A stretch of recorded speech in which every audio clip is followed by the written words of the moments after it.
Hello and welcome to another edition of Atlas Information Live. We're glad you made it because we just realized as we were preparing for today's live stream that we accidentally scheduled it 1 week later. But luckily, StreamYards allows us to do streams early. So in any case, welcome. We're glad you could be here, and hopefully not too many people got mixed up with the dates. Or the times for that matter, because we also put in the ad that it was Eastern Daylight Time, forgetting that we switched the clocks back to Eastern Standard Time last night. But regardless, we see there's a few people watching already, so luckily the little mix-ups were not catastrophic by any means. As usual, if you feel so inclined to participate in today's discussion, and we're hoping it will be a little bit of a discussion today, we put the links to hop on the chat or hop on the video feed in the chat, and there it is on screen as well. So you're more than welcome to join in the conversation. And it's a conversation which was prompted by a number of experiences that we had in the past week, including over the weekend. And it seems that we very often encounter entities, and we know why we encounter these entities. We attract them. Like attracts like. And the sad thing is encountering individuals who don't realize that they're possessed. And for the vast majority of this humanity, that's most people. They have no idea and they have no concept that what they believe to be their free will, what they believe to be their desires, or their beliefs, their thought processes, their whatever, are not theirs. They are being imposed on them. And what's more, they don't realize that they are imposing those beliefs and those desires upon others. They are unwitting pawns of the Black Lodge. And that's most of us who are not aware, who are not observant of ourselves, who are not cognizant of our egos. And there are levels and levels of so-called possession. For example, not everybody suffers from seizures, right? Not everybody has epilepsy. Not everybody experiences an entity taking them over in such a way where they completely lose all control over themselves. They have no say in the matter whatsoever for however long that seizure lasts. But there are all sorts of different episodes or attacks that people suffer from. Anxiety attacks, panic attacks, people who suffer from schizophrenia, people who suffer from people who launch themselves, or rather are launched into fits of rage, all those individuals who suffer with anger management issues. And then there are those who can be completely and totally gripped by fear. Again, that relates to the panic attack and the anxiety attack. But it also relates to individuals who will fawn or freeze. They would just become completely and utterly frozen. And in those moments, they're possessed by fear. Fear is in complete control and dominance of them. Or they fawn, right? We've talked about it several times before.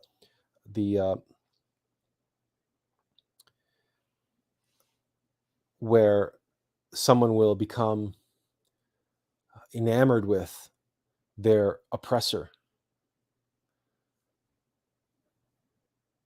It's the complete reversal of the dominance hierarchy. So there are all sorts of versions of this which fall under sort of mundane categories of mental illness or psychological conditions that modern psychology are aware of and that they have to treat as a common occurrence. But these are sort of obvious, and in some ways they're rather extreme, they're rather blunt. It's, on the one hand, it's very easy to dismiss, like the contemporary psychologists do, and say, well, that's just a psychological condition, that's just mental illness, we can treat that with drugs, and case closed.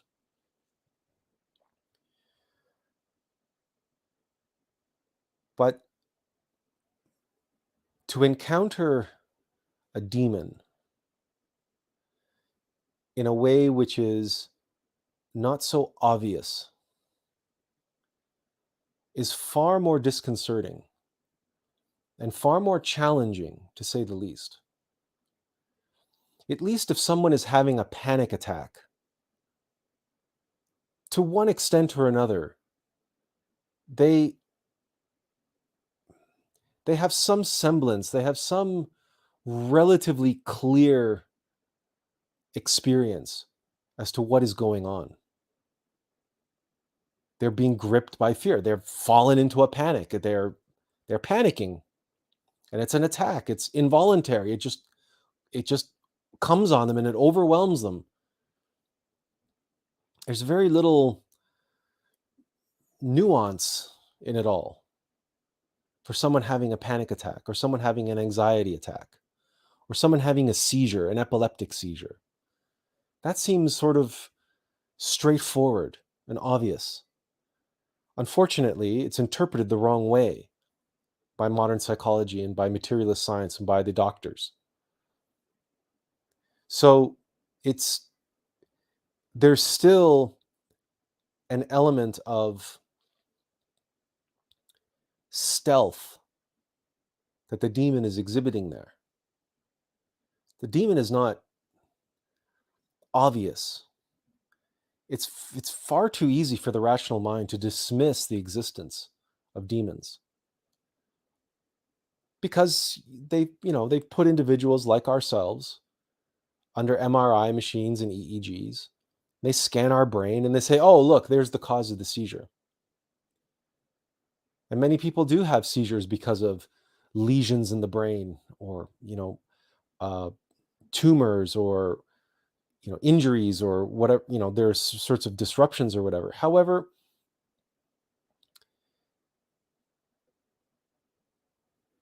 looking at the transmitter, looking at the transceiver and the activity in the transceiver doesn't tell you about the origin of the signal. It just tells you what's happening in the transceiver. And if there appears to be some damage or some interference, some physical interference with the transceiver, like a lesion or a tumor or some damage or what have you, and they're able to detect that, and they say, oh, well, that's obviously the cause of the seizures. Again, what caused the tumor? What caused the lesion?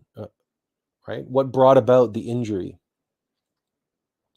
Was that injury brought about because of karma? And was the injury traumatic? Did an entity enter into the individual through the course of that traumatic experience? These are discussions that, unfortunately, you cannot have with modern day physicians or modern day psychologists. They will refuse to have this discussion with you.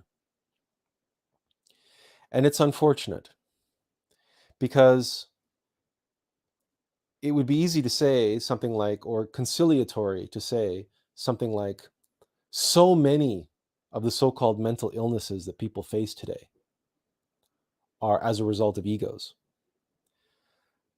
But in truth, all 100% of humanity's suffering is caused by egos. 100%. There is no suffering that humanity faces that is not a result of ego. And it doesn't matter what circumstance that you can bring forth, how we react to that circumstance is a product of ego. It's a product of our demons. And those demons, there is a gradient of power and strength to those demons that runs the entire gambit. And so when we talk about demons, obviously we're talking about egos and their sort of simplest expression: fear, lust, greed, pride, gluttony, etc. But what about more sophisticated, more elaborated, other, i.e., awakened demons? More powerful,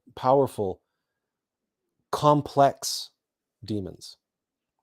Ones that have a more complex agenda than simply fear, for example, can only fear. Fear fears. That's what fear does. And fear desires comfort and security, and fear wants control. Those are two sides of the same coin, but those are all part of the program of fear. And it's like an algorithm, just a mechanical algorithm. But take a bunch of different algorithms like this and organize them into an entity, and you get something that begins to resemble the Terminator. Now, we call it the Terminator. If you've seen the movies, preferably the first one, then you will know that as a mechanical entity, it's an artificial intelligence, but it's a mechanical entity, and it's programmed to do one thing and one thing alone. And it pursues that goal, that program, relentlessly. It is completely without compassion. It is totally cold-hearted. It doesn't have a heart. It's a machine. This is how we need to understand on a very fundamental level what we're dealing with. Like in the Terminator, Kyle Reese says, it cannot be reasoned with. It cannot be bargained with. Then it will not stop.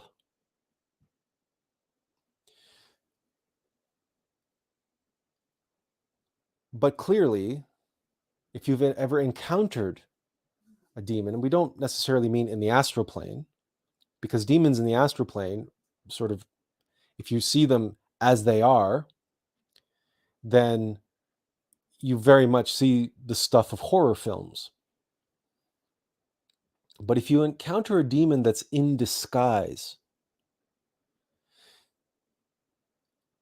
much like the Terminator is a machine that's covered with human flesh, and it's sort of difficult to spot. It's a cybernetic organism, it's a cyborg. But its behavior and everything kind of gives it away. The better artificial intelligence allegory for demons are the agents from the Matrix, especially Agent Smith, because there you have a character, a persona. It's still an artificial intelligence, but clearly it's an artificial intelligence that has an agenda and has an ability to behave in ways which are far more sophisticated, far more nuanced, far more subtle. And this is where the problems really start to arise for us and for everyone, frankly. Because now we begin to shift out of that simple AI mechanistic nature of ego, of demons, and we shift over into the classical archetype of the vampire. Now, since their inception in literature and in film, vampires have been depicted as suave and charming and sophisticated and intelligent. They are often handsome or beautiful. And the vampire allegory, symbology, is so relevant and so important because the vampire encapsulates the parasitic nature of demons, the parasitic nature of egos. They want our consciousness. They want to hypnotize us, seduce us. And of course, they want our sexual energy, which is in our blood. It's our prana. It's a sexual force. It's prana in our blood, and that's why vampires suck blood.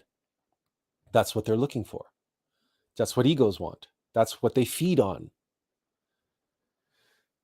But they also seduce and hypnotize us. So they also ensnare and entrap our consciousness. And they do so because even the Black Lodge, to one degree or another, has to abide by the law of free will. Now, there is a limit to which they abide by that law. And that limit is usually determined by the level or the power of the demon. Because clearly, individuals who are possessed by demons in a serious way, they essentially lose all free will. These are individuals like psychopaths, mass murderers, serial killers. These individuals are wholly taken over, and they are, or individuals in psychiatric wards who are dangerous psychotics. They're wholly possessed. They're wholly taken over by demons. They don't really have any free will, if it's at all possible. And that's why psychotics, for instance, one of the defining aspects of psychotics is their total lack of empathy. And this is a clue, as we said before. So this is where these two allegories, these two symbols, are so important to keep in our mind, is that the Terminator doesn't have a heart. It can't feel anything. It can't feel empathy. Egos cannot feel. They can only feel what their constituent aspects are. Demons Demons can only experience what they are. They're mechanical constructs. They're entities that are constituted by the individual egos which they have awakened through. So fear, lust, gluttony, greed, anger, these are the only experiences that a demon knows. And of course, the fantasies that it can generate in order to exercise, to play out its programming. So it really is, when we're encountering someone who's possessed, one of the ways in which we are able to recognize what we are dealing with is by observing a very automatic, mechanical aspect to their behavior. Usually very reactive, but not always. But there is something that is, perhaps we could say, predictable about how they react, the way in which they react. But even that is not always 100% the case. And it's really a question of, again, the level of the demon that we're dealing with here. Its sophistication, its ability to construct what appears to be a fully formed and fully realized and true human being, like a being with a soul, in other words. And this is something that very powerful demons can do. For example, in the astral plane, they can appear to us while we're traveling in the astral plane, and they can appear to us as angels or archangels or masters. And they can appear to us as resplendent beings of light. And how this is actually taking place is a worthwhile topic to dwell on for just a moment.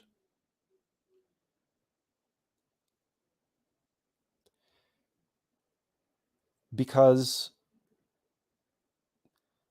a demon is what it is. On the astral plane, which is the emotional plane and the mental plane, a demon can only appear to us in our own mind, in our own experience of that plane. Now, at our level, we can't be sure that we're in the solar astral plane. We could be in the lunar astral plane. And just as our egos and our ego mind constructs fantasies for us when we dream, it doesn't take much for a demon to be able to construct a fantasy that we are encountering a resplendent being, a resplendent angel. The demon is doing that by manipulating our own mind, our own ego mind. It is a manipulation. It is a kind of possession. And the reason why a demon would do this, of course, is to seduce us, to hypnotize us. And how does it hypnotize us? How does it seduce us?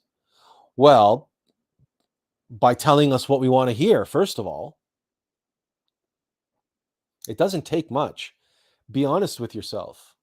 If you're traveling in the astral plane and all of a sudden the archangel Michael shows up and he says, "Oh, my child, my Gnostic initiate, my whatever, you are here and I've appeared to you and I've decided that you are going to be my vehicle, my vessel, and you are going to send my message and you are going to spread my message through the, around the world. And I command you to channel my words and I will show you the way to do that." Now, perhaps you would perhaps you'd have the intuition, perhaps you would have the good sense to question what you're seeing and what you're experiencing. Perhaps you've studied, perhaps you've listened to this live stream before, perhaps you know that channeling is a spiritual crime, and you know that no angel, no master would ever come to you out of the blue and say, I want you to be my channel, because that's a spiritual crime. Because channeling requires for that entity to possess you. So these people who do automatic writing, and it's just like something else is moving their hand because they've done whatever they've done, they've encountered an entity, and that entity has said, I'm going to send this message to the world through you. And channeling is that process where that entity possesses them.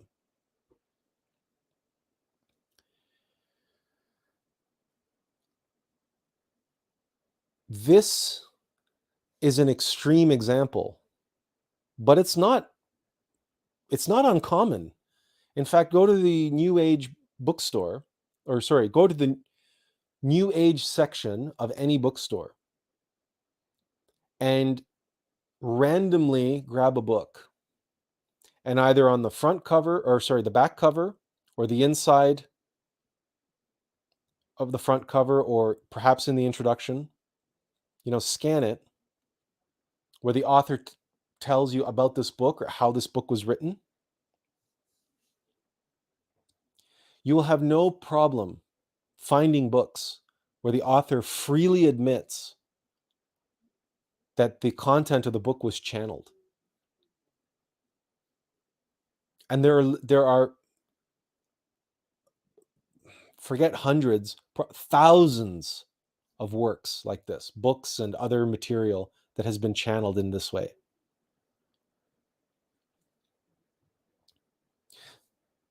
But you see, these entities, they have to get your consent in this particular case, because they're not a part of you as such. They're not a part of your karma. They're not integrated with you. So they have to get your consent before they can possess you. Other entities do not, and our own egos obviously do not. Our own egos don't. Our own egos are a part of our own karma. So they are a part of us. They are integrated into us. That's why they're so difficult to get rid of. But even then, our fear, our anger, our lust, our pride, our greed, our gluttony, for most of us, if we observe ourselves, we don't have to act on what our egos want us to do. There's still that moment of seduction. Now, it can be very powerful, like, for example, in the case of lust, or in the case of anger or fear. They can be very powerful and immediate, striking, and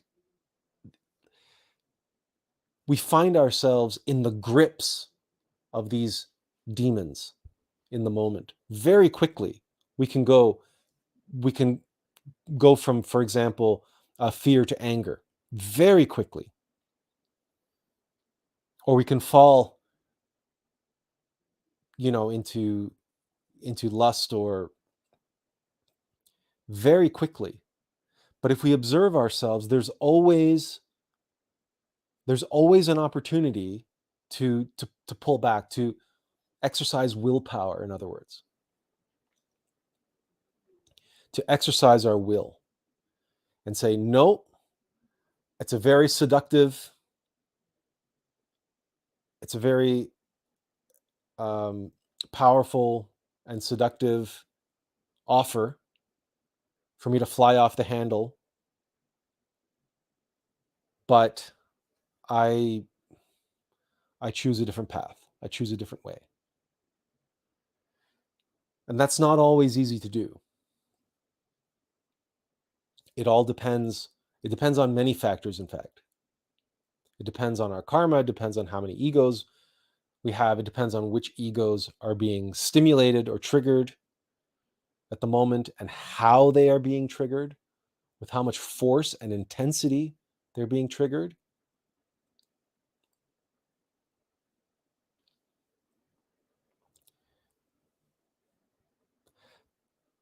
And yet, that reaction, that triggering, and what is taking place inside of us is still a moment of temptation, a moment of seduction. The ego is reacting a certain way, the only way it can react, in accordance with its own programming, in accordance with what it is. Fear fears. Rage rages. Lust lusts. It's self-evident.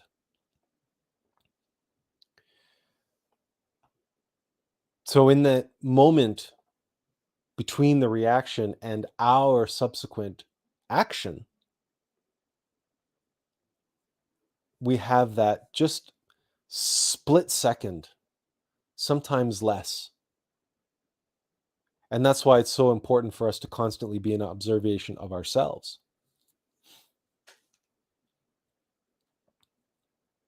But let's, again, step back and say, well, what happens when we meet somebody else? And somebody else is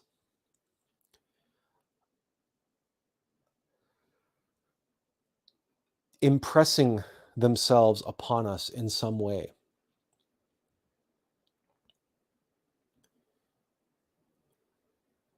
What are the signs that the individual that we're dealing with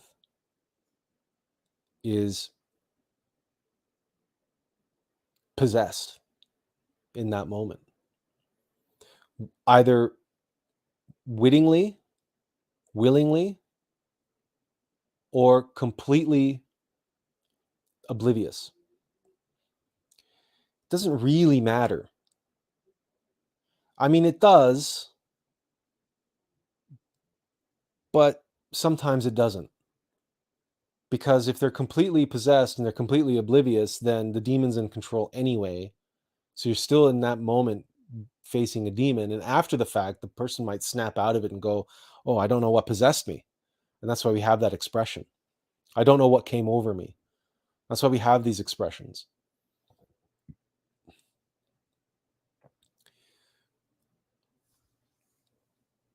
There are a number of telltale signs and clues that we can be observant of.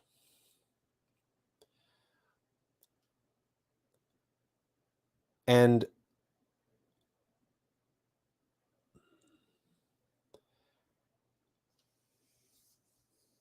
we want to share with you an exchange that we had with an individual who will remain completely anonymous. But it's an exchange that we had over the internet, over Facebook Messenger. So although we were commenting on, or they were commenting on something we had posted, or vice versa, and we got into into a thread. And then this individual came and started asking us on Messenger.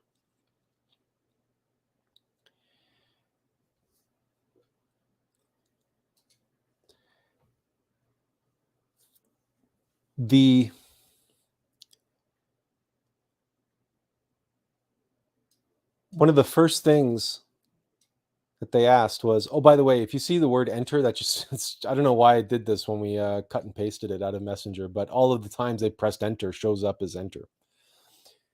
They began by saying, please tell me your qualifications.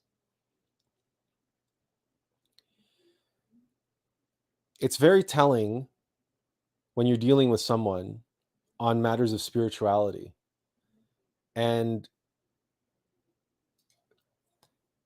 they want to know what your qualifications are.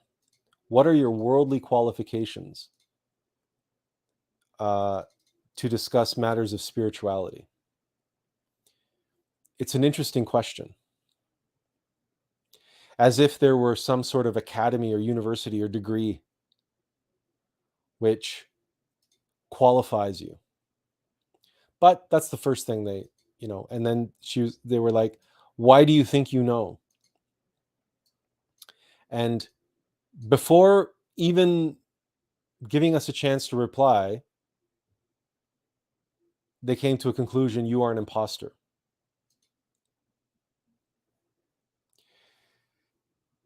The rhetorical question presented in this way, right? They're saying, well, I want to know what your qualifications are. But no, they don't really want to know. I want to know why you think you know these things, right? But they don't really want to know. They've already made up their mind. You're an imposter.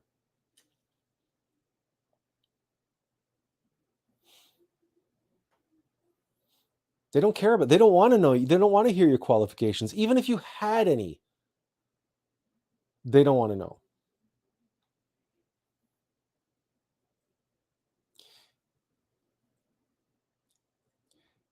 Then came the accusation, right? You write nothing.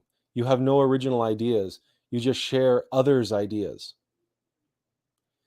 To which, we shared 5 different links to original things that we posted.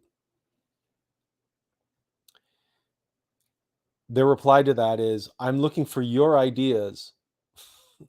If your third eye is open, you should have your own ideas. And then again, you just share others' ideas.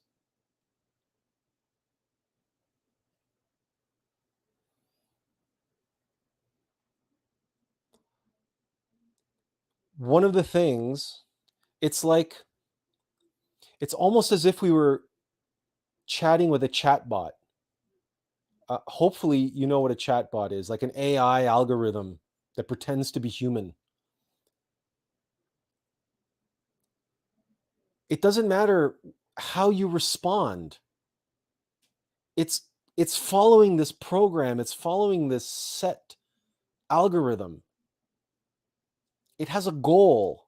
The chatbot wants to get you to click on a link, for example, or get you to enter your credit card number, or get you to do whatever it wants you to do. It has a set goal, and there's a formula that it follows. So when you encounter someone who's asking you rhetorical questions, and it doesn't matter how you answer, they don't really hear what you're saying. They don't want to hear what you're saying. They didn't ask the question to be convinced. They asked the question as a process of convincing themselves.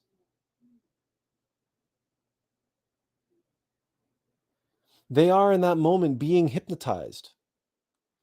What's coming out of their mouth is just their thought process.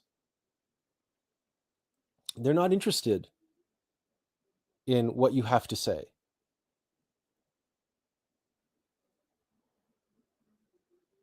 They're not even interested in waiting for their turn to talk. They'll ask questions and not even give you a chance to answer. This is someone who has already passed a judgment.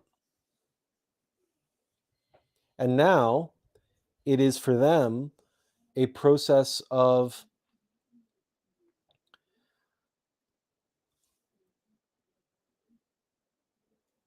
executing, of execution.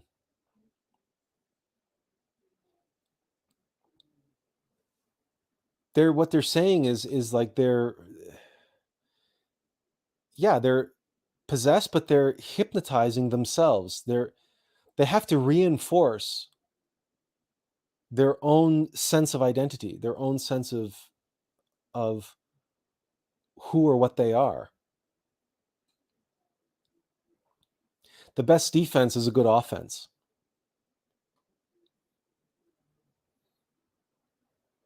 But how do demons go on the offensive? This is what we're trying to get at here.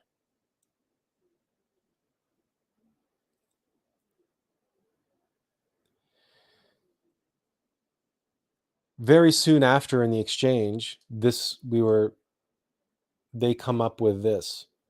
Why are you so fear-based? What is up with all of your dogma? And what we did was we mapped out how they were demanding to hear our original ideas, which we shared with them. And they replied, what's with all your dogma? In other words, it's classic toxic passive-aggressive behavior, gaslighting. So accusing us of something, and then we respond to that, they jump on the response as being somehow negative in some way. So they elicit a response through an accusation. And when they receive any response, they can jump on that response, as in this case, by calling it dogma and by calling it fear-based. Again, by just passing judgment.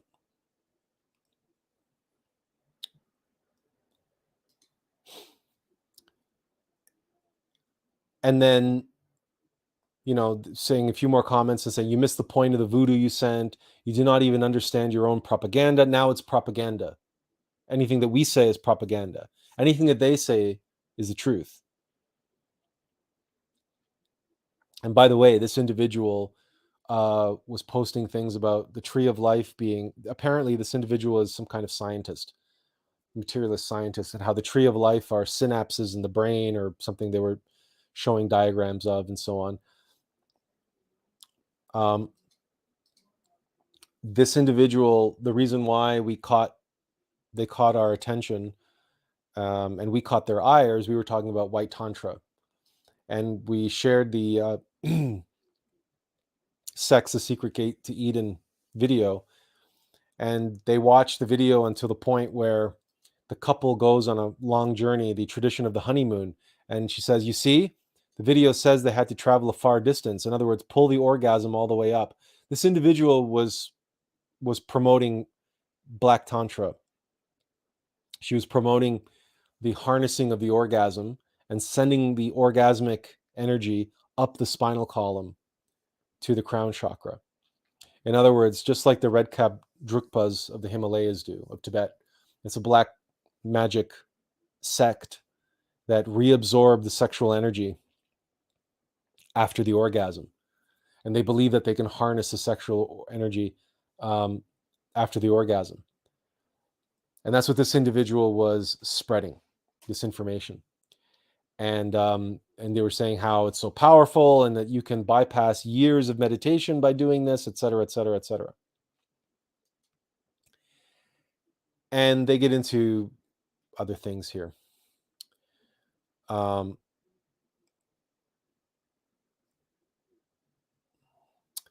Here is where they accused us of being the Black Lodge.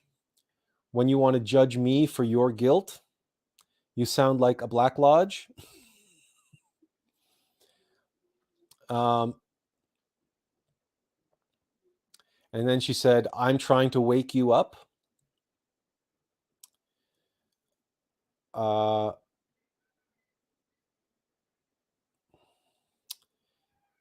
And then soon here, right around, she said, okay, here's orgasm is the ultimate love. It's why gods use bodies.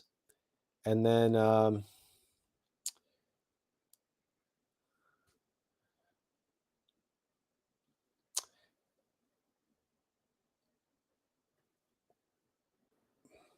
yeah, I talk to God for truth, not to read links. You sound like a religious zealot, not a freer of humanity. And then they blocked us.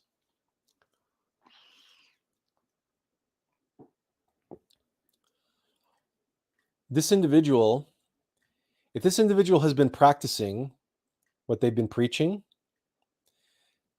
it is clear why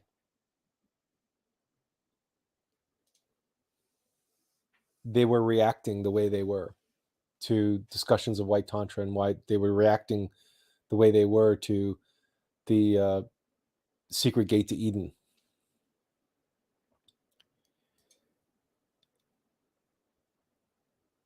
And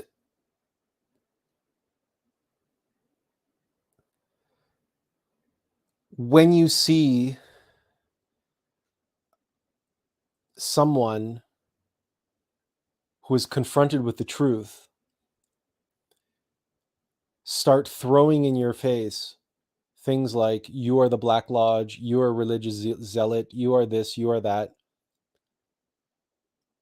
that's when you know that you're dealing with someone who is completely unholy in their ego and possibly possessed, possibly awakening as a demon. Because, as we've mentioned before, to the Black Lodge, the White Lodge are demons.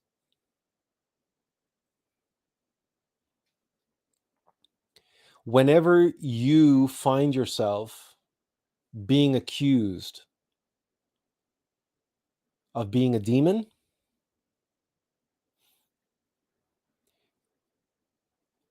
99.999 times out of 100, your accuser is possessed by a demon in that moment. Now, the exception to that rule is if you are in that moment possessed by a demon and you are acting because you are possessed, then the person accusing you of being a demon may be speaking from their higher self.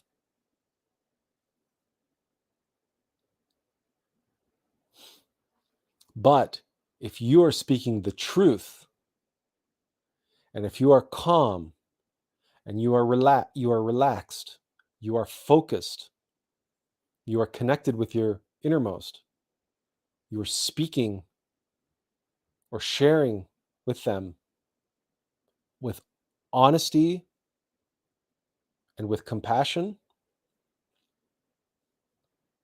with no agenda per se. You don't want anything out of the exchange.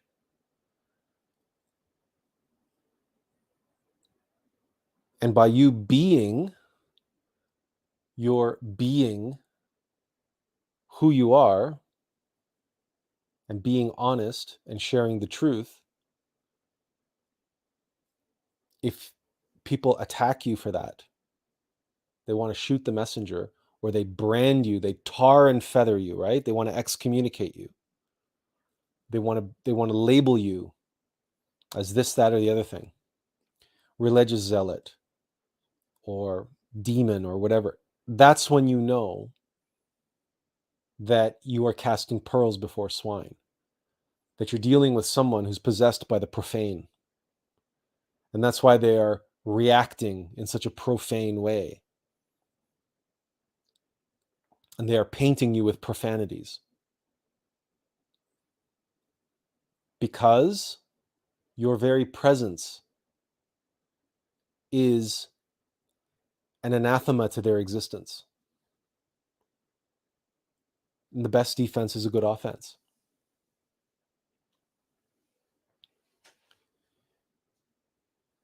This, though, is also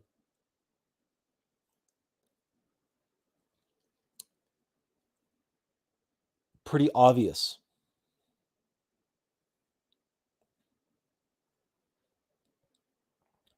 These are still, we're talking about very low levels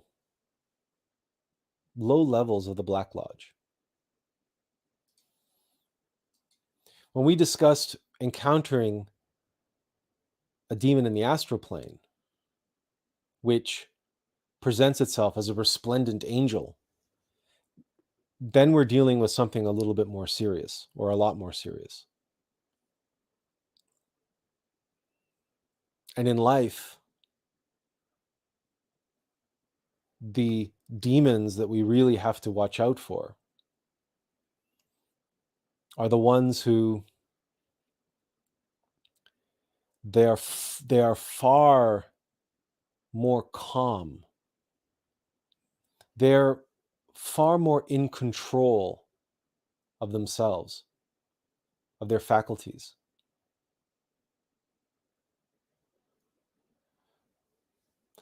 Oh, there's Azazel. Hi, how are hello. you? Well, it's all right. How long have you been waiting? Like 1 minute or two, Oh, perhaps. okay. So not Okay. so long. All right. Not so long. It's a good time then to just take a quick break because Benjamin has some comments here. He says even Jesus was accused by the Pharisees that he works with Beelzebub, and Jesus is accused of working with Beelzebub. 22. Then some people brought Yeshua, a man possessed by a demon. The demon made the man blind and unable to talk. Yeshua cured him so that he could talk and see. The crowds were all amazed and said, "Can this man be the son of David?"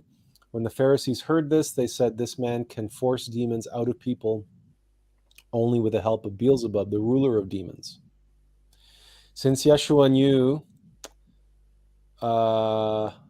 what they were thinking, he said to them, "Every kingdom divided against itself is ruined, and every city or household divided against itself will not last. If Satan forces Satan out, he is divided against himself. How then can his kingdom last? If I force demons out of people with the help of Beelzebub, who helps your followers force them out? That's why they will be your judges. But if I force demons out with the help of God's Spirit, then the kingdom of God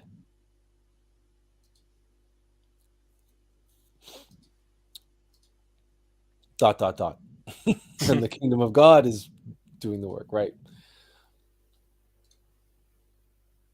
Again, that's another interesting, this is an interesting passage that Benjamin brings up here, because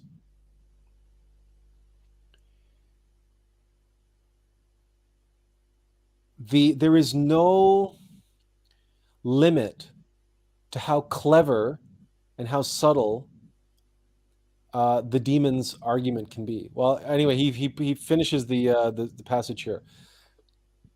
So, but if I force demons out with the help of God's Spirit, then the kingdom of God has come to you.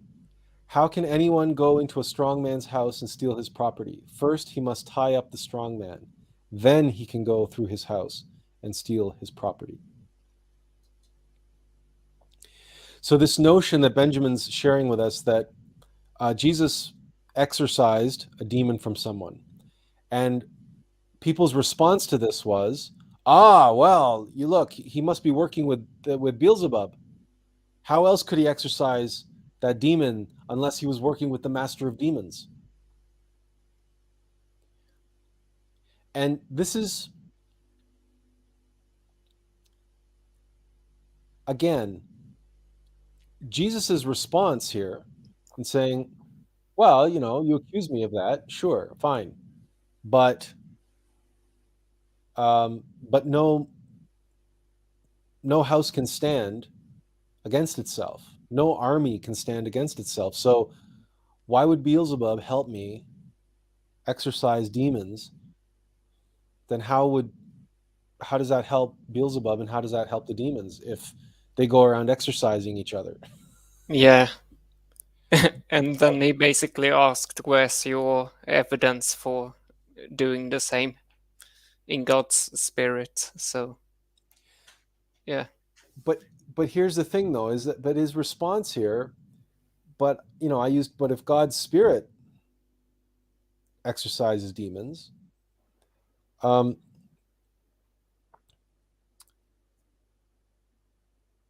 in this day and age, surely that response wouldn't have gotten him anywhere with that crowd. Because if the crowd's already in its ego mind and coming up with rationalizations like that, they're finding just looking for excuses to paint Jesus as the villain. Yeah. And they're just looking for ways to gaslight him and to paint him as the villain. And if you're dealing with individuals who, like the exchange that we shared, that individual's already made up their mind. They've made up their mind. They know what you need to be. They see you as this thing. You need to be the thing that they believe you to be. Because if they let their guard down, then suddenly their entire comfort and security is shaken, is on shaky ground. This is the nature of cognitive dissonance. Yeah.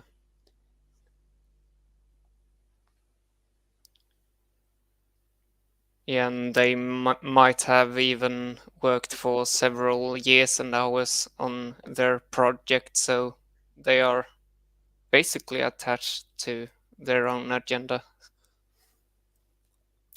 So they are not. They can't. And if someone is wholly possessed, right? A demon cannot, even on the field of ideas, of the battlefield of ideas, they cannot give they cannot give quarter. They cannot give way. They cannot give an inch. Yeah. So and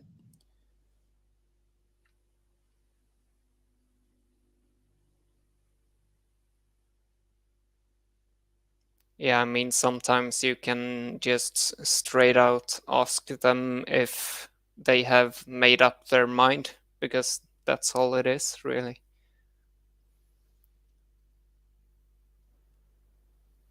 can you guys hear me okay? Yeah. Can you hear me? Okay. For whatever reason, I just became muted for a second, and I don't know why. Just double checking my.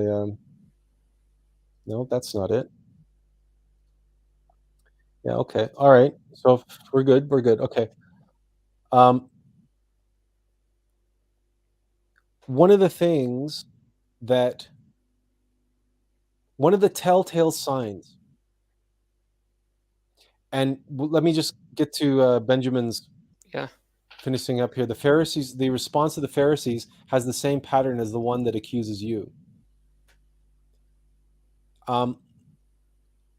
The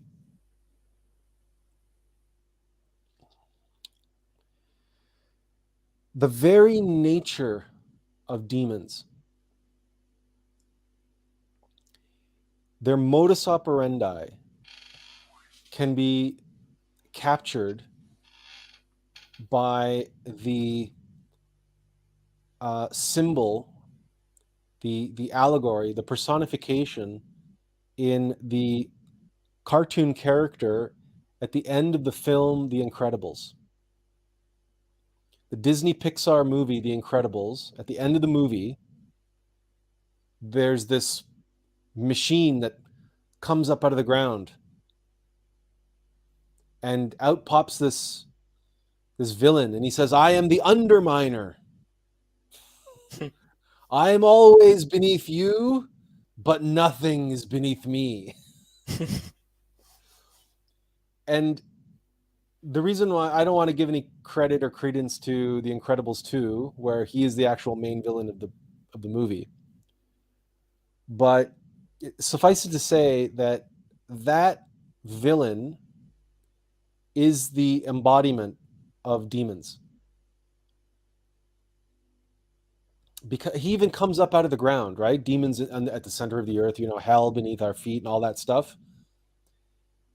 The Black Lodge, its divinely ordained purpose is to make us fall. How do you make a tower fall?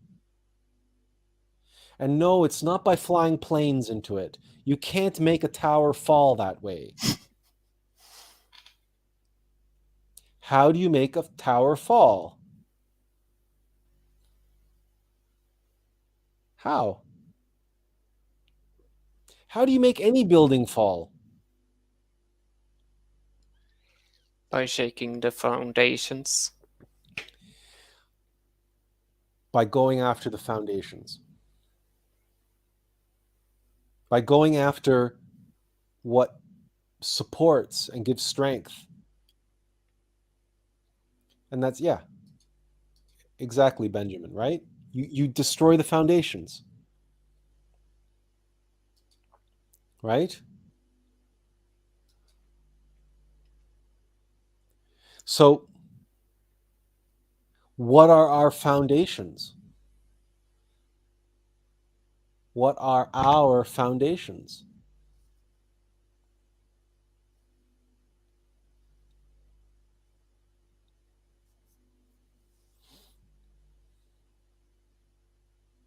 You mean like Yesod, the sexual force? Well, okay, that's literally the fourth dimension is called the foundation. Yeah, Electromagnetic energy, sure. That's the foundation of the physical body, sure, yeah. And it's the foundation of the two pillars, right? So, but yeah, but in other words, our innermost being, our soul, our metaphysical self, all of our metaphysical levels and layers of being, right? So our vital body, right? The foundation, the fourth dimension, the astral body, the mental body, the causal body, the Buddhic body, the atmic body. These are our foundations.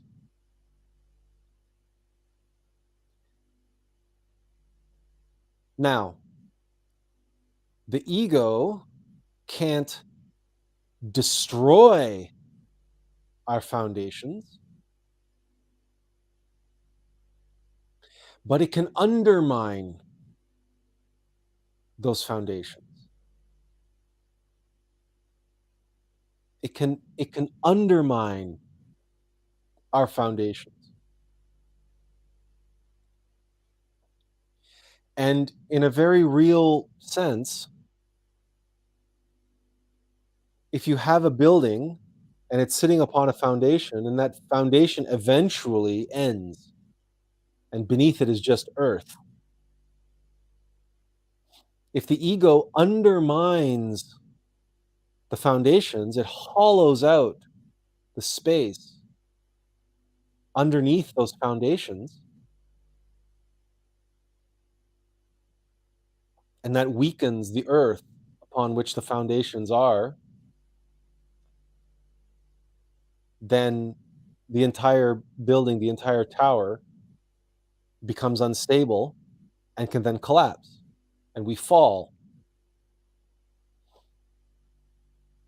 This is why that character, the underminer, is such a brilliant esoteric symbol, because he's a miner. He's this mole, yeah, right? And if you've had moles in your backyard, you know that all of a sudden these giant sinkholes can appear, right? yeah, And your entire backyard can be like hollow. There can be like 2 inches of topsoil, and it's all hollowed out underneath. Like if you try walking on it, you'll start like your foot will start falling into these holes, and you'll break your kneecap. yeah, It's it's the it's a it's just like other ways that we can understand this on the physical level is like when something gets rusted out from the inside, right? Corrosion, corruption. These are all words that express this archetype of something that is being eaten away from within. And so that it eventually collapses in on itself. So like a worm that there's a little tiny hole in your apple, right? But then you Yeah. cut that apple in half and like 3/4 of the apple is gone. This little tiny worm got in there and just like ate out the whole apple. Yeah. Or a little rust gets in on the engine and then it rusts out, the entire inside of the car. The body seems to be okay, but the inside and all of the frame and now the engine and everything else is completely rusted out. Or obviously we talk about corruption in government or in businesses or in something, right? Or in the human body, we can talk about cancer, right? A corruption from the inside, and the person can seem perfectly healthy, perfectly normal, right? But meanwhile, secretly, there's this corruption that's spreading inside of them, this plague, this cancer that's Yeah. eating them away from the inside. And of course, cancer is an energetic disease, which means that corruption is in the foundations. It's in the foundation. It's in the vital body. Yeah. And most likely in the emotional body and in the mental body. These are the 4 bodies of sin. These are the bodies that the ego directly can influence and directly can undermine with its parasitic nature, its cancerous nature, but also its seductive and tempting nature. Yeah, like that scene in the Holy Grail where he tries to build a castle in a swamp. Yes, right. That's right. Yes, but the 4th one stood up. Yeah. So when you are, so the passage that Benjamin shared with you and the exchange that I shared with you are examples of individuals. Their goal is to undermine whoever is speaking the truth. Yeah. Because the truth is a threat. And just like the underminer says, I'm always beneath you, but nothing is beneath me, meaning there is no trick, tactic, or scheme, strategy, and in many ways, there's nothing that an ego will not do to succeed in undermining us. It's like the Terminator, right? What rules does the Terminator have? When does the Terminator say, "Oh, well, I can't do that"? No, it doesn't care. It simply has its program. I must do this. I must kill Sarah Connor. And egos are the same. I must make him fall. I must get control over him. I must get his consciousness. I must get his energy. I must get him to submit. I must get him to, uh, give himself or give herself.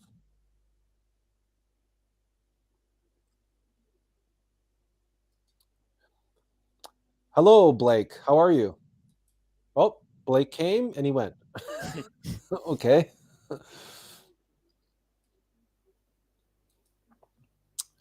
Um,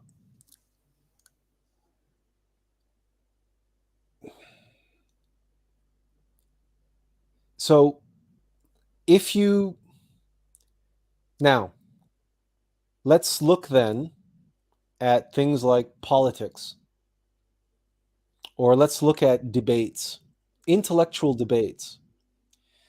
Have you ever noticed that in politics or in debate,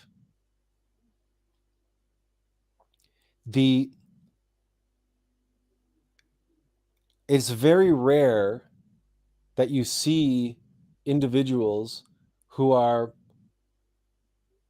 just interested in presenting their side of the argument? Yeah. It's always very important for them to shoot down the other person's point of view or the other person's argument. They must blow holes in it. They must undermine their opponent. When someone's speaking the truth, they don't have to do that. It puts them at a disadvantage in the world that we're in because people expect that. People want to hear that because they're possessed by ego.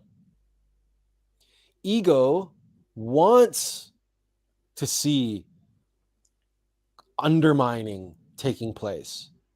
They want to see people being torn down. Remember that egos have absolutely no love for one another. Well, yeah, that's true. Okay? They are in a constant battle for a dominance hierarchy battle inside of our psyche and amongst themselves. Yeah. They're constantly fighting amongst each other.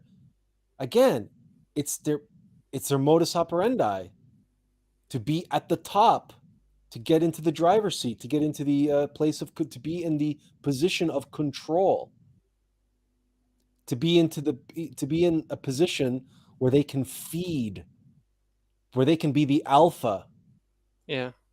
where they can have the first choice of mates, right? In a nature context. Yeah. But all of that exists, and that's why we say the ego works from mechanical nature, because that's its function in mechanical nature, to make animals behave that way. Yeah. That's why so many animals have that ferocity when it comes to things like, okay, when it's time to eat, or when it's time to mate, or when it's time to decide the governance hierarchy of the pack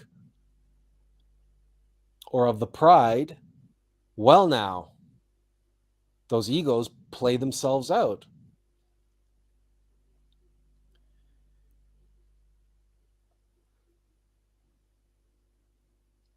But in us, that's always taking place. And so egos are constantly trying to undermine one another. That's how you can have it where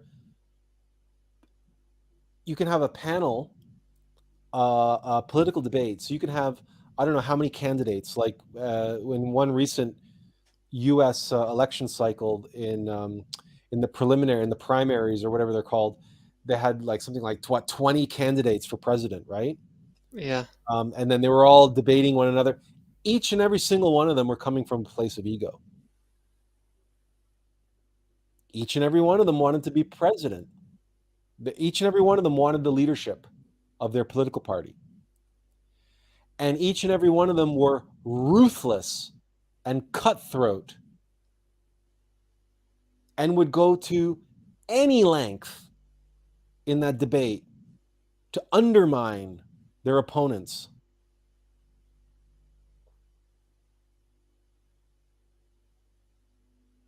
What is that? Does that sound like the innermost being? Does that No. sound like the Christians ask, what would Jesus do? It's funny because Christians love to support the Republican Party, but then you see that you watch the Republican debates You watch what their so-called leaders or prospective leaders and how they behave. You got to ask yourself, would Jesus do any of this? No, Would Jesus talk like this? Would Jesus stay like? No. Well, if it's not Jesus, who is it? What is it? And the answer is, it's demons. it That's reminds me of that scene from Monty Python as well, like the Royal Society of putting things on top of other things. yes, yes, the Royal Society of putting things on top of other things. Um, but you see the point. Yeah. You see the point that it is not. Okay, so let's take another example. um,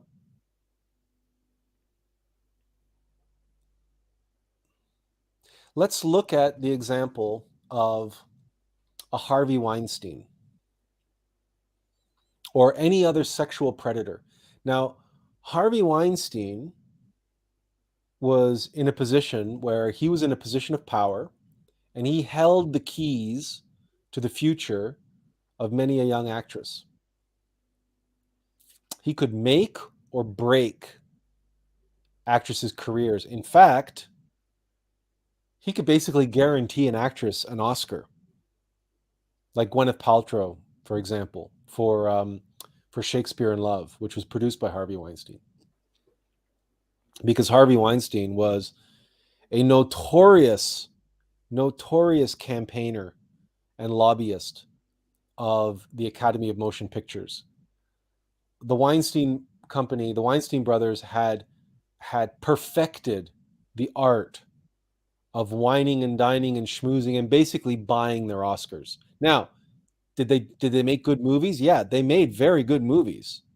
There's no question the movies were at least deserving of being in the running. Um, but because of that, he could, his movies were their movies were overwhelmingly nominated, for example, and so he had all of this power, and he held that out as a carrot, where young actresses would, of course, if he invited them to have a private meeting with him,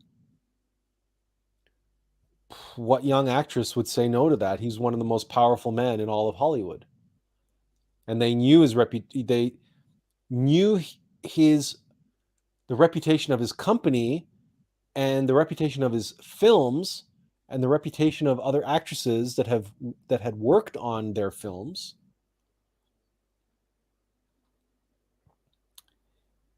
And even if they had heard about his other reputation of being a sexual predator, maybe even then they put it on the balance scale and say, well, it's just a business meeting. Maybe he doesn't want anything to do with me.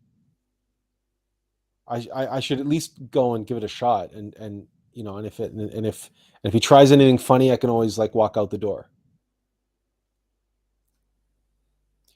But regardless, many a young actress was seduced by his power and his influence and what he promised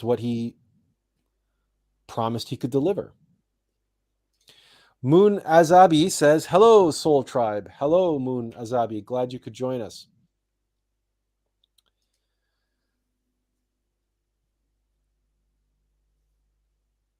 So one way in which demons operate, and that you're dealing with a demon, is when they dangle a golden carrot in front of you. This is called, essentially, if we want to use the terminology of technology, and if we say demons are like malware or computer viruses or any other parasite, but in the computer world, malware, there's a specific type of malware called ransomware. And just as the name suggests, it is an entity that takes over a computer system and locks it, and essentially says, you do ABC, or else you're never getting your data back. You're never getting your system back. You're never getting your network back. You're never getting your computer back.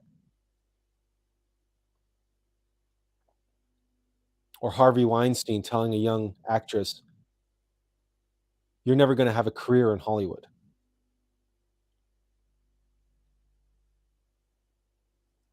Because that's, you see, what attracted them, what gets the young actress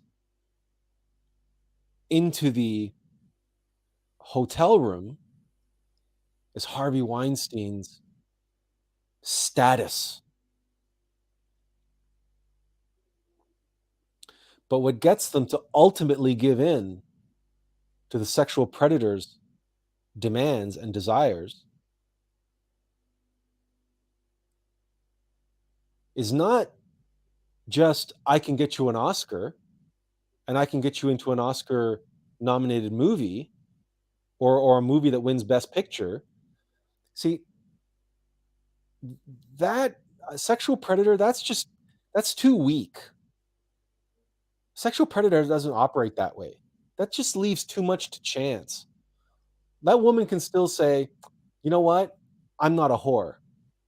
Sure, I'd love to get an Oscar, but I'm not going to whore myself for an Oscar. And they could get up and walk away.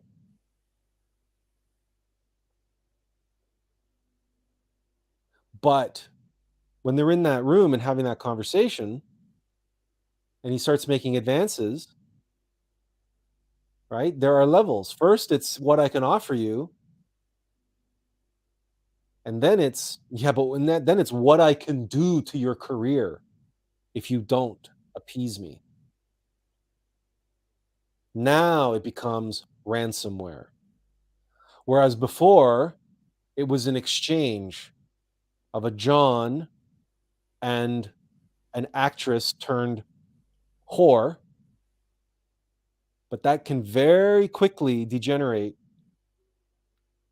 into a ransom situation where I hold the future of your career in my hands, and unless you please me, you are never going to work again in this industry. And coming from Harvey Weinstein to a young actress, that's something that a young actress would take very seriously as a very credible threat. That's not an empty threat. That's not empty talk. And there may indeed be women, actresses, who's had very promising careers, and then for some strange reason, they completely fell off the map and nobody would cast her anymore. And probably there are cases where that was the case because they refused Harvey Weinstein. This happens between people, obviously, where they will dangle a carrot to get you in the door, and then they will dangle that carrot, dangle that carrot, dangle that carrot, and then if you don't give in, the next level is they start making threats. But this can also happen inside of us in our own psychology. Hello, sir. Welcome. Hello. Sorry about before. I got a bit of stage fright. Continue with what you were discussing. Not at all. Not at all. Am I to gather you're tuning in from Australia? Yes. You can tell by the accent. Oh, that's good. So observe. We can only really know this by observing ourselves, frankly. Cases where the demon comes to us and dangles some kind of carrot. Cases where... Blake, I'm going to ask you to turn your volume down or switch to headphones. Carrot. Cases where... Sorry about that. No, that's all right. I'll come back. I'll get some headphones. Yeah, okay, great.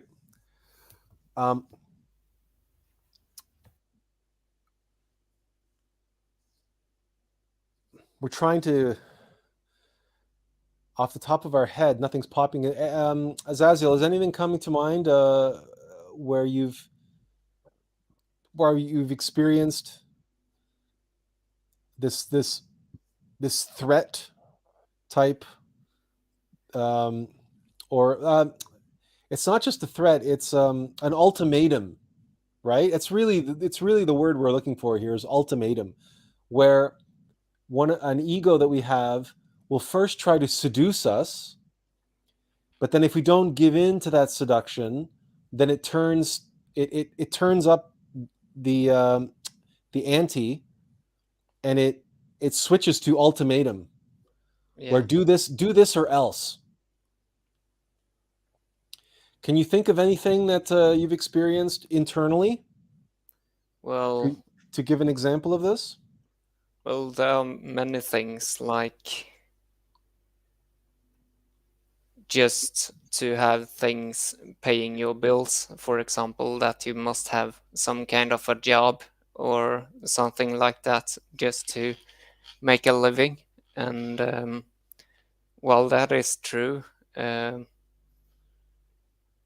it's also like we shouldn't be forced to do things that we feel aren't right in a certain way. And by society standards, I guess we are in some way forced to do it anyway. I mean, of course, I have certain cases of lust where this has been the case as well. But yeah. Okay, so what your comments brought to our mind was fear. Yeah. And that fear very often uses the ultimatum and the threat as a means of getting us to act in certain ways. And in the case of, so it's usually the desire for comfort and security and the threat of losing that comfort and security. Yep. So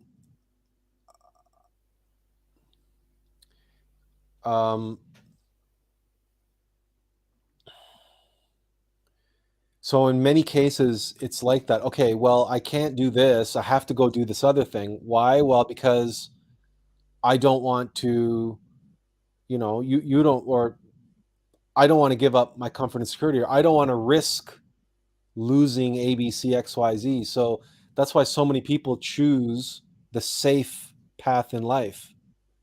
Yeah. And really, that's an ultimatum type psychological process that's taking place. Yeah. And you can see how this type of coercion, these are the words that we need to, because words have power and meaning, and we can hold on to them and grab onto them and recognize the manipulation and how this manipulation takes place.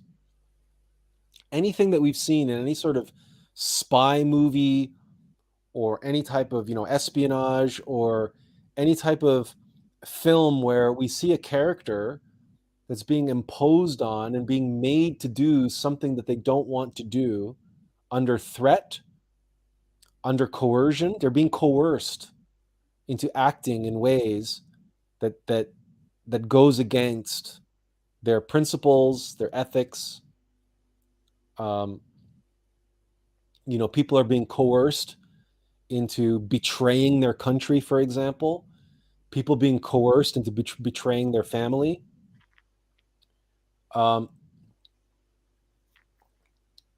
That coercion, that same process, can be taking place inside of our own psychology. Yeah. Welcome back, Blake. Can you have a few words? No worries. I hope that won't happen again. Sorry about that. Yeah, no, it's all good. It's all good. Okay, no echoes. All right, perfect. Benjamin says, the demon speaks to us in a feminine way to make us fall. Then if we don't submit, the masculine aspect shows up and yells at us, either for entrapping us or us escaping the demon. Okay, now this is very interesting. Benjamin, I'm glad that you brought this up. It's interesting that you framed it in the feminine and masculine. But regardless, if you can think about it in those ways, or you can visualize it that way, that the other way that we can understand what Benjamin is sharing with us here is the good cop, bad cop. Now, surely we've all seen some form of police drama, where they're interrogating a suspect. And we all are familiar with the good cop, bad cop routine, as the Joker calls it in The Dark Knight. And that's where one demon comes and seduces us and promises us this and that and the other thing. And it's all like, it's a seduction. And it's warm and it's fuzzy and it's this and it's that, right? And whether we give into it or we resist it, it doesn't matter.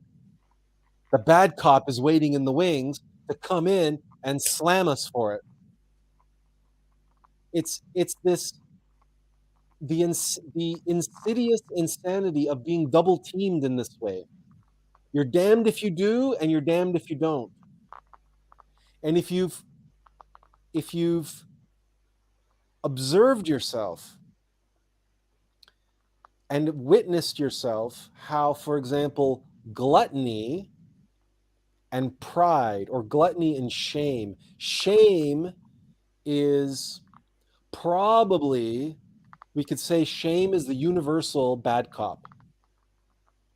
But shame is pride. Shame and pride are two sides of the same coin. We either love ourselves too much or we hate ourselves. It's the same thing, right? They're the two extremes. As Hermes Trismegistus says, all opposite extremes are the same thing, and they're reconciled. So gluttony, right? Have that bag of Doritos. Go ahead. You know you want it, right? Yeah. That 200-gram bag of Doritos, and you sit back and you're watching a movie, and poof, you polish off a 200-gram. I think you got muted again. Yep, it's Okay. gone. There we go. This is well, that's interesting. So you guys have to let me know when that happens. So we were talking about you're getting seduced by the 200-gram bag of Doritos, and you're watching a movie, and you polish off this 200-gram bag of Doritos, and the second you finish it, boom, in comes the bad cop, the shame.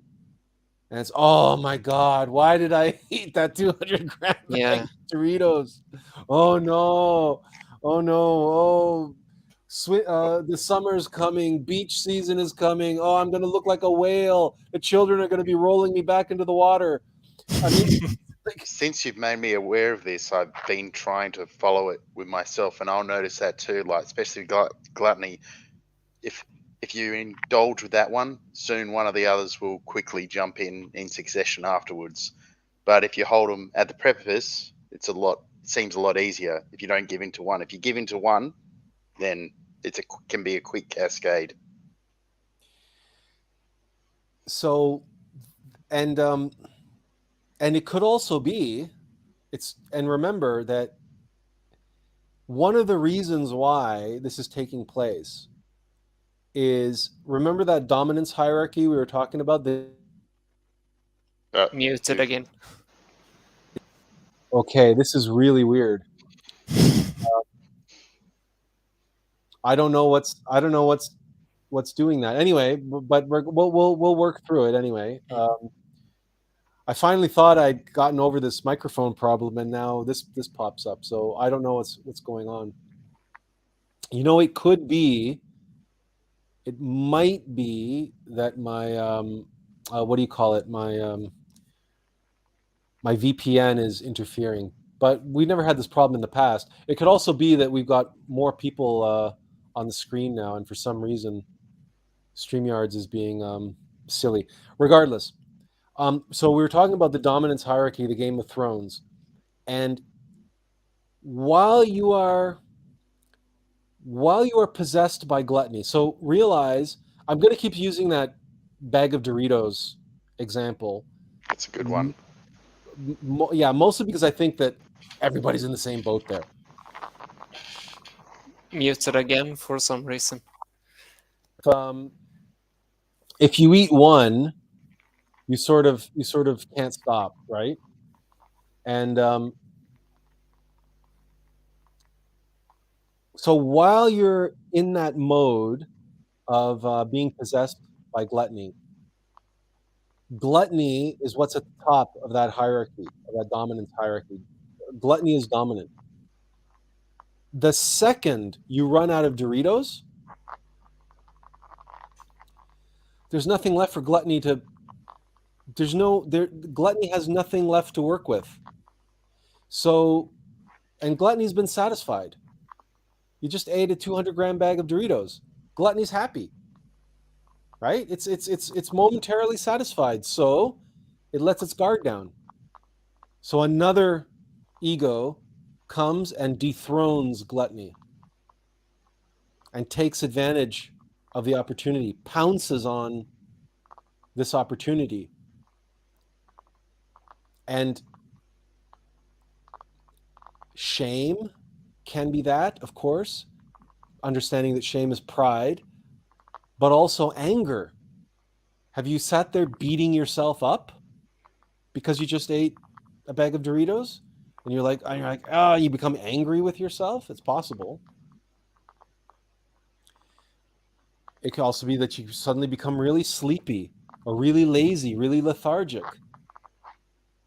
It's just maybe laziness has now taken advantage of this explosion of carbs and MSG and all the other chemicals that are in that flavoring stuff that caused the stimulus, and now is going to take advantage of the crash. And that ego of laziness is going to ride that crash down the other side and say, "Oh, I don't feel like doing anything now. I don't feel like doing any work now." That's also a direct reaction to the negative energy that we put into our bodies whenever we eat any sort of highly processed food, ultra processed food, it's called. So we eat any kind of ultra processed food, we're taking this mechanical, industrial negative energy into our bodies. Well, that's just food for egos in general. But if it's the type of also like this energy vacuum that sucks the life out of us, laziness loves to ride that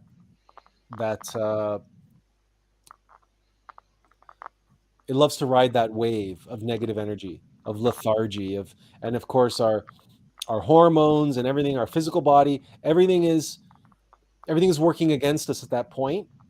So that's when laziness loves to pounce on us. Benjamin has an example here. One example from my own experience was during COVID when people were coerced to getting the Jabberwocky. That's the Jabberwocky because there were both threats and, quote, sweet promises coming from the mouths of politicians and media. Seems like a modus operandi gone wrong. Yeah, so there's another good example of coercion and fear-based coercion.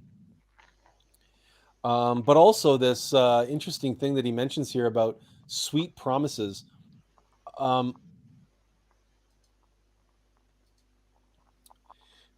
It is interesting he's used that, because now a lot of people that have been conned by Thea are getting angry, and the politicians are trying to say, "Oh, we've got to forgive. You've got to forgive everyone." So that's interesting as well. Now, They're calling it an amnesty. That's it. An amnesty for all of the COVID people who are it's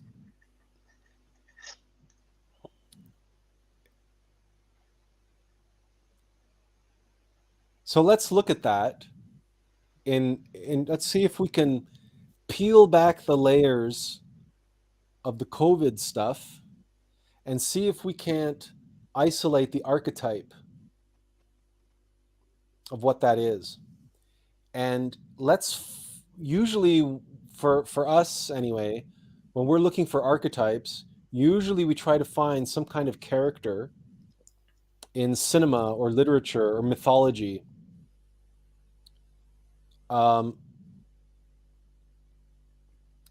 that embodies that.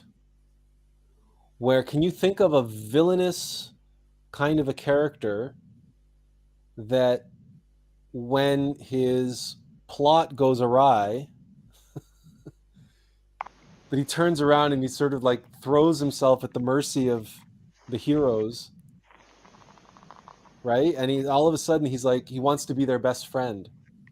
Like, oh no, I did it all for, like I did it all for you. I did it because that's really what we're talking about. Like, oh, mercy, show me mercy. I only had your best interests at heart.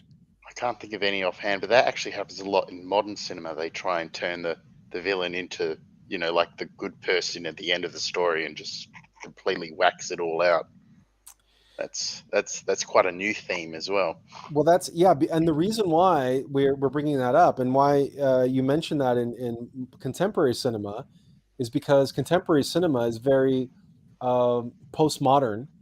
It's all very a critical race theory and all that stuff, right? Social justice and all that, and that audience is an audience of victims, of victimhood, and that their winning formula is to play the victim. By someone saying, I want amnesty, or I think I deserve amnesty,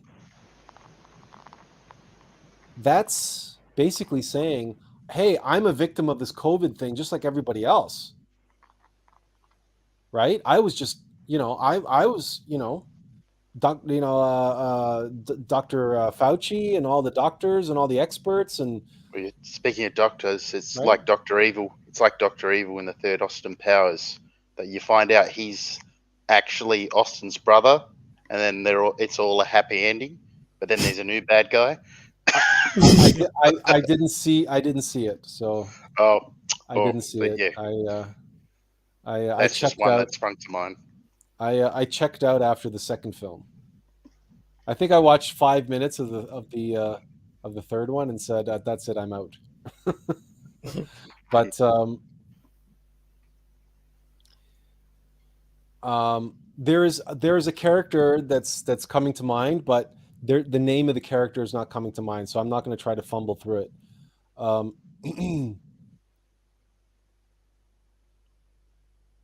Oh yes, the character is Scar. Scar from The Lion King.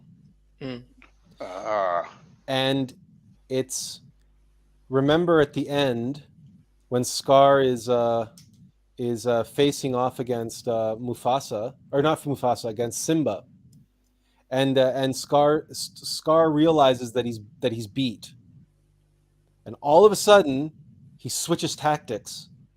And all of a sudden, Scar says, no, Simba, you've got it all wrong. It was the hyenas the whole time. It was their idea. They made me do it. And they're the real enemy, right? And Simba decides, you know what? Turnaround's fair play. And I'm going to do the same thing you did to me. Run, Scar, run and never come back. I'm going to excommunicate you. You're banned. You're banished from Pride Rock. You're banished from the kingdom. And then in the course of events, Scar runs into Shanzi, Banzai, and Ed. Those are the three hyenas. and he's like, "Oh, my friends."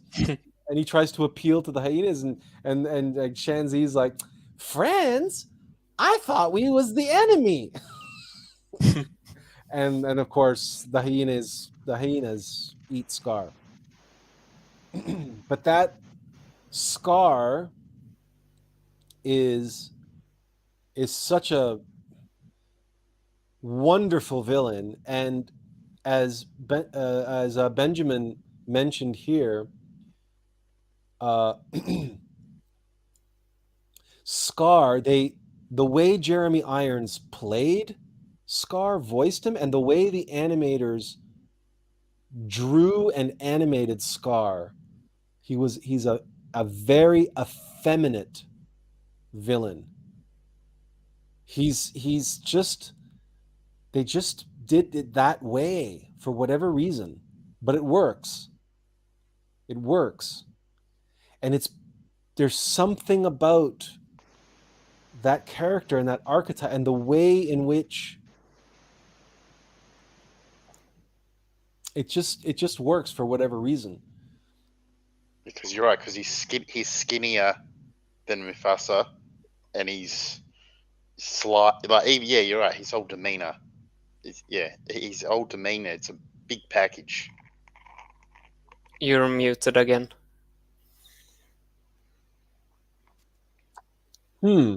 Might be that when you go silent for some seconds that it becomes muted.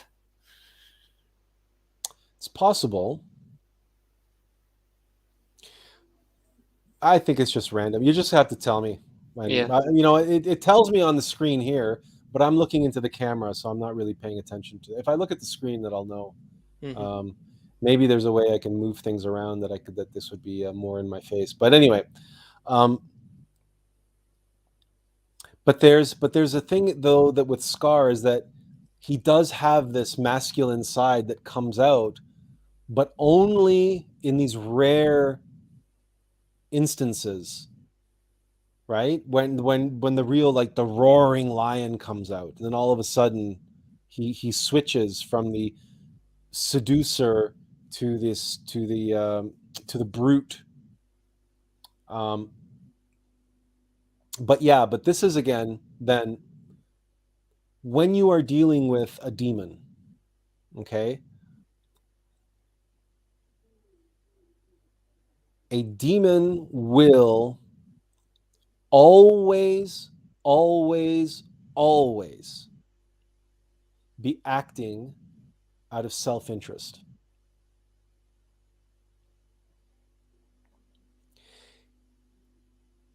It's very, very simple in this sense.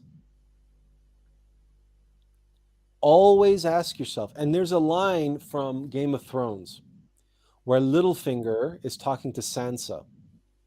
And Littlefinger is explaining to Sansa his strategy for winning the Game of Thrones. And he says, everybody I meet, I always try to imagine what they want. I always try to determine what it is that they want, and what is the worst possible thing that they could do to me in pursuit of what they want. And I always proceed on that assumption, on that basis. And that is how, and that way, my opponents can never surprise me, because I've always imagined the worst possible thing, so that even if they do the worst possible thing, I'm already ready for it. Yeah. Now, that may seem like a very cynical way to go through life. And we're not suggesting that that is how you go through life. Rather, not fantasizing or not speculating, but rather using your conscious awareness in the moment when you're dealing with an individual or you're dealing with an entity. always be listening for what is in it for them. What are they getting out of this? So when someone is telling you something, offering you something, promising you something, they're dangling carrots in front of you, they're showing you this, or telling you this, or they're telling you that, you can ask yourself, why are they telling me this? What's in it for them? Now, the mind flips this around and says, well, I want to know what's in it for them, and why, if maybe this is all lies, this is all bullshit, because if there's nothing in it for them, then this can't be legit. There must be something in it for them. This is how business people think. Mm. But the consciousness on matters of spirituality, the consciousness will be listening for what's in it for them. Because if there's something in it for them and it's a matter of spirituality, then you always recognize that you're dealing with a demon. If there's nothing in it for them, but the joy and the peace and the happiness that comes from serving others and helping others, then you're dealing with someone's soul, someone's innermost. They're sharing the truth for its own sake. But more importantly, they're sharing you the truth for your sake. If you have the presence of mind to be in the moment and receive that and recognize that there's nothing in it for this other person. They're not trying to sell me anything. They're not trying to make themselves feel better. They're not trying to be right or to prove themselves or anything of that nature. And they're not trying to convince me of anything. They're just showing me. They're just, planting a seed. They're just doing what they're doing. They want to help me. They want to legitimately help me for no other reason but that in itself.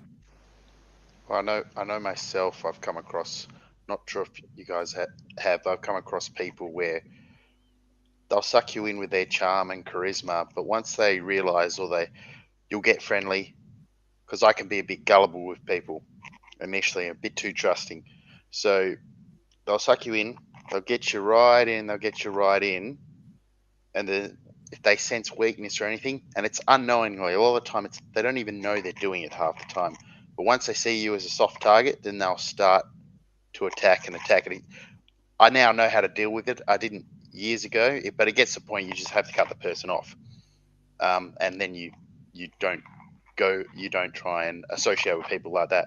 But when they realize that you're going against, like you're trying to get against that, that's the worst part because it escalates big time on their end, not on your end. You just don't let it. But have you guys come across this with people? I'll just say narcissists.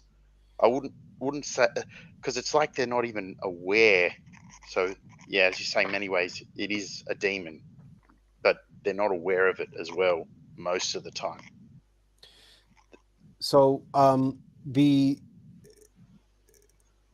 issue, there's two issues here. The first one is patience.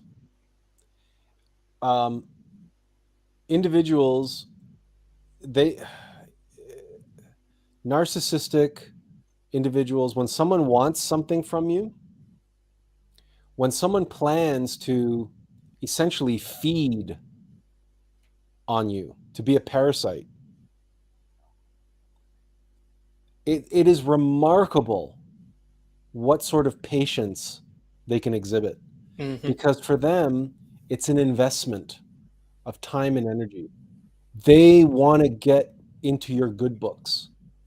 More importantly, they want to get into position where you drop your defenses, where you are completely comfortable, right? And completely, you let them in.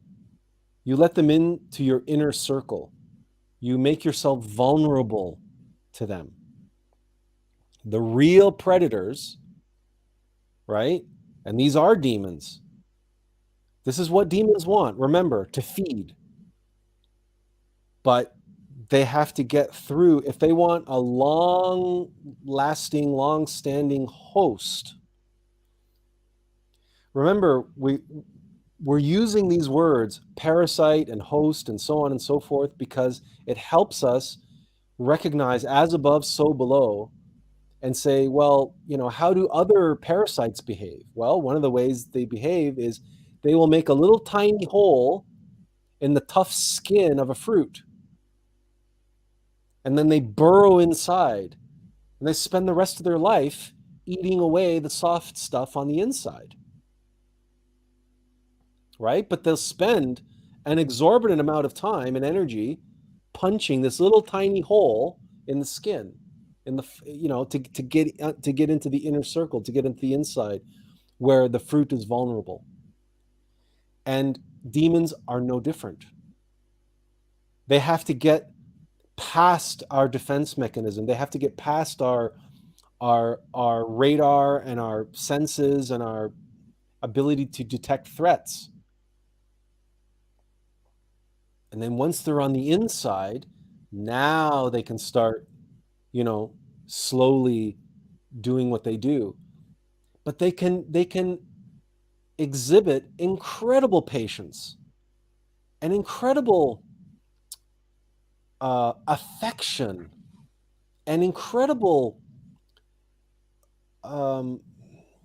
interest in us.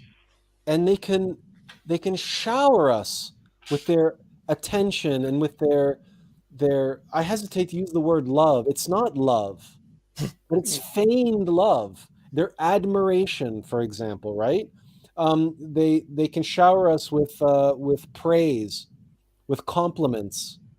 What's that expression? To butter someone up, right? To butter someone up with whatever, right? You're basically. But if we're observant of ourselves in those moments, and we realize, you know what, this is all fine and dandy, but what's really being stimulated by all this is my pride, is my ego. This person is speaking to my ego, right? And you feel your ego being caressed, right? You start to ask yourself, am I being played here? What does this person want? What is this person really after? It's very interesting because that doesn't always last either, because you'll get some that will do that, or they won't even do that so much, but then it will pivot and everything becomes about them, or everything you do is a criticism. Once your guard's lowered, That's right. Then it's like full attack. That's right. Once they get on the inside, again, like once the worm is on the inside, that's it. Then it's like, well, I mean, I'm on the inside now. And once they have their, it's like a tick, right?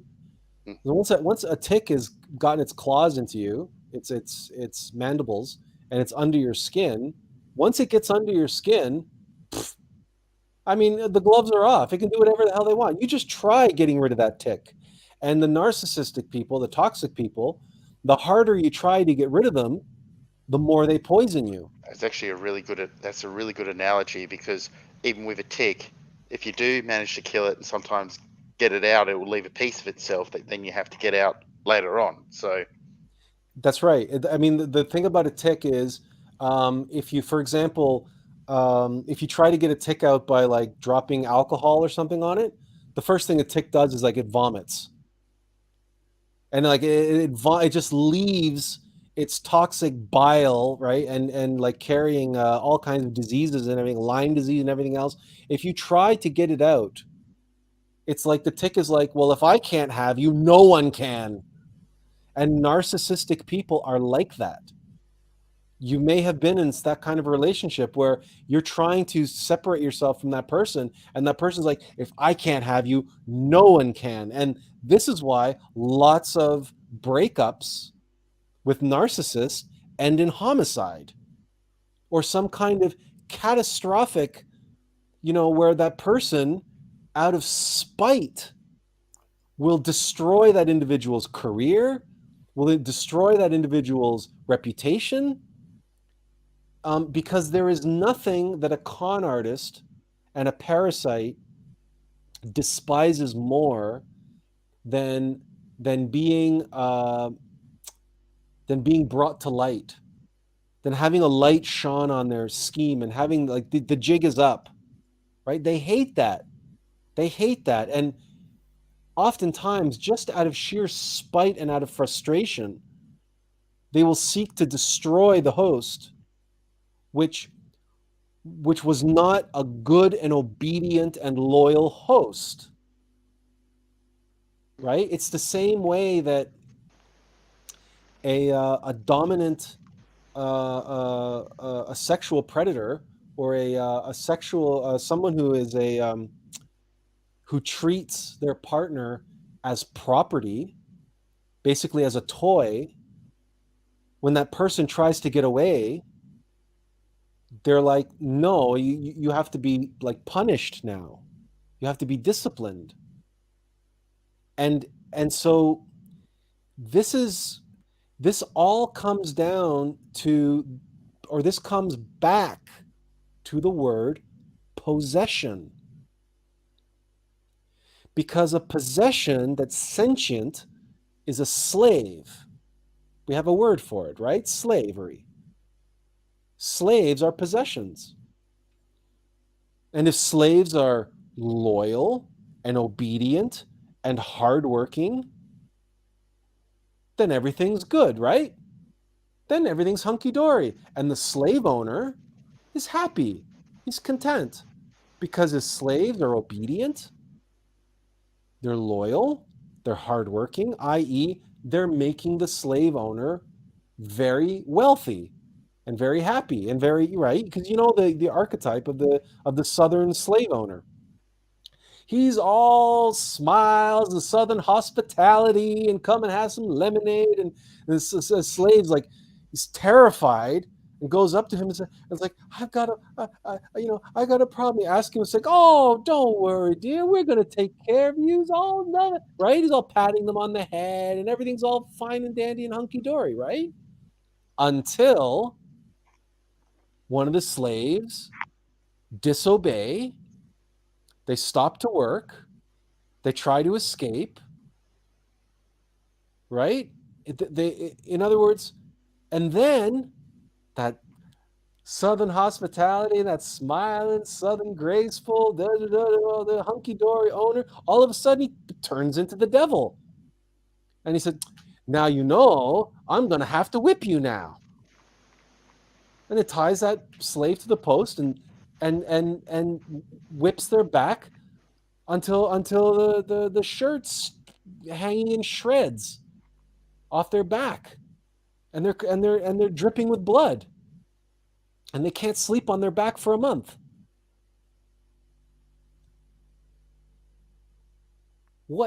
There's only one thing that can make a human being turn on a dime like that. And that's in psychology. In psychology, they call it amygdala hijack. So that's when they'll talk about like the flight or flight response just completely taking over the brain. But as you're saying, that's flawed because that's just the physical level. And I've seen, even with myself, and like in my current job where I work, you'll see people get into these states, drug induced as well, but they'll get in these states of anger that it even sounds like demonic possession because of or like, I'll give you an example, someone will be in a holding cell because they've been arrested, and they'll be kicking at the door for 10 minutes, 20 minutes, or they'll be yelling and screaming for an hour. Like, this is not normal. You know what I'm saying? This is not normal. This is not just chemicals taking over the body process for an hour. Well, that's how I see it anyway. Chemicals reduce inhibitions. That's the only thing that they can do, right? Chemicals cannot make you behave. Chemicals alter the brain chemistry and alter the inhibiting,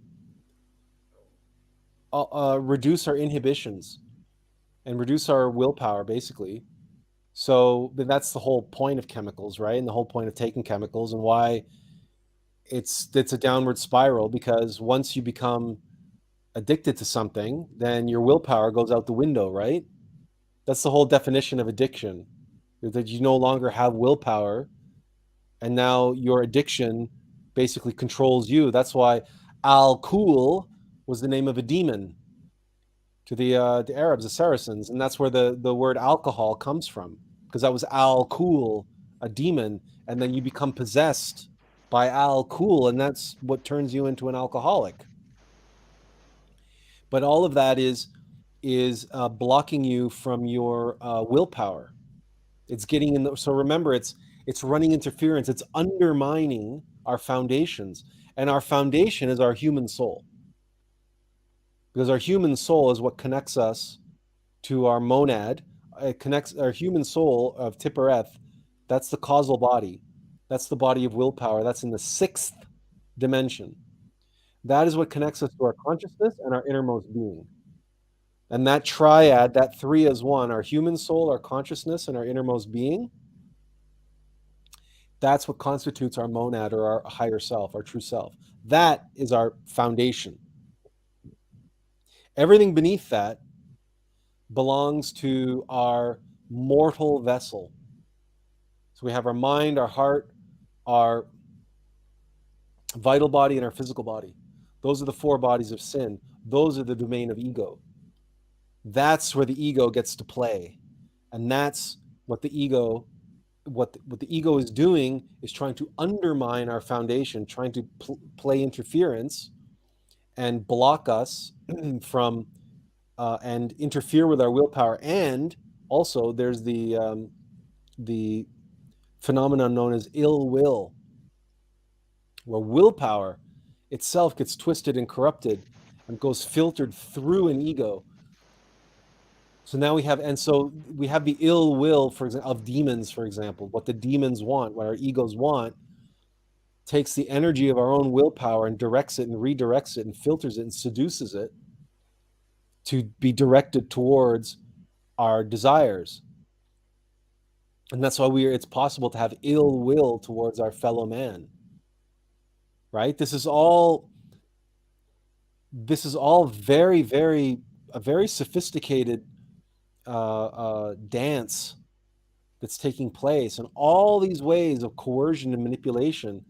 It's all the ways in which this malware, and we really should think of it like that, but it's malware like AI, like agents in the Matrix, or like all of those other AI entities in the Matrix. In the 2nd and 3rd part, you have the Merovingian, and you have the Keymaster and the Gatekeepers, and all these other like different types of programs that are running around with all of their different agendas and everything else. That really is like what's going on inside of our psyche. And the more karma we have, the more we give in to these demons, the more power we let them steal, and the more consciousness, the more ground we let them gain in our psyche, the more powerful they become, and the worse off we are. The deeper into hell, and deeper into psychological hell we are taken. Because of course, the 4 bodies of sin are called the 4 bodies of sin because our astral body, mental body, vital body, and physical body are lunar. They're lunar because they're overwhelmed by demons, and we are in hell. The lunar bodies are hell. They are Klipoth. So this planet is in hell. We are in hell. That's the fact, right? It's not demons who are running amok in our territory. Quite the reverse. It's we are trapped and enslaved on the demon's home turf. Yeah. That's the reality of the situation.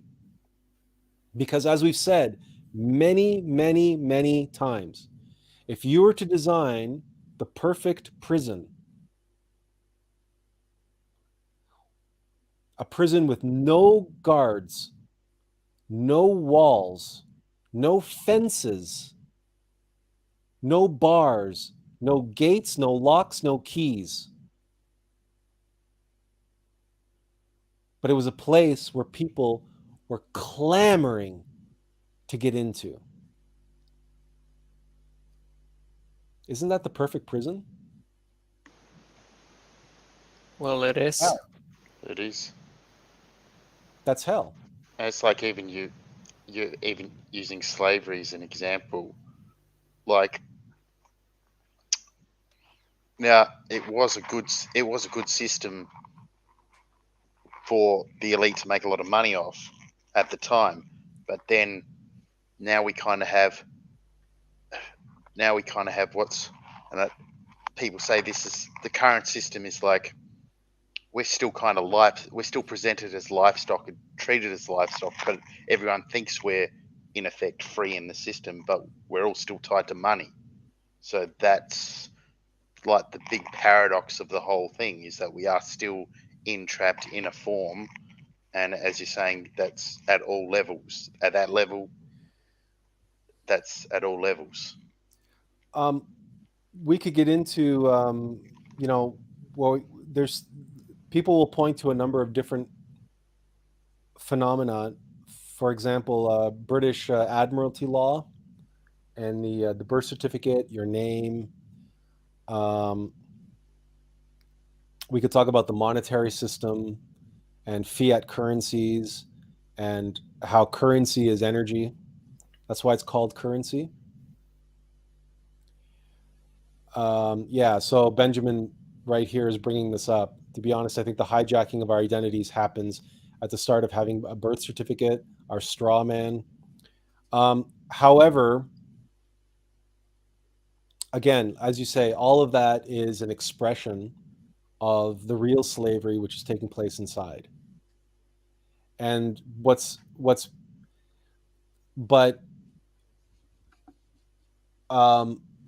the slavery, like slavery is slavery. There's a very distinct difference between the sex workers around the world who pay income tax, right, and are free agents, and the sex slaves who are taken from their village as children or are coerced into and then end up in, Jeffrey Epstein's island or the subject locked they up in don't basements, right? I mean, there's a the distinct subject they difference, don't want anyone to know about. Yeah, I know what you right? mean. Yeah. So there's a distinct difference between human as chattel and people who are entangled in a complex feudal system, right? A feudal, because that's really what we're talking about here. The vassals, right? There's a difference between slaves and vassals. And vassals come from the feudal system of lords, right? Where you had the monarchy. Nowadays we would think of them as the ultra elite. The lords, we would think of them as the corporations, because, and the governments to some degree, but the governments are really agents of multinational corporations. So we work for these corporations, so we're vassals of these entities, and these entities are legal persons under the law.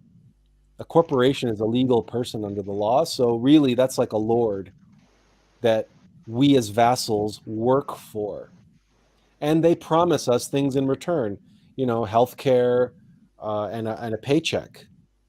And depending on the corporation that we work for and what we do for them, they might promise some other things. They promise a retirement, for example, and other things. Well, that's the same thing that the lords promised their vassals, only back then it was, well, I'll promise to protect you. I have this castle. If the villages, if my lands are ever attacked, all of my vassals on my lands, they're all welcome to come into my castle. And I have all of these knights, these soldiers that I pay for with the taxes that my vassals pay me. But I have to have all of these knights and soldiers for your protection, right? So it's a racket. That's exactly what the mafia does in New York and other places, right? You have the Don. The Don demands tribute, and in return, the Don promises protection. It's just this happens that the mafia is a little bit more direct. That the protection that the Don is offering you is protection from him. Yeah. Right? It's not just from competing mafia lords. It's protection from him. So it's direct coercion. Whereas the lords, they also had that if you didn't pay your taxes, well, you were in trouble. But the actual feudal system was completely incestuous, right? Because the lords were marrying each other's children off to one another. There were all these elite royal families, these so-called noble families. They're all interbreeding and marrying each other's children after each other, and it was all. And then every now and then they said, "Well, you know what? It's time for us to invade, Worcestershire, and this lord would invade that lord, and they'd have to have a battle and have to have a big dust up. Why? Because they had to justify their existence. They had to justify the existence for the scam. Most of that still hasn't gone. It's just enmeshed with everything else now. It's still there. It just merged and evolved into what we have now. It's far more sophisticated. Yeah. And this would you know what? Benjamin has a couple comments here. Let me get to those, and then I'll continue on this other thought. He said, just like Yosemite Sam in Bugs Bunny, if you can't beat them, join them. He posted that comment a while ago. I can't even remember what it was for. He says, to be honest, I think the hijacking of our identities happened at the start of having a straw man. We read that one. Yes, we were born into a type of matrix where AI penetrates our minds and enslaves us. When Jesus was asked about paying taxes, Jesus said to them, whose likeness and inscription is this? They said, Caesar's. And then he said to them, therefore, render to Caesar the things that are Caesar's, and to God the things that are God's. I guess maybe the ancient Gnostics were against the rulers because they know the truth.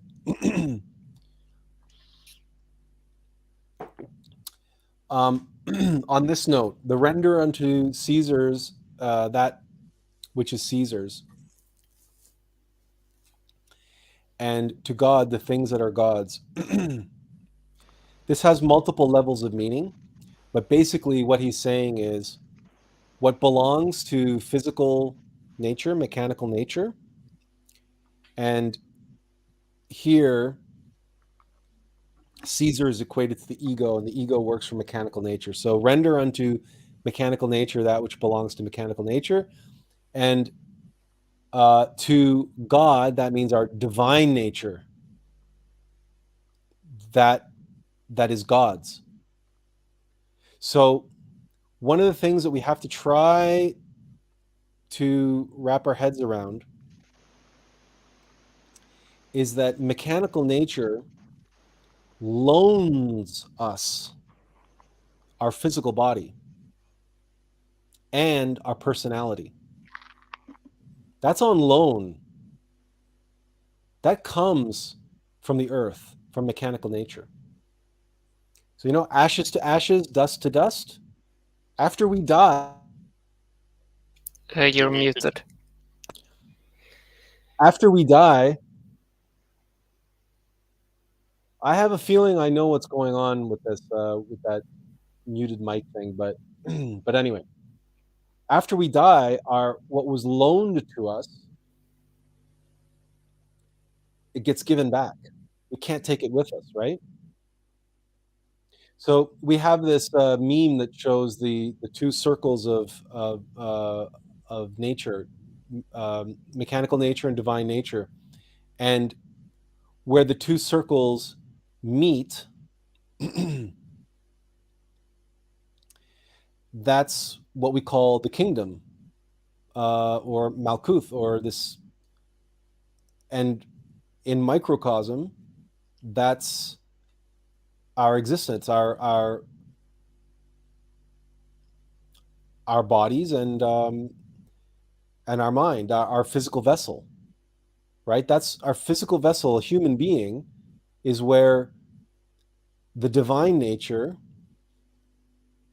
and mechanical nature intersect, where they come together. Now, of course, it's going to put it on the wrong screen. Okay, here. So you see we have our divine nature that goes this way, and we use the analogy here of water vapor, or the water cycle. So you have the water cycle, and where the sun causes evaporation and then into the clouds, and then we have condensation and rain falls. But then on the earth, we also have these undercurrents, right? We have this reverse where water at the surface cools and goes all the way down to the bottom, and then gets warmed again and then comes back up. And so we have these earthbound currents. And where surface water and water that is trying to evaporate meet, that's called surface tension. And that's the tension that is created between mechanical nature and divine nature. You see, our egos are trying to drag down and pull under through devolution, through the fall, is trying to drag our divine nature down into the infernal worlds, down into hell. Our divine nature is trying to free itself from hell and go through evolution into the supernal worlds. And this is this holy eight, this constant continuum. But the other way to think about it then is that the water that is trying to go through the water cycle in the atmosphere, and then the undercurrents that are trying to hold that water to the earth. And that's where we get this interesting phenomenon of surface tension, where this thin film of water molecules that is actually solid enough that insects can walk on it. That's surface tension. That's that phenomenon. And that is how we have to comprehend and understand this virtual reality that we exist in, called 3D reality. That's all it is. It is a space of tension between consciousness and unconsciousness, between the supernal worlds and the infernal worlds. All it is this. It's literally this film. And when you look at the electromagnetic spectrum and you look at the spectrum of visible light and how narrow a band of frequency physical reality actually is, this model here begins to make that much more sense. Where you have beneath us, we have hell, and above us we have heaven, the supernal worlds, including our foundation. And then beneath us we have going deeper and deeper and deeper into levels of hell.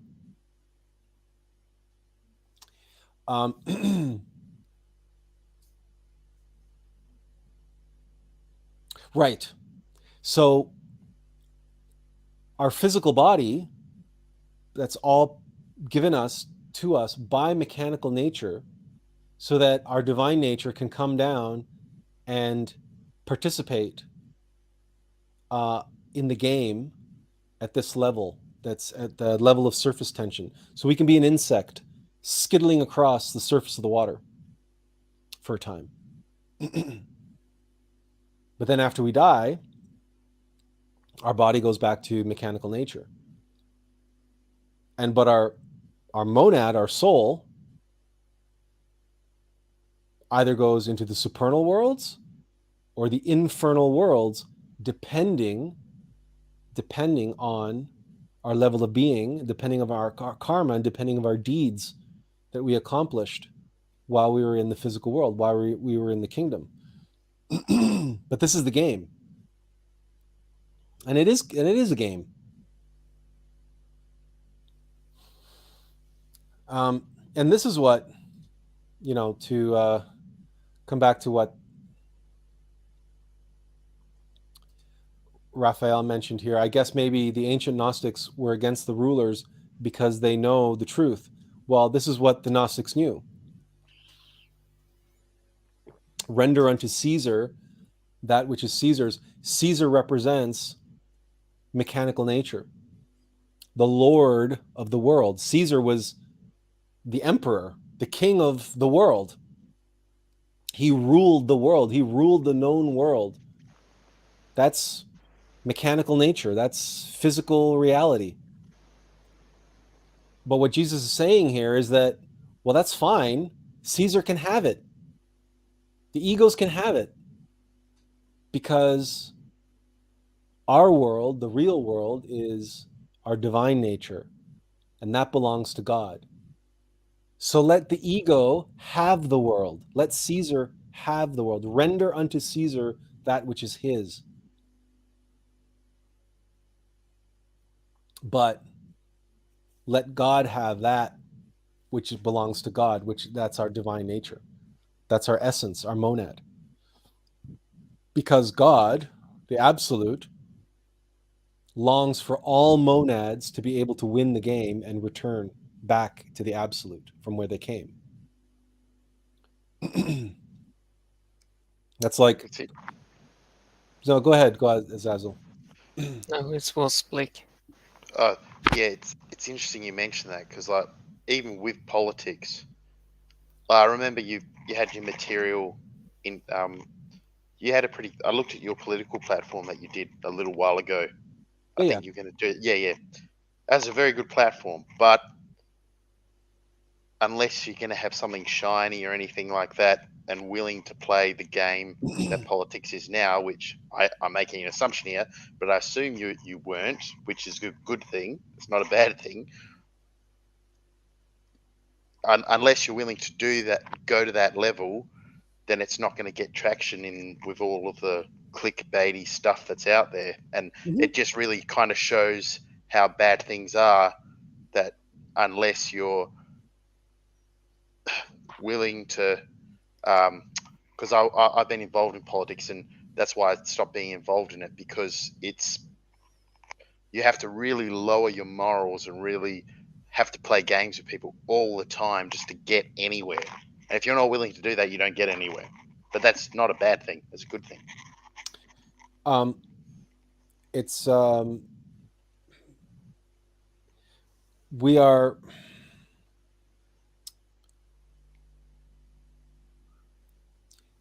in very short order. Everything is going to collapse.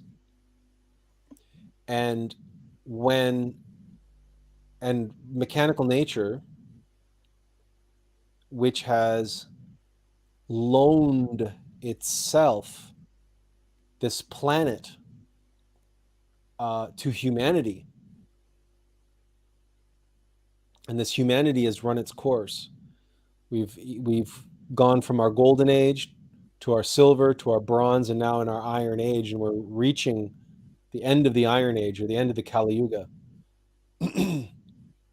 That's old age.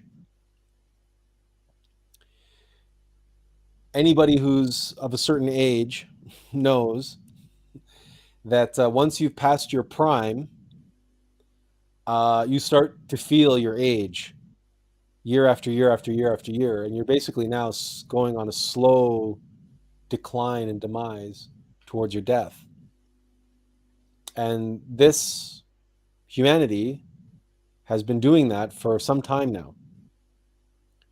And what is old age if not forces undermining our physical vitality and longevity? Death itself is the ultimate underminer. But death and old age work for mechanical nature, and these are undermining our physical foundations.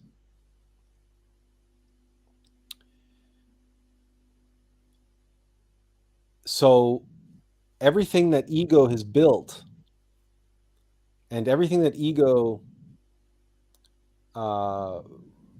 thrives in, and everything that functions on those levels, none of it can last. There is nothing on this level of reality that is eternal. Even stars die. Even galaxies die. Even giant sequoias that have lived for 1,000 years and more, even they die. Anything that ego builds and creates or shapes, or because frankly, anything that ego had a hand in and is now, but ego's job, the Black Lodge's job, is to undermine and destroy itself, destroy civilization. So there will come a time when there will be so much chaos and confusion, and ego is just going to be so corrupt and so dismantling and destroying of itself and everything it's created that it's completely unreliable anymore. You can't rely on it to do anything of any import, of any, So then what? Desperate times call for desperate measures.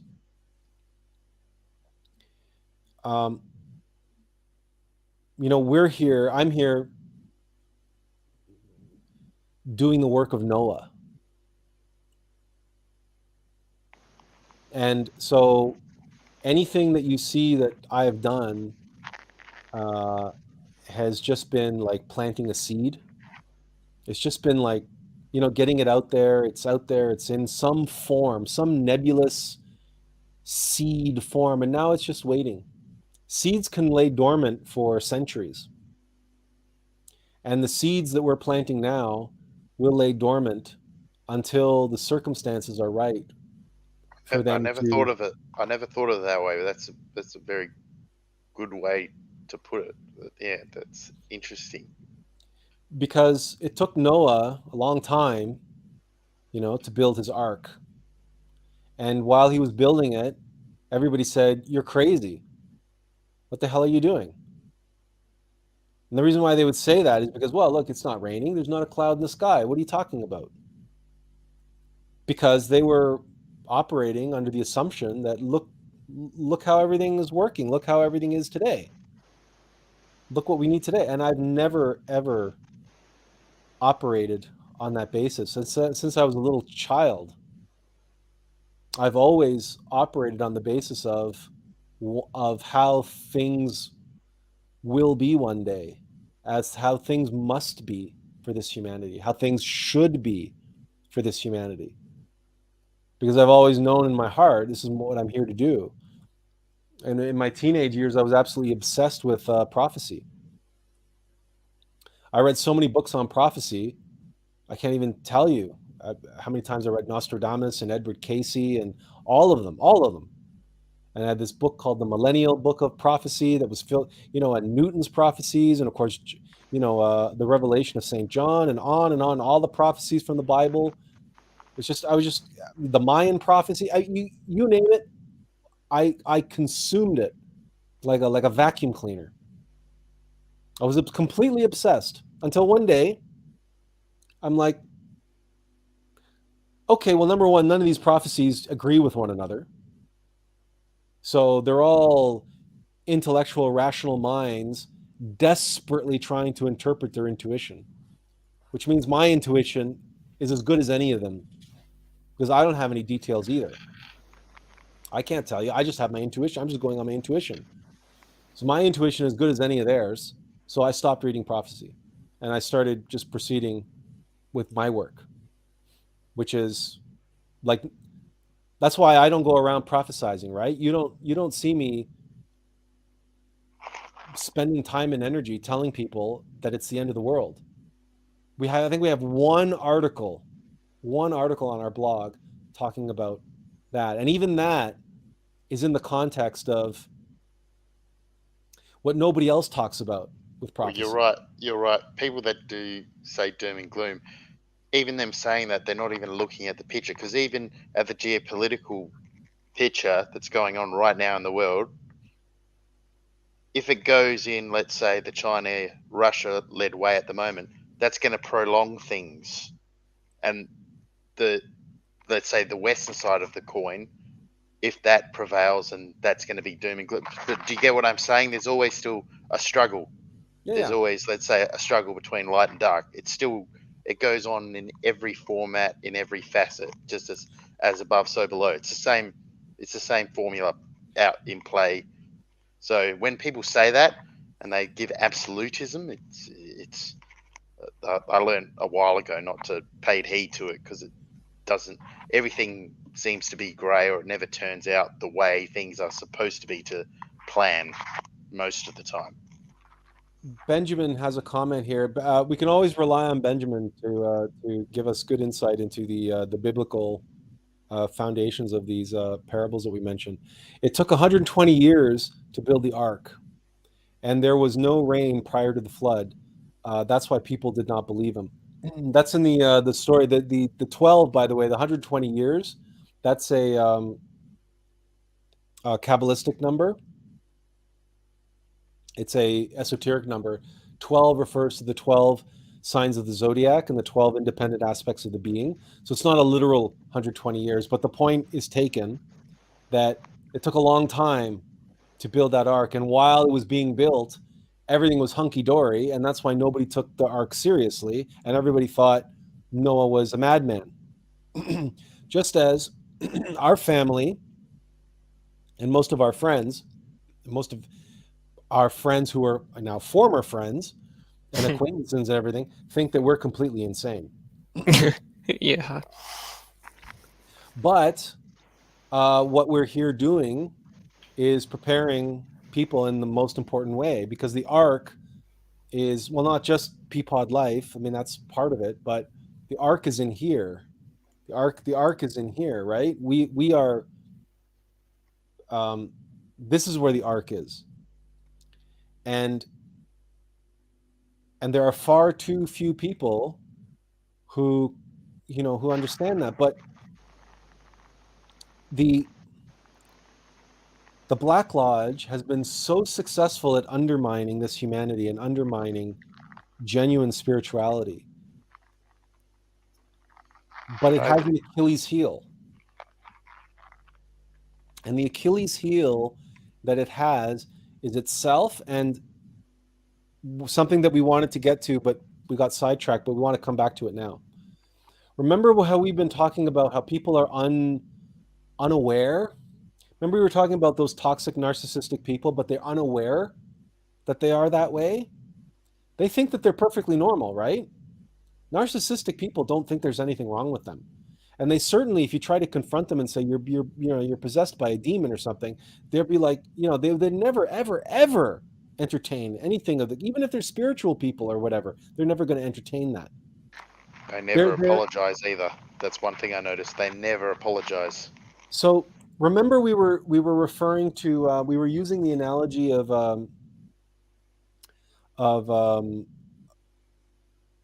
Weinstein, of Harvey Weinstein, or the Jeffrey Epsteins of this world, or the sexual predators. In other words, there's another archetype or another example, another case study that we can use as an archetype for how demons operate.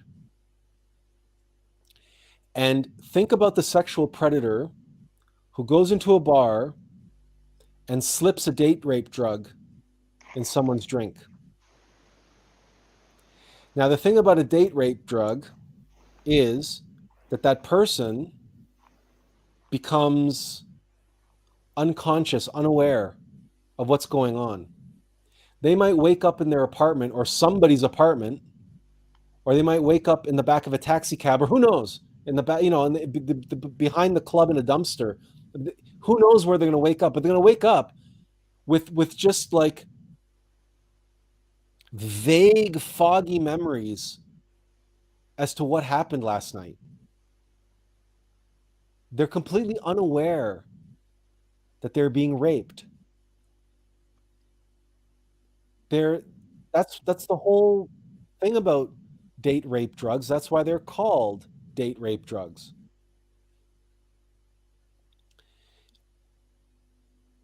This is lesser egos or lesser demons. This is their only recourse. It's the only way they can get people to behave certain ways. You can think of it in that way, where that person is getting, pardon the expression, is getting screwed. That narcissist is getting screwed, but they don't know it. They don't realize that they're possessed. They have no idea.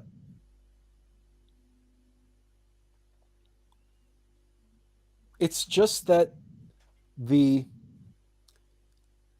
mix, the psychological mix that demon is using to hypnotize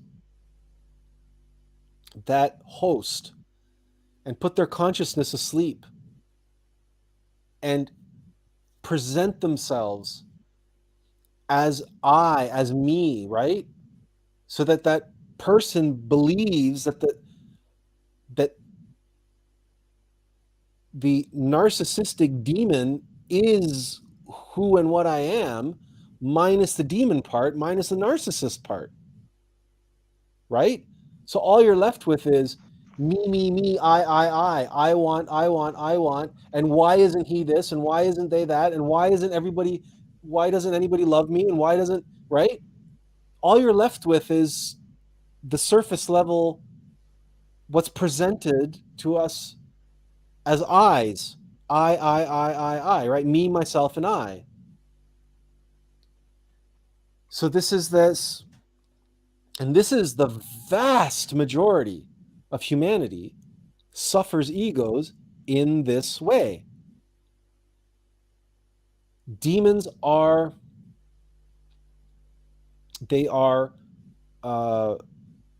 con artists. They are, again, pulling the strings, making us a puppet. They're not out in front. Only their tendrils, right? Their tentacles. They only expose as much of themselves as they need to expose in order to gain control of us, to get us to act in ways that they can get what they want. Then they retreat. Then they pull back their tentacles. Because they're very self-conscious, right? The whole notion of self-consciousness comes from their egos are completely worried about themselves, right? They're completely egotistical, right? Yeah. So it can be like their survival. Remember, mechanical nature, right? Survival is first and foremost. Every single creature. There's two things. We talked about this in a live stream a few weeks ago when we talked about the pimp of Babylon. If lust is the whore of Babylon, and lust is the impulse to procreate, that is survival of the species, survival of the genetic line, that's lust, right? Procreation. yeah. That's one drive that all creatures possess, or a drive that possesses all creatures. The second is individual survival, the survival instinct. for the individual to survive. So that's eat, sleep, fight, flight, freeze, or fawn, depending on the situation, depending on the kind of creature that we're dealing with here. So you have defense mechanisms, offense mechanisms, and you have feeding mechanisms. And if you're a parasite, right, you have your various mechanisms by which you identify, find, clasp onto, and feed off of a host.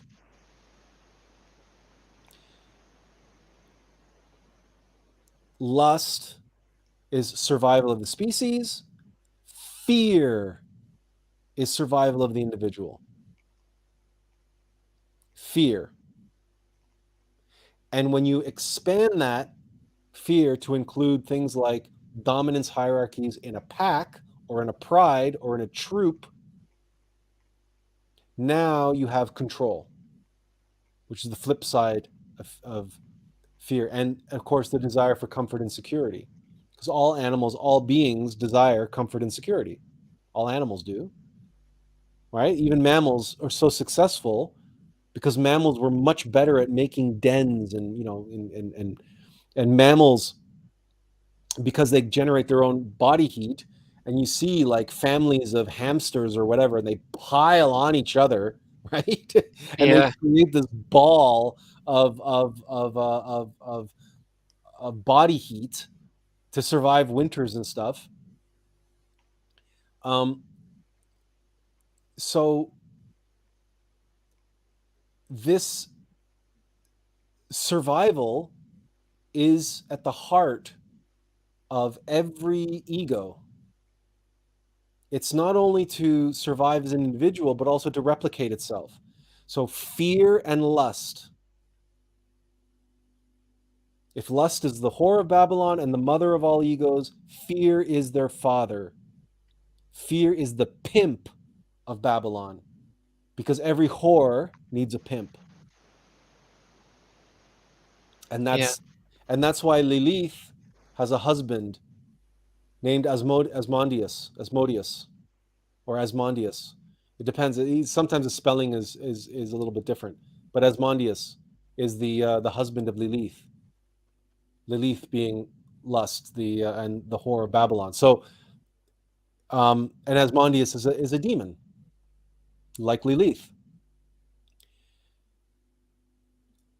So is that what Lilith represents as lust? Ultimately. Oh, okay. Now. Yeah. Yeah. Yeah, that's for all practical purposes. Yes. There might be other interpretations, and there might be other. Yeah, there is. Yeah. But for our purposes, Lilith is lust. No, that makes much more sense. And even if Lilith is portrayed as a demon a lot of the time, so it's. Well, she most definitely is. So, well, I mean, there's, you know, and there's Lilith, there's Nahema, there's other, like, one of the things I try to do is I try to draw a line and say everything on this side of the line is need to know information and practical information. Yeah. That's going to help us understand where we are at and the work that we need to do. And everything on the other side of the line is very interesting, very wonderful, fascinating, esoteric. You know, it's wonderful for esoteric study, and eventually, probably, very useful, valuable information once we've gotten to a certain level. But what I'm here to do is, on this side of the line, help people get to that other level. Yeah. And then there are other resources available. Master Samael spent an entire lifetime writing over 60 books, and all the people at glorian.org have spent their lives creating this online repository of all this incredible esoteric wealth of information that people can go and access on their own time, in their own way, when they're ready. And they don't, They don't need me trying to repeat, or because I don't have that knowledge. I don't have that esoteric knowledge. And every time, and I'm not allowed to do that. Even if I did spend all of my life studying it, I have a terrible memory for names and all that kind of stuff. That's not what I'm here to do. I'm here to present the need to know information, the rubber meets the road information, in a way that speaks directly to the eccentricities of the people living in the world here and now, in the time and place in which we are living. And that's why this video that I've been working on, that's been taking so much time, it's been like I've been agonizing over trying to get it into this time frame, but also the symbols and the allegories, and everything has been coming together now. And what's been appearing for me to have to be mentioned and included in it, and in the context and everything else, it's all becoming very, very, very clear why someone, and once you guys see that video, and I keep promising that it might be next week, it might be next week, it might be next week, but it's not up to me, honestly. This week, and actually in the last 72 hours, for whatever reason, I was told, okay, time for you to learn about the metaverse. Like, what? Time for you to learn about, watch as many YouTube videos as you can about Mark Zuckerberg and the metaverse. Sometimes you get, like, why? But ours is not to reason why. Ours is but to do or die. And I know now why. And I have to mention it in the video. Because if you don't know about the metaverse, or if you haven't heard about the metaverse, or you haven't seen what Facebook's Mark Zuckerberg's idea of the next version of the internet is going to be, it's everybody putting a virtual reality helmet on their face and being immersed into this complete virtual reality world called the metaverse. And we're doing this in virtual reality. I like to quote Admiral Akbar when it comes to the metaverse: it's a trap. It's many, many, many, many, many crazy things. A trap is as good a way as any to describe it, to be honest with you. But the thing is that in my video now, like weeks and weeks ago, we had to make a decision. We had to say, what are we going to call this?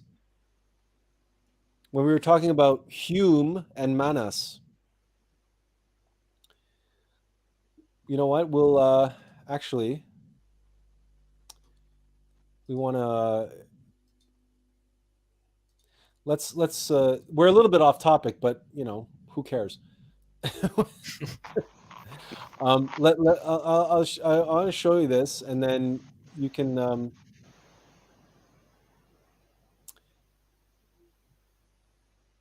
okay.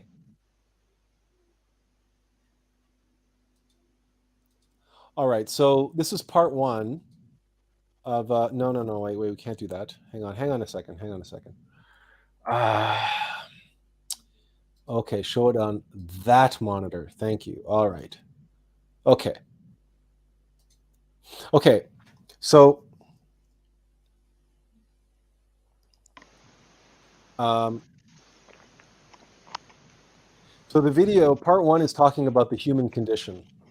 Well, actually, specifically, part one is talking about the word human. And human is a compound word of, the first part is Hume. And Hume means earth, right? And what earth is the earthen matrix for air, water, and nutrients to support life. But it is also the earthen vessel for yourself to lead a mortal life. That's Hume. That's that part of that word. The second part of human is Manas. And Manas means mind in Sanskrit. But it's not just mind as we understand mind, as Emerson called the overmind. It's what Nietzsche called the uber mind. It's what Buddha called the Buddha mind.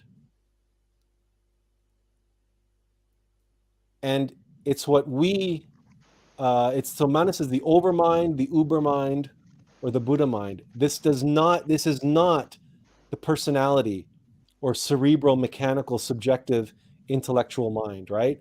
That mind is a part of our Hume, the brain, the mind that we're all familiar with. Our rational cerebral mind is actually part of our Hume. So that's not what Manas is. Einstein called what Einstein called the rational ego mind is that intellectual mind. Einstein also referred to the intuitive mind. It's what we call the meta mind. And it is that meta mind, which is Manas, it's the metaphysical matrix of self, consciousness, and soul. It's what enables us to have a multidimensional experience. It is a way to be, seek, know oneself and reality fully through meta mind. Now, this was literally weeks and weeks ago when we were confronted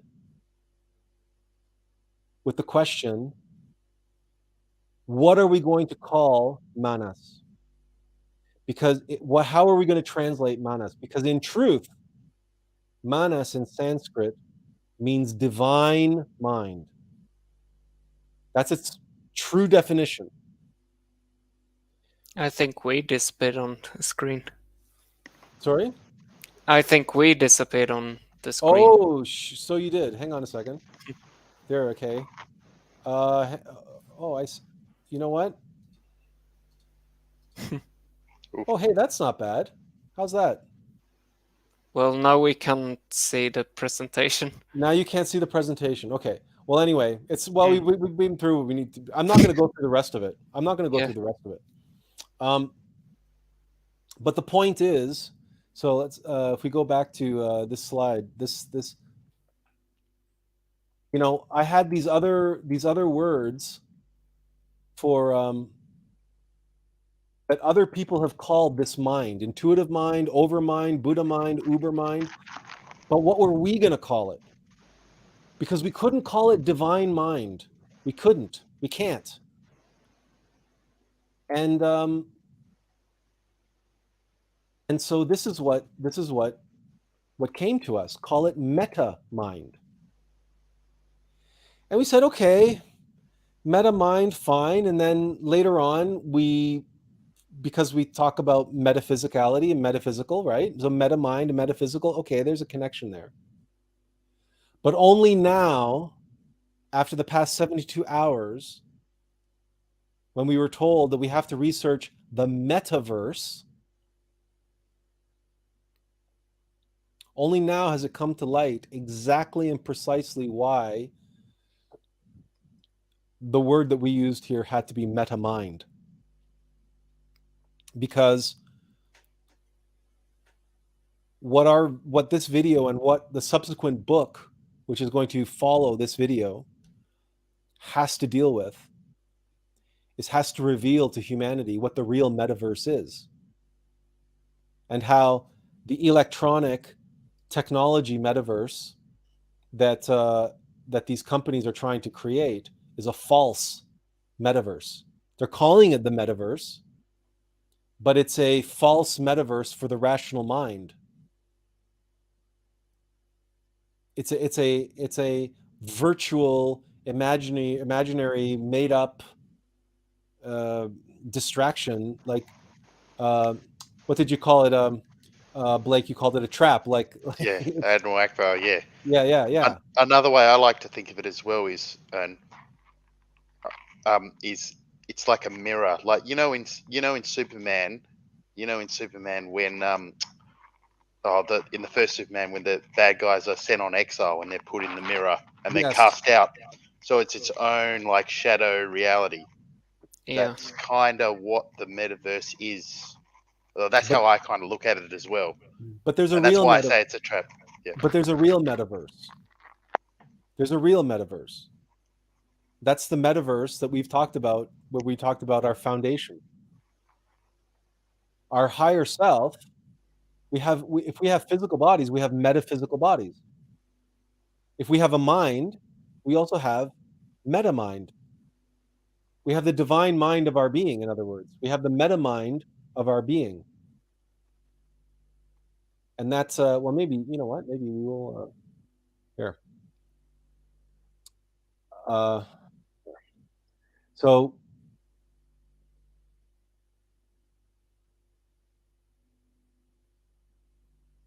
a human being is the physical embodiment of meta mind of being. That's what a human being is. We have Hume, we have Manas, we have our earth, and then we have our meta mind, and we have our rational mind.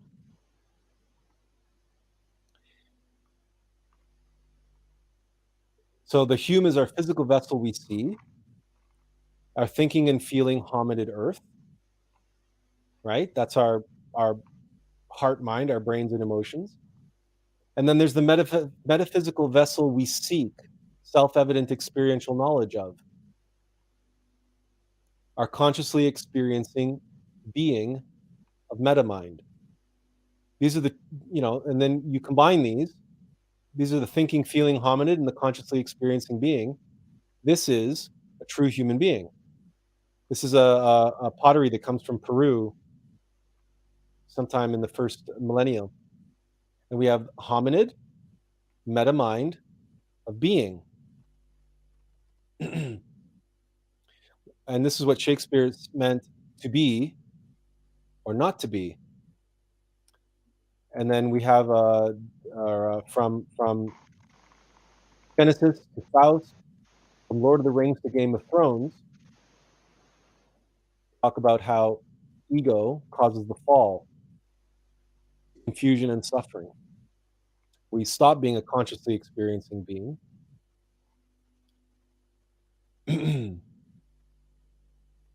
So these two pillars together, we end up with Hume, Manas, and being. We get a triune human being. Tri meaning three, un meaning French for one, and the IN from triune is 3 in 1. That's literally what triune means. And what you're left with is a true human being. And our allegory for this is a cyclist, a bicyclist. We have our Hume and Manas, and our triune human being. Hume, Manas, and being.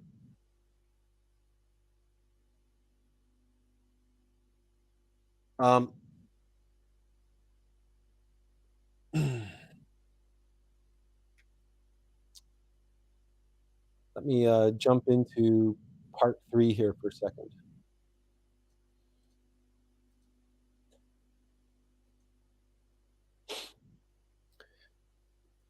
So part 3, we get to the meaning of the human condition, which is to seek Aum. To seek means to strive for.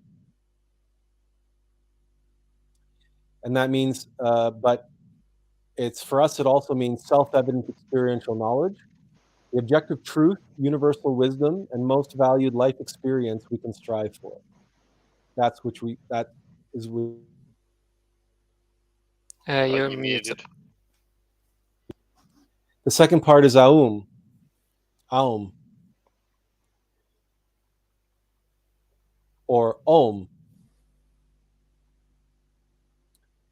And that's the analogous ultimate methodology of life, the meta paradigm of evolution and devolution at the heart of all phenomena and the heart mantra, Om.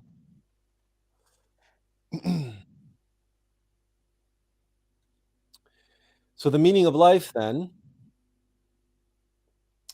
our eyes suffering, oops.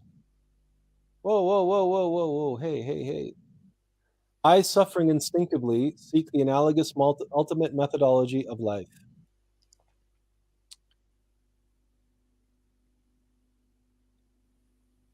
So the meaning of life is to be a true human being.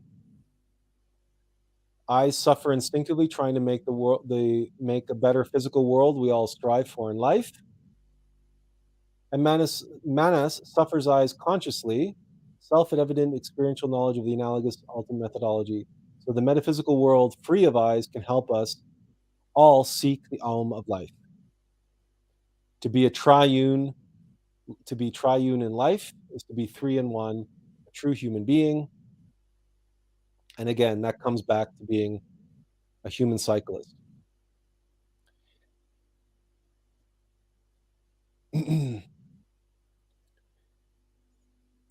And that's to have what belongs in the wheelhouse of our rational mind and the wheelhouse of our meta mind. We have our rational mind, our meta mind, our being, and that's what it means to be a true human. We have our physical vessel and our metaphysical vessel, but you notice these are wheelhouses. These are houses of control, right?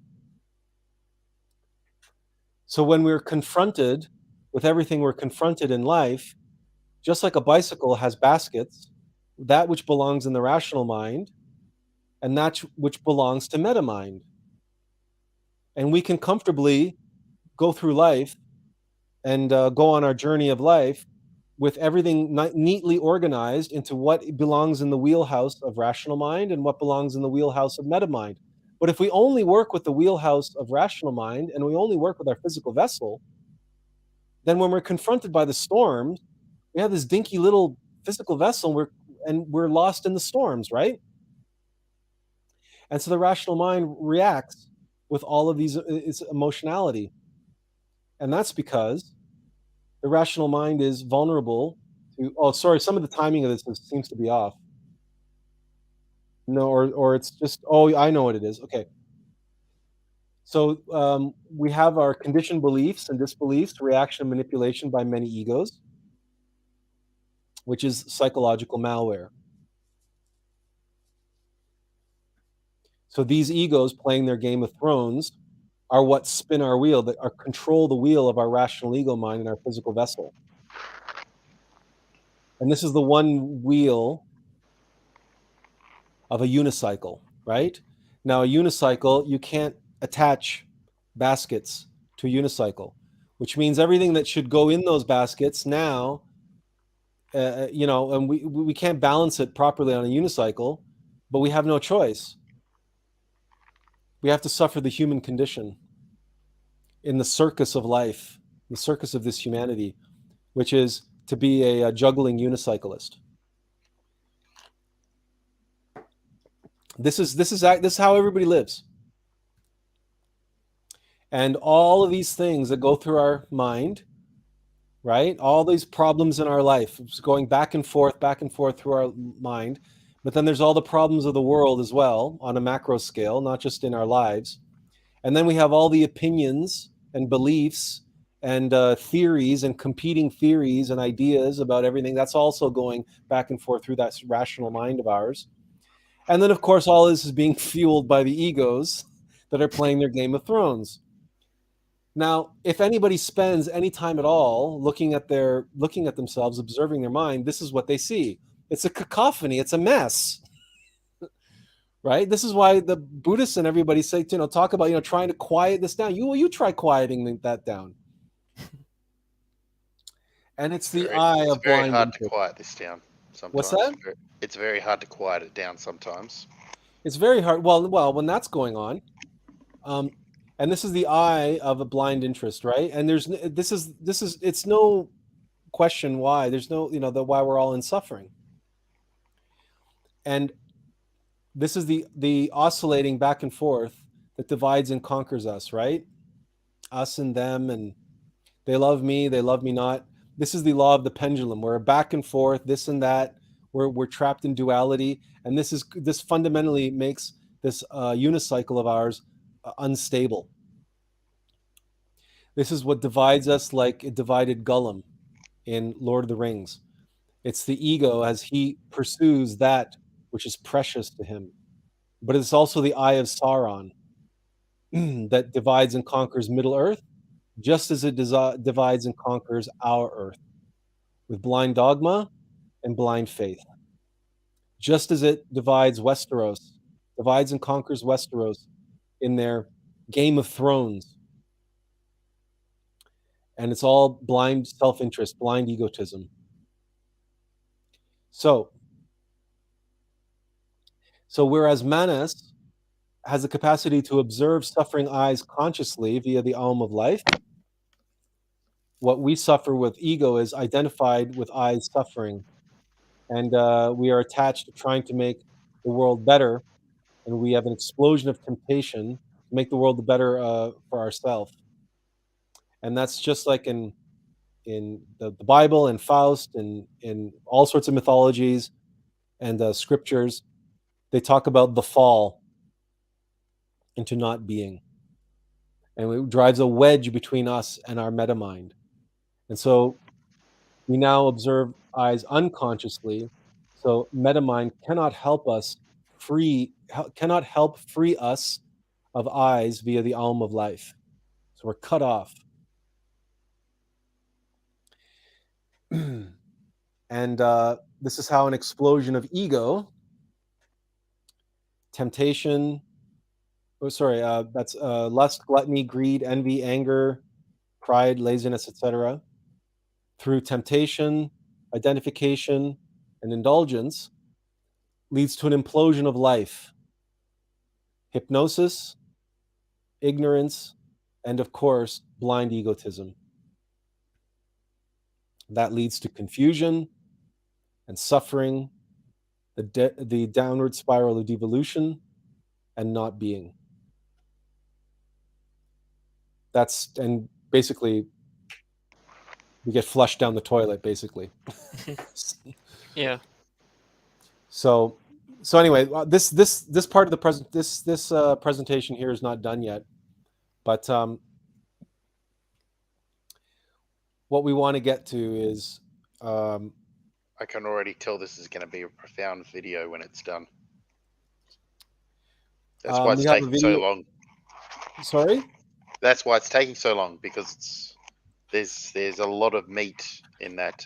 There's a lot of material in that video. We're attempting to do here something that's never been done before in the history of humanity. This video, in told, these 3 parts, each one will be, the goal is to have each part under 5 minutes, which means the whole thing will be 15 minutes, revealing the whole of the human condition and the meaning of life and the way out of hell, summarized in 15 minutes. It's never been done before in the history of humanity. The closest that we've been able to find is the to be or not to be speech from Hamlet.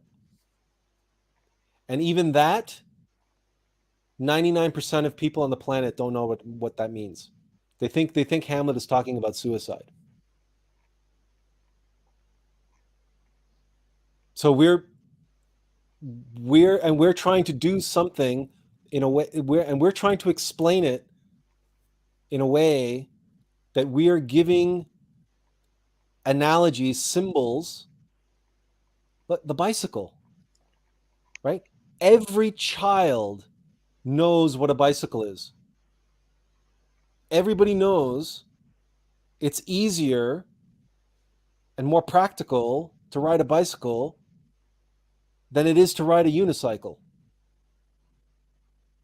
It's self-evident. If you had a choice to go on a cross-country ride with a backpack and are you going to do that ride on a bicycle or unicycle? It's self-evident. Here's the next self-evident. We talked about the wheelhouses and the vessels, right? This is an ocean-going vessel. Think of the ocean, the vast ocean, as the vast field of metamind, right? As the metaverse. And our metaphysical vessel has these gifts. Einstein called them gifts. Gifts. I should have shared that quote with you guys from the beginning. But here, let me play this out for you.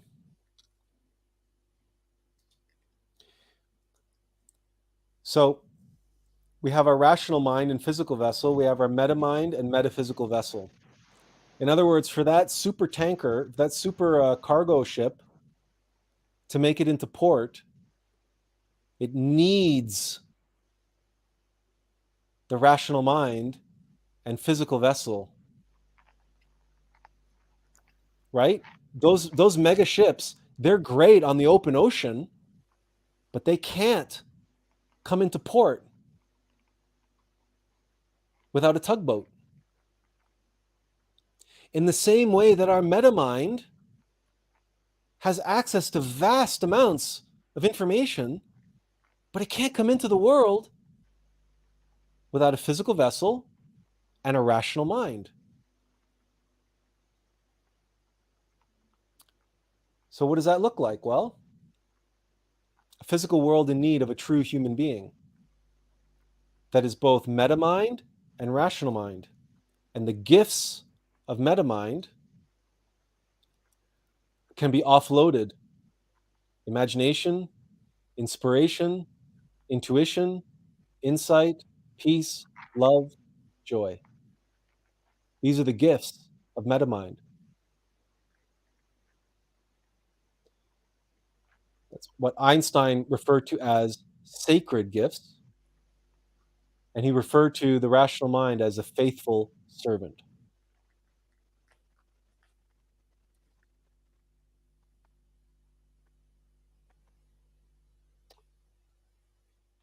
So the rational mind and its emotions and instincts, vitality, physical body, five senses, that's our Hume. And our metamind, imagination, inspiration, intuition, insight, peace, love, joy, these are all part of our manas, our metamind. These are the two pillars of a true human being. And this is the relationship between the rational mind and metamind. You know, and our faithful servant, right, as our mortal vessel. Now, this is Theodore, by the way. Now, you might think that's all very, very cute and everything, but it's actually, you know, I didn't choose the tug life. The tug life chose me. So Theodore comes, the second part of Theodore is called Doros. Doros means gift. In other words, to receive our gifts with humility and gratitude, and to seek to be a worthy vessel, conscious to share gifts, is life's greatest gift.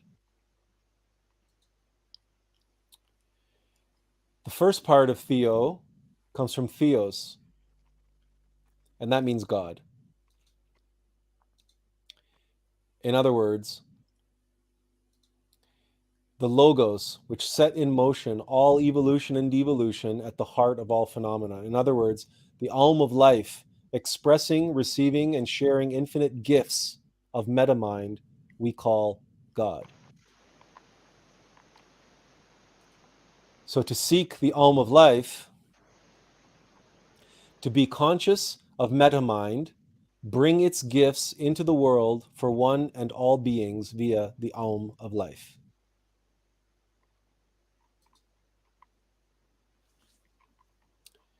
We have the side of the gift, to be a gift of God, to be a true human being. Oh yes, this slide isn't done. This is all rough still, but we've got a video here. peeling away the metaverse and getting to the actual real metaverse.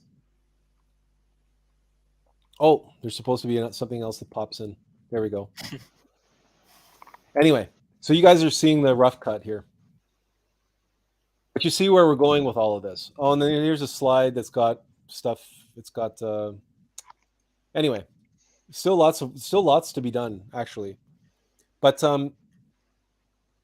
you can see that, you know, we're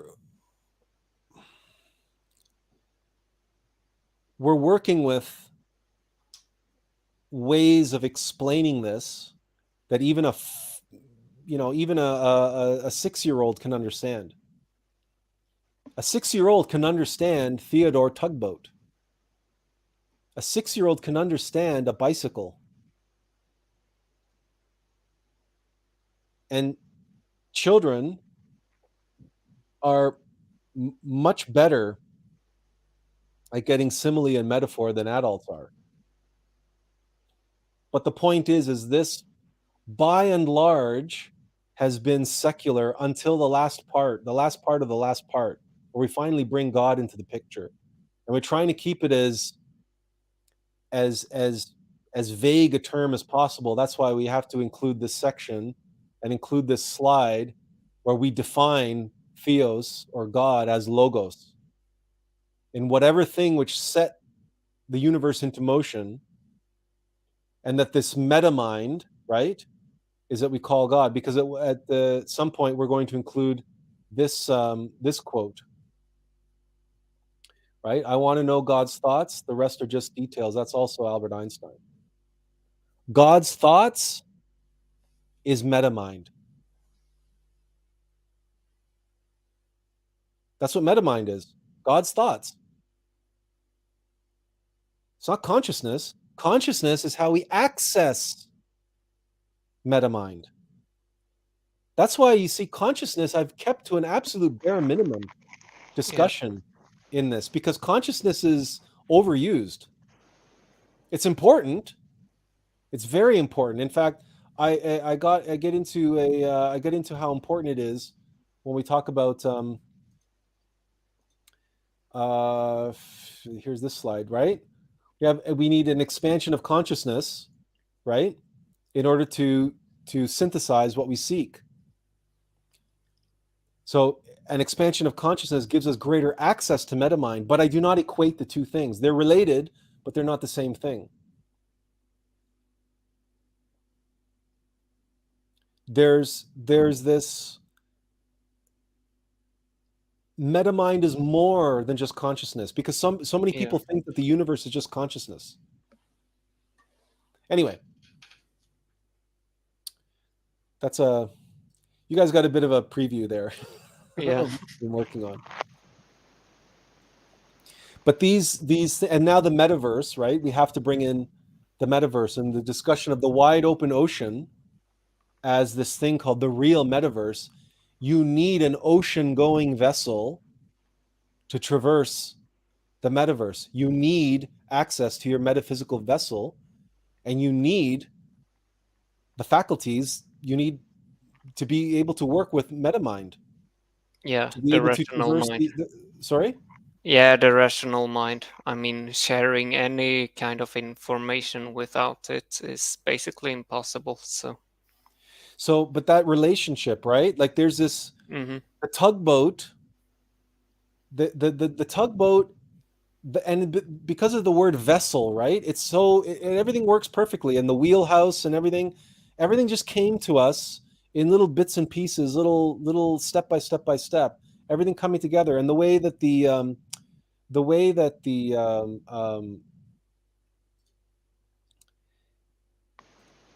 way that we are able to use the two wheels. No, where am I?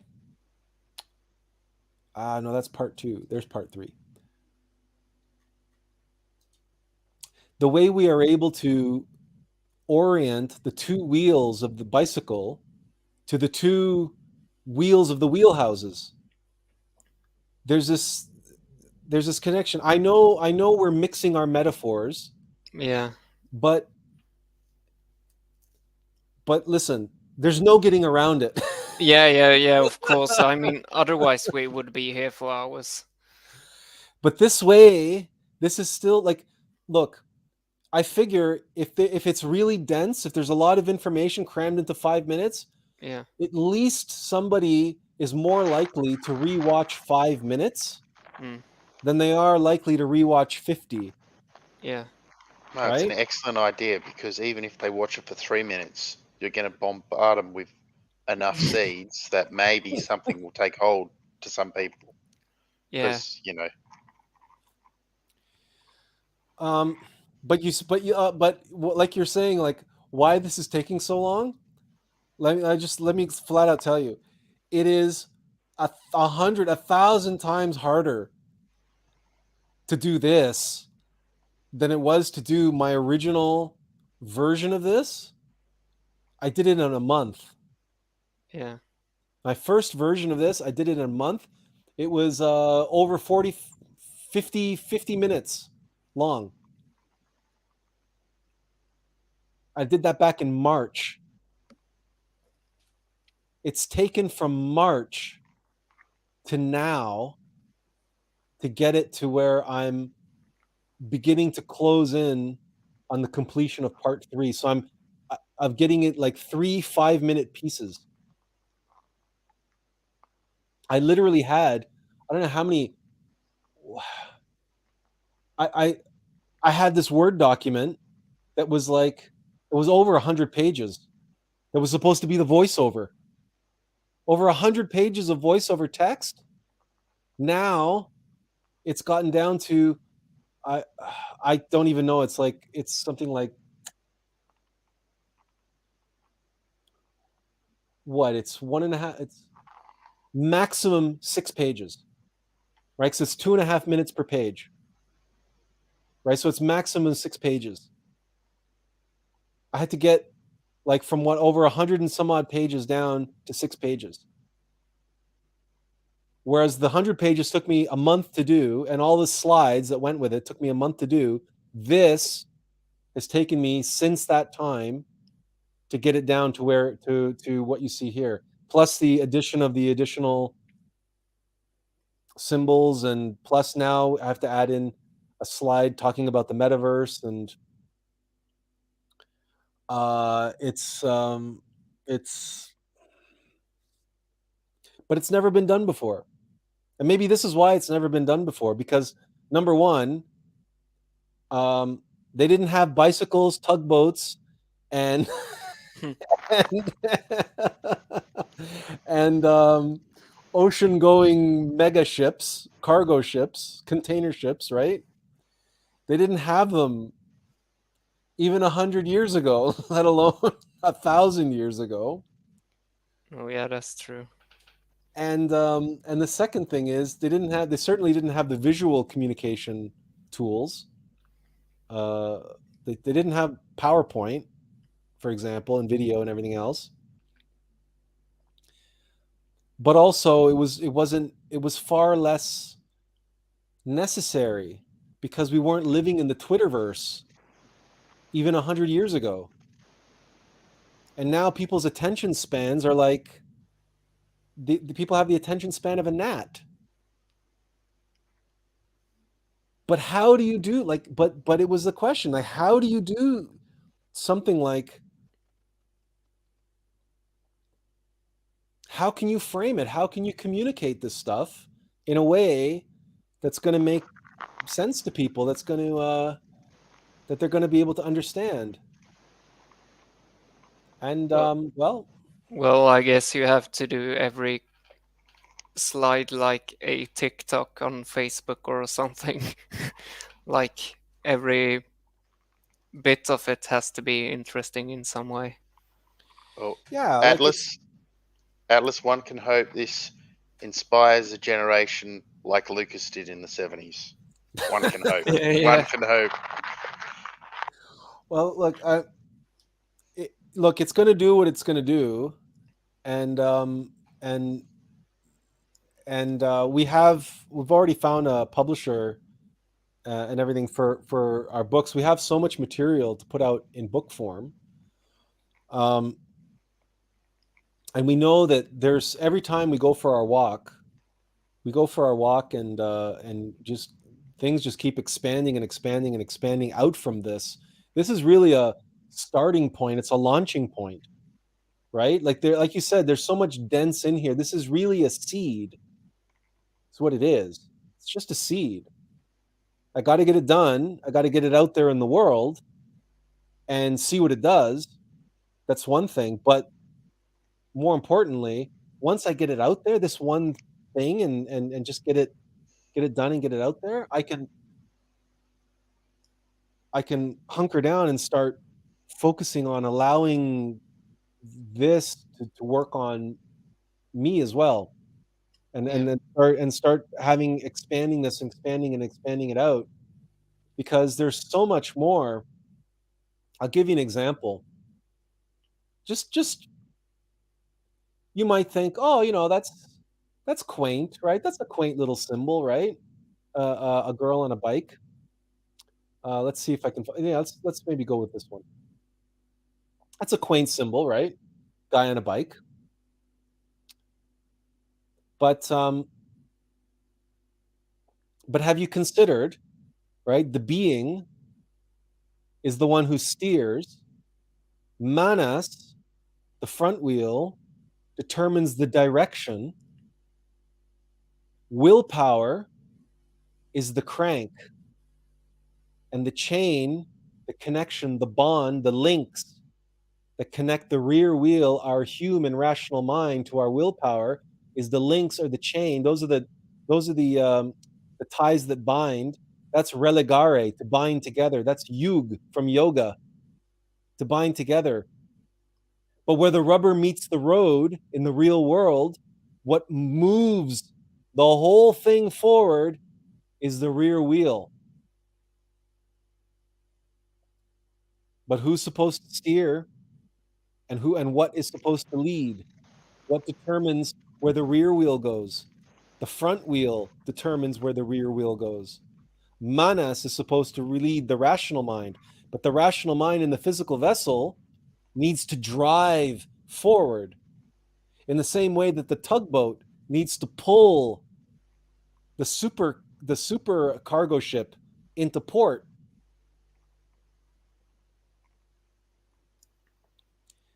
This might seem like a trite, cute little analogy, but there's all of the metaphysical science is contained in this allegory. How it actually works, how a bicycle actually works, is how a true human being is supposed to work.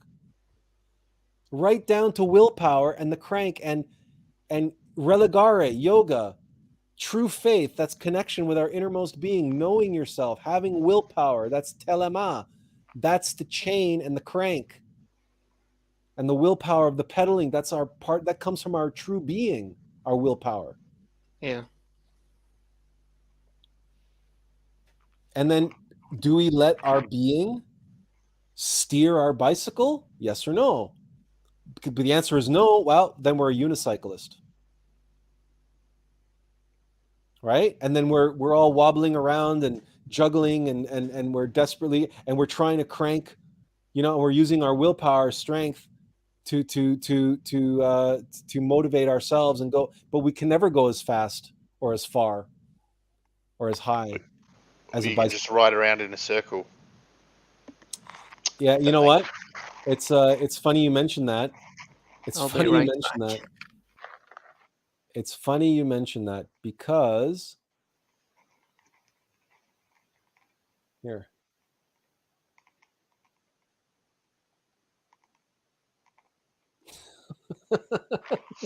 There we go. It gets better. Right? It gets better, right? There he is. We have our juggling unicycle. Whoops, sorry. I shouldn't have done that. Anyway, so we have our juggling unicyclist, and he does go around in a circle. That's what I was saying. And that's basically all of our leaders and our thinkers and our our celebrities and our religious leaders, right? That's all they're doing. They're all unicyclists.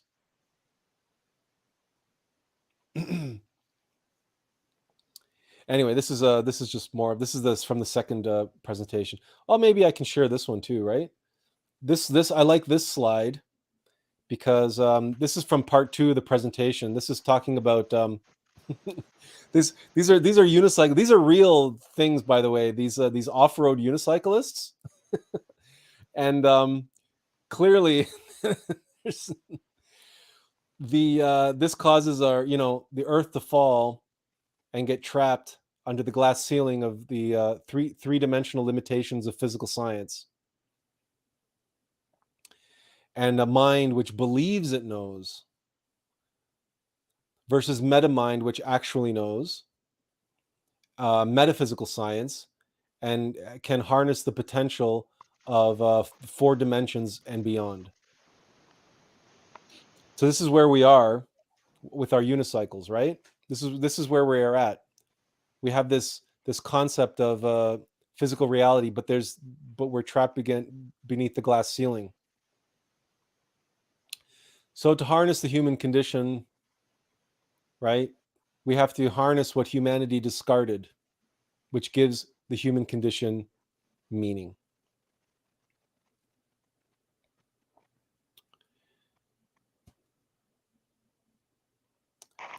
Anyway. Every time I ride a bike, I'm going to think of this now. Well, that's good. That's good. I'm hoping. More importantly, what it will make me think is, am I on the right path today?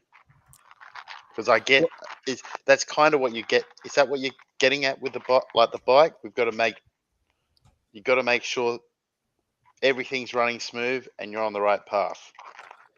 Well, look, there's only so much I can get into on the with the time that I have. But you're getting ahead of me already, and you're just giving no. You're just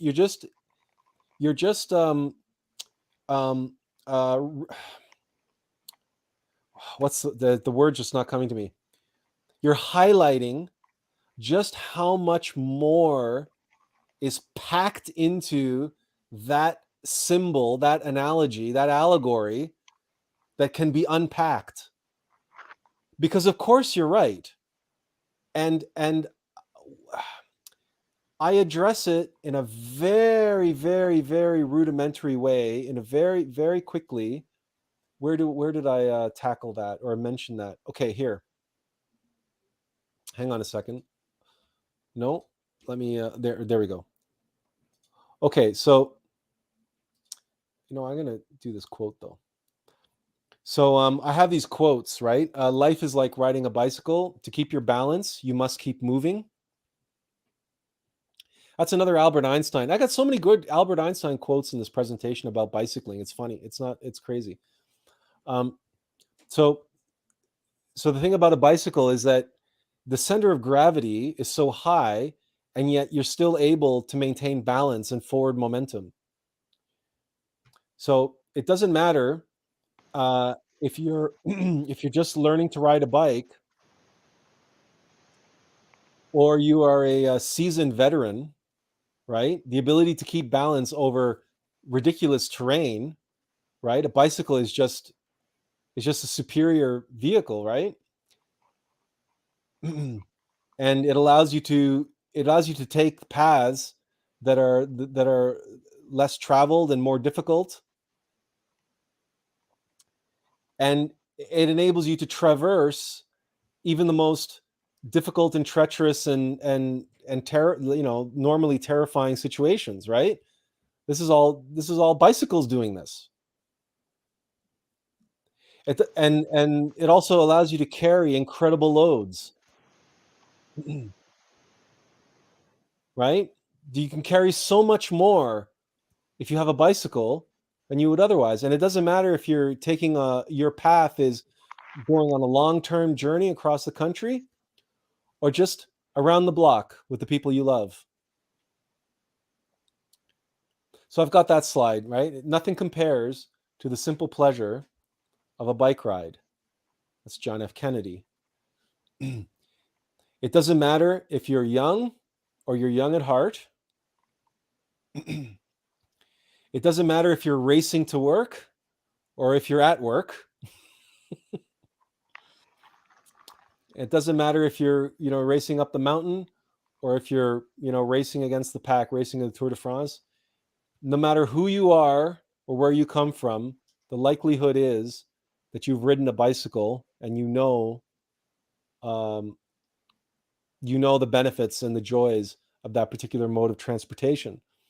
And it's not surprising then that the bicycle is the single most successful form of transportation in the world, by far.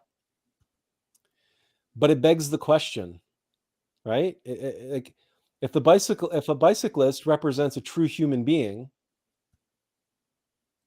that is a triune human being of humanus and being,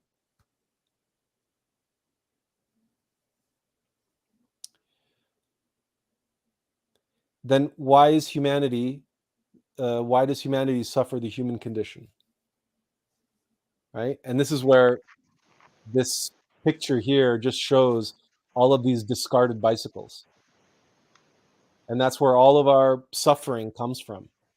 And this is the end of part 1, right, on the bicycle. So this is the beginning of part 2 that talks about the human condition and unicycles. And all of human suffering comes down to the fact that true human beings are bicyclists and ride bicycles, and intellectual hominids, suffering hominids, are unicyclists. Because it's that much harder to get through life on a unicycle than it is bicycle. So it's really just simple. It's simple and it's self-evident, because that's what we have to deal with, right? Self-evident, experiential knowledge. It's what we seek. That's what this is. That's what this represents, this presentation, which is another thing that normally, under normal circumstances, people will tell you, you can't get gnosis from a book. You can't get gnosis from a presentation. Well, you know what? Maybe you can, if the presentation embodies it contextualizes your experience in such a way that you look at the experience that you already have. You see that experience in a new light. If you see the world in a new light, that's step 1 to seeing the light of the world. That's the tagline of the Attlas project. See the world in a new light and see the light of the world. Or see the world in a new light, seek the light of the world. But you got to see the world in a new light. So if we can show you something and put it into a way that you can understand it very clearly and that you can't argue against it. The very least, you can't argue against the superiority of a bicycle over a unicycle.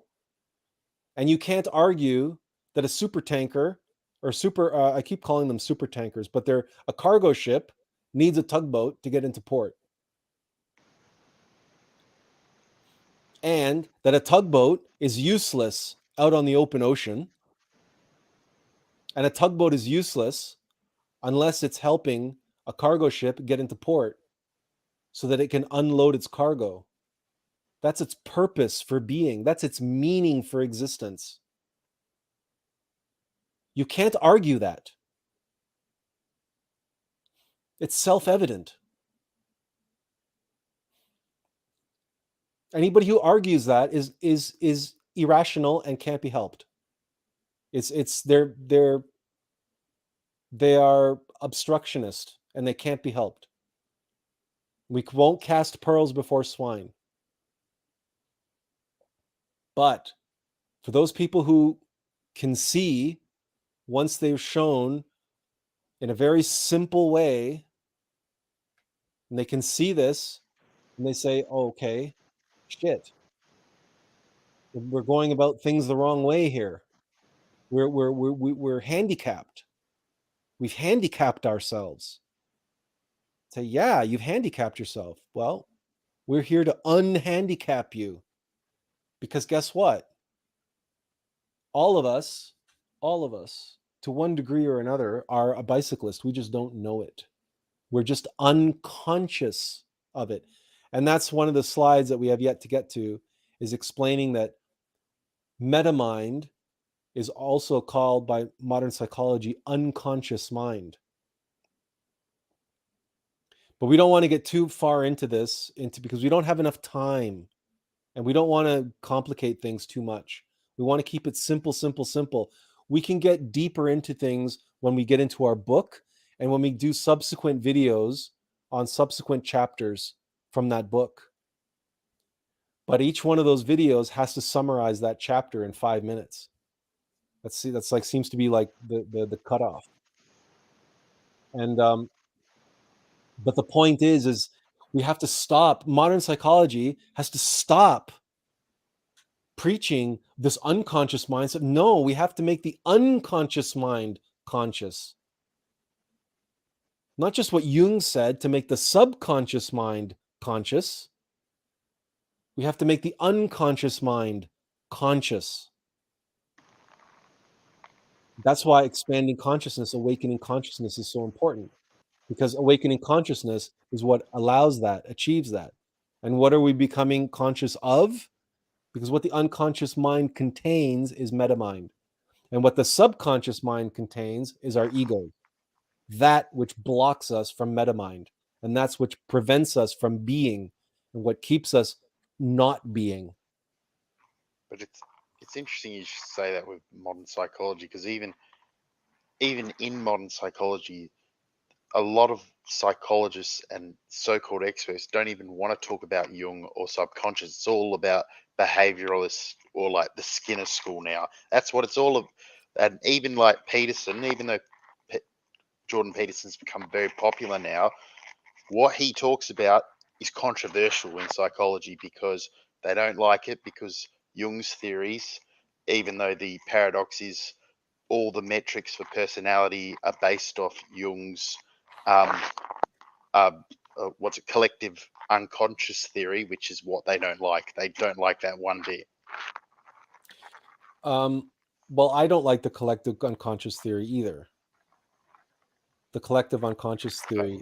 But for a different reason. But yeah, Oh, okay. I'm sure.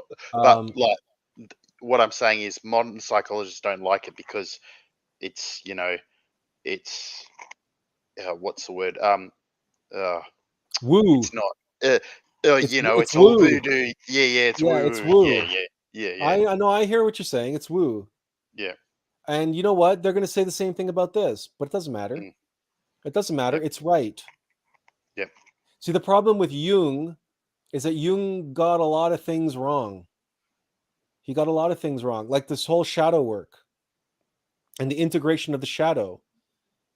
He got that wrong in the way that Jungian psychologists today understand it.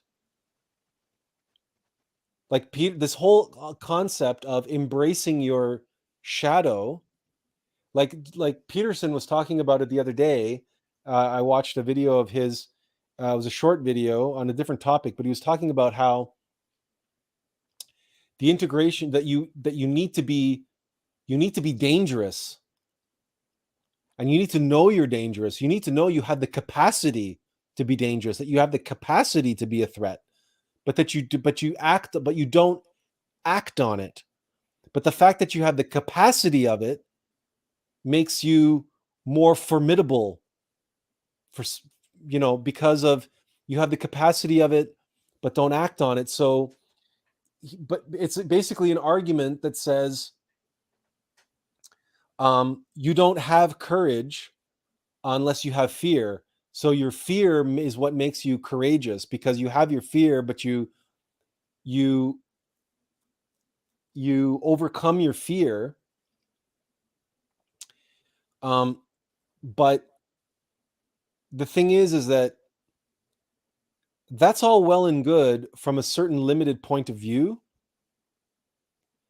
but from another point of view, all of that is limiting. All of that is limiting to the nobility of a trained animal, a domesticated animal. So what do we think of a wild animal, right? A wild animal acts on its instincts. A wild animal acts on its egos all the time. So a domesticated animal is one that's docile and under control. All of those instincts are still present in a domesticated animal. And occasionally they come out. Like in dogs, for example, occasionally those terrible, terrifying wolf instincts can come out, and sometimes to great tragedy. But most of the time, they're under control. And that's why dogs are man's best friend. And that's why they're dog people and cat people. And there are people, and that's one of the reasons why people like pit bulls, because they know that pit bulls are dangerous. And it gives them that feeling of power, and they're formidable dogs, or like pit bull terriers, or like bulldogs, or Dobermans, or German shepherds, right? You see these, big tough muscle guys or whatever on the beach or whatever, and they have these big dogs, these big tough dogs, because they're extensions of their own ego, their own personality, and they want to be seen as formidable, saying, "Yeah, don't mess with me. I've got everything under control, but don't let the beast out." And Peterson was talking about martial arts, and how martial arts are all about training and getting all of your being dangerous, but the training in martial arts is all about not having to ever use your ability to kill people with your hands. But should you ever have the need to do so, that you be able to do so. And he equates this to the integration of the shadow, where there will be a time when fear and anger and pride and gluttony and lust, that you will have to use these and unleash these, and that somehow makes you a better person.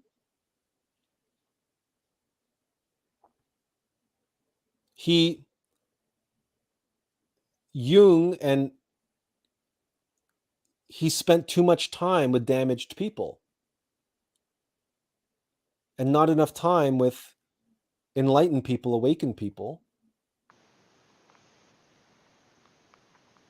He had no concept of the ferocity of the Christ.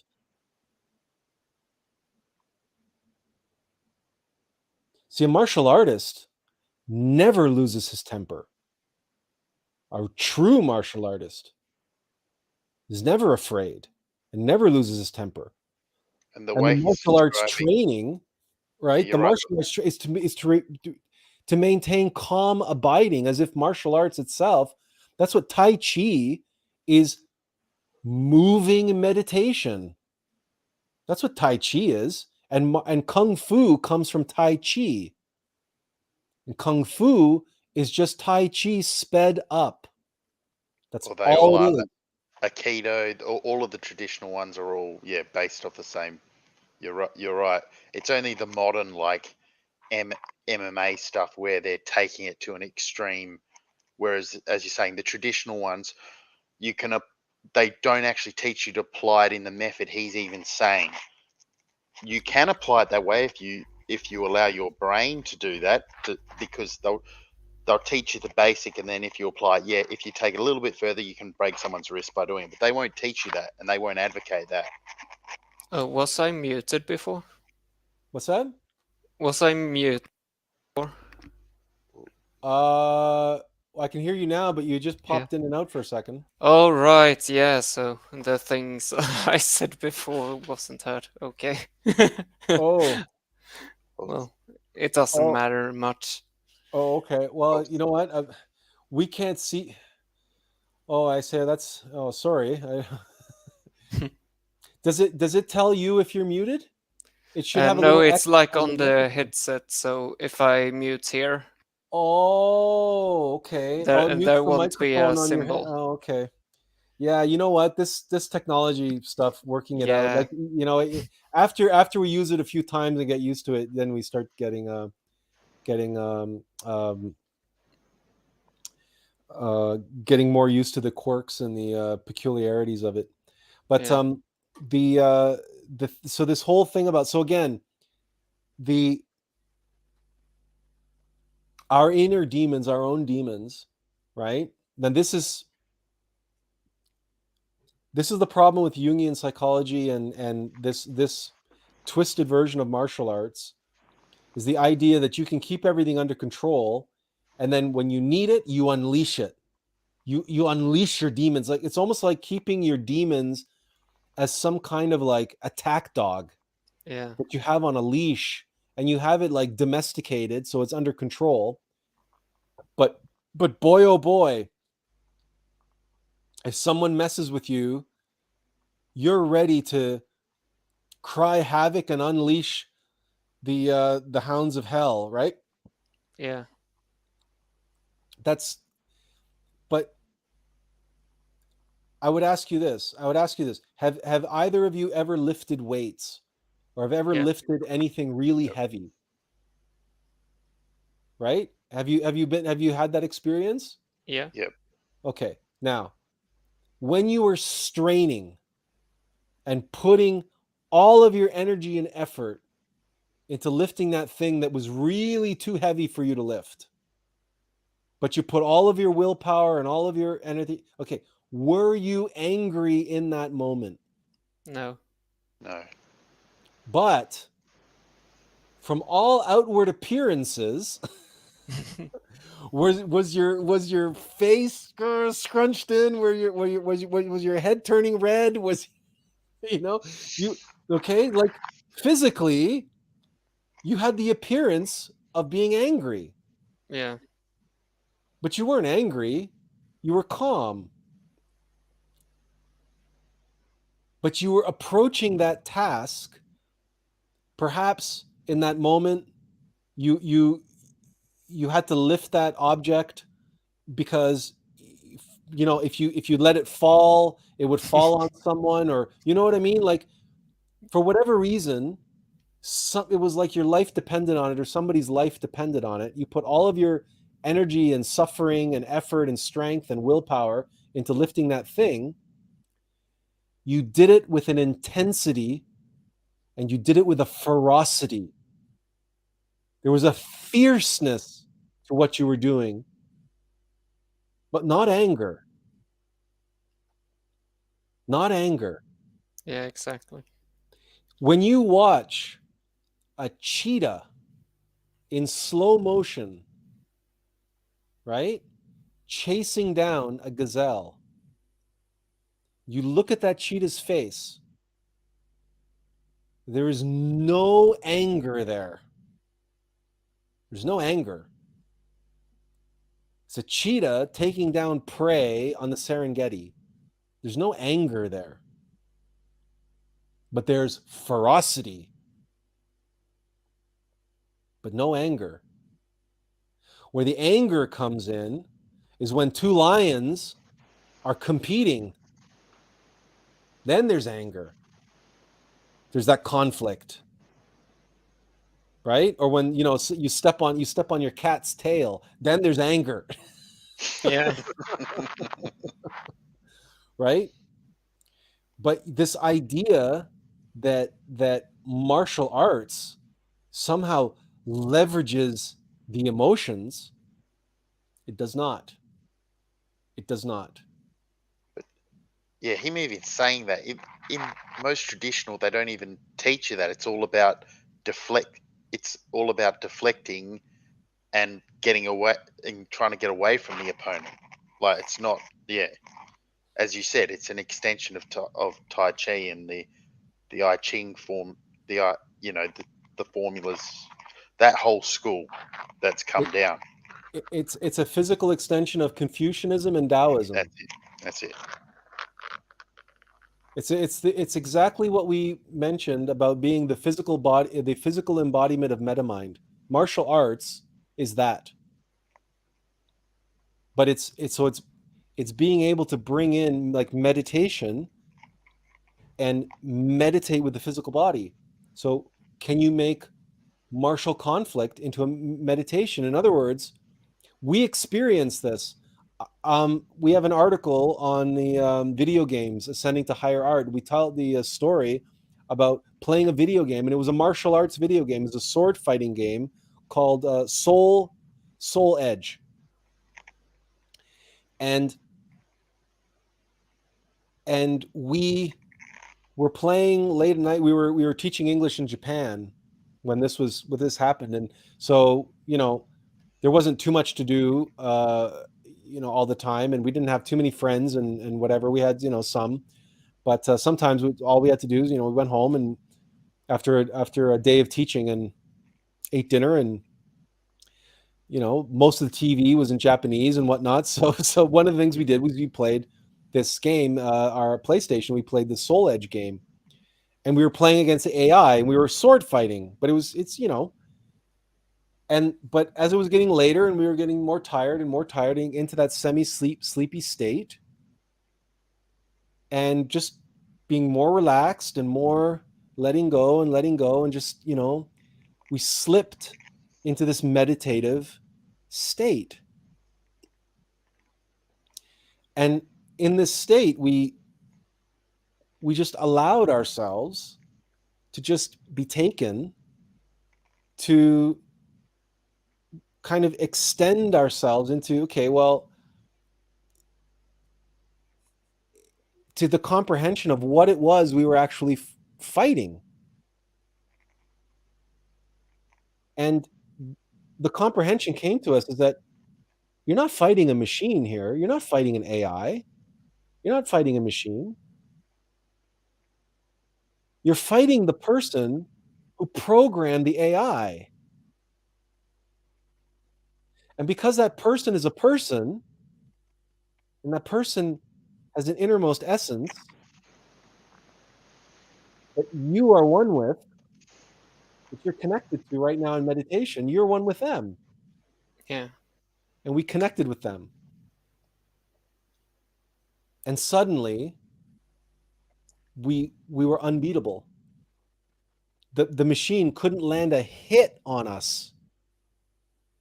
We knew everything the machine was going to do before it did it. Why? Because we were one with the mind, with the meta mind behind the rational mind, who programmed the AI on this divine high art video game called Soul Edge. High art. This divinely inspired video game. So it was the meta mind programmed the AI through the rational mind of this programmer, who we were now connected with through our meta mind in the field of consciousness, in the field of the metaverse. And we were completely calm and relaxed, absolutely zero stress whatsoever. And we just kept going higher and higher and higher and higher and higher and higher and higher level. The computer couldn't land a hit on us. Match after match after match after match. Perfect, perfect, perfect, perfect. Until we said, wait a minute.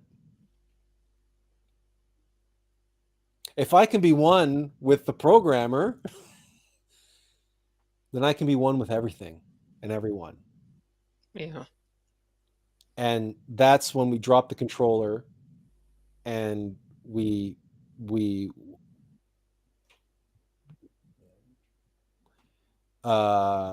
that's another story for another day. But that's when everything else went completely, but it's like stepping stones, right? And we just realize if I can be one with that meta mind, then I can be one with a metaverse. And that's what happened. And you see, this is every human being's birthright. This is, and every human being should have the opportunity to experience reality, and every human being should have the opportunity to bring forth into the world that which their unique, individuated aspect of the metaverse and metamind are gifts. That's why Einstein calls them gifts. Everyone should have the opportunity to bring their unique gifts of metamind into the world. And there's no greater joy, there's no greater satisfaction, there's no greater fulfillment than to do so. And guaranteed, all the problems that we face in the world today, all the problems will be solved within a generation. Because every problem that we face right now, energy and food security and all the rest of it, all of that stuff is trivial for the metamind. It's trivial. All you got to do is read Walter Russell and Nikola Tesla. But the problem is we can't, we can't pursue free energy and things like this while the world is in the grips of ego. But the point is that the people who are in the grips of ego, they are reaching the glass ceiling. They are reaching the end of their rope. Their materialist science, their superficiality, their materialism, their greed, all that stuff has taken them as far as it can go. The only option they have is to go back into tyranny. And they're terrified. They are so possessed by fear and so possessed, like they're so completely and totally possessed by fear. That's why they're so adamant about control and dominance and all the rest of it. Well, you watch it at the moment. If you watch geopolitically, the two spheres at the moment, let's say, it's actually like the one side is so entrapped in fear that they're just doing all these clown moves all the time at the moment, like the sanctions and all that's a great example. They're trying to hurt Russia, but ultimately they've hurt themselves way more in Europe. It's just like, do you get what I'm saying? It's exactly what you're saying. They're doing it out of fit. They don't even know what they're doing is actually hurting them. They think it's hurting them, but it's played in their favor, and it's now the rest of the world is going to Russia and China as a result and going, well, no, we don't want any part. Even Saudi Arabia and countries like this are looking at it going, no, we don't want any part of this because this is not where things are for us economically. It's better we join up with them than stay with the US. And it's all backfiring. One of the defining characteristics of the Kali Yuga is complication and confusion.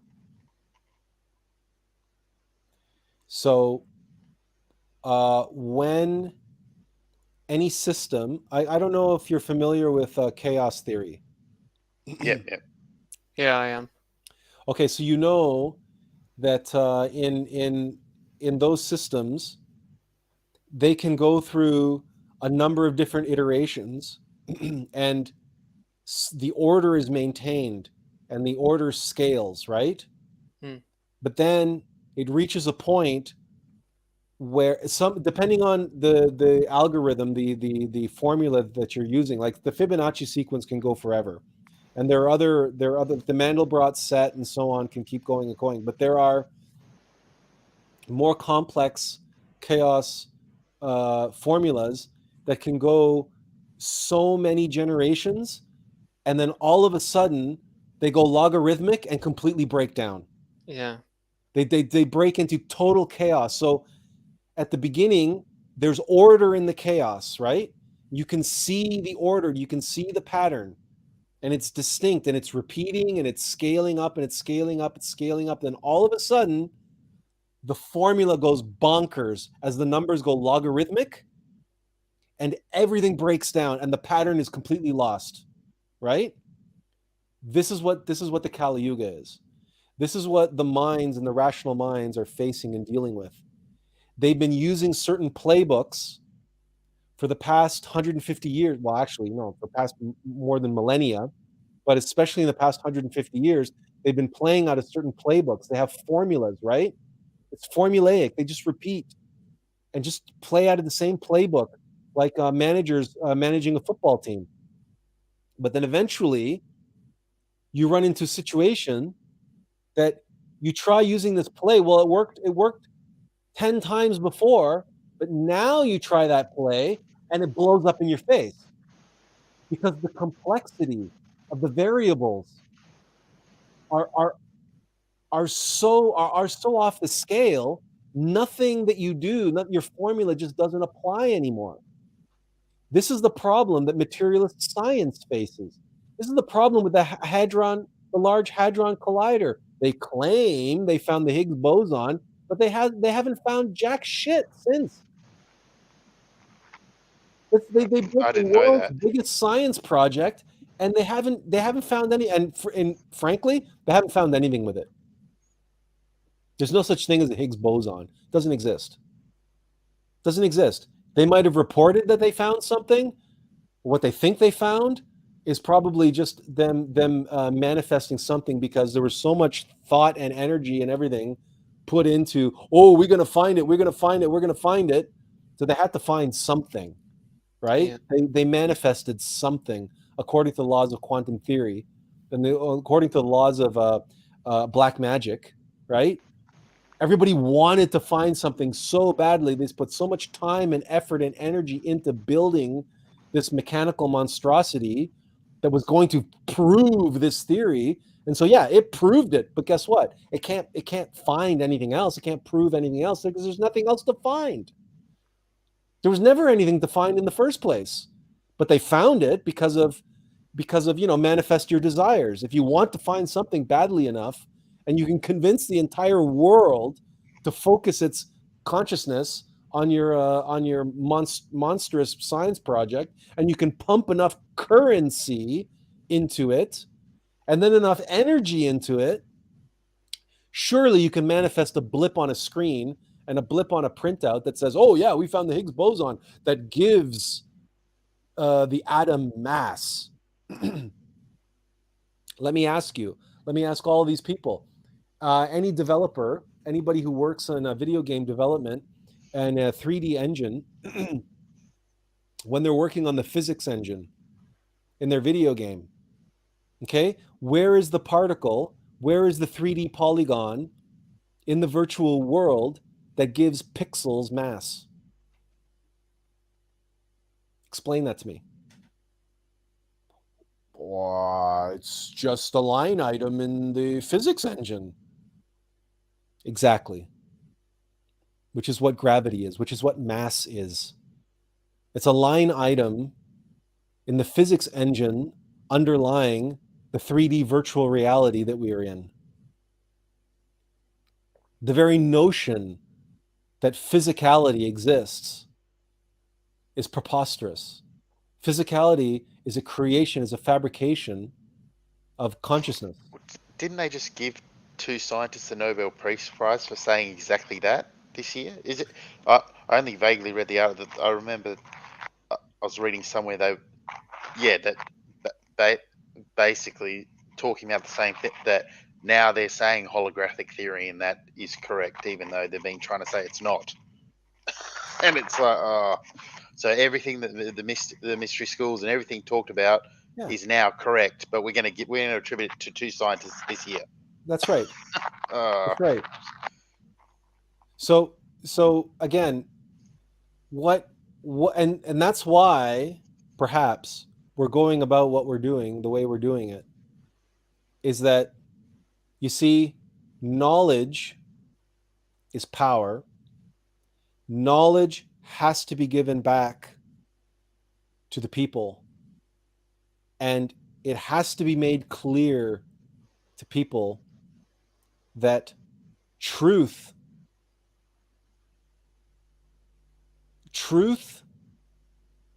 is the domain of every conscious being, no matter how little free consciousness they have, and no matter how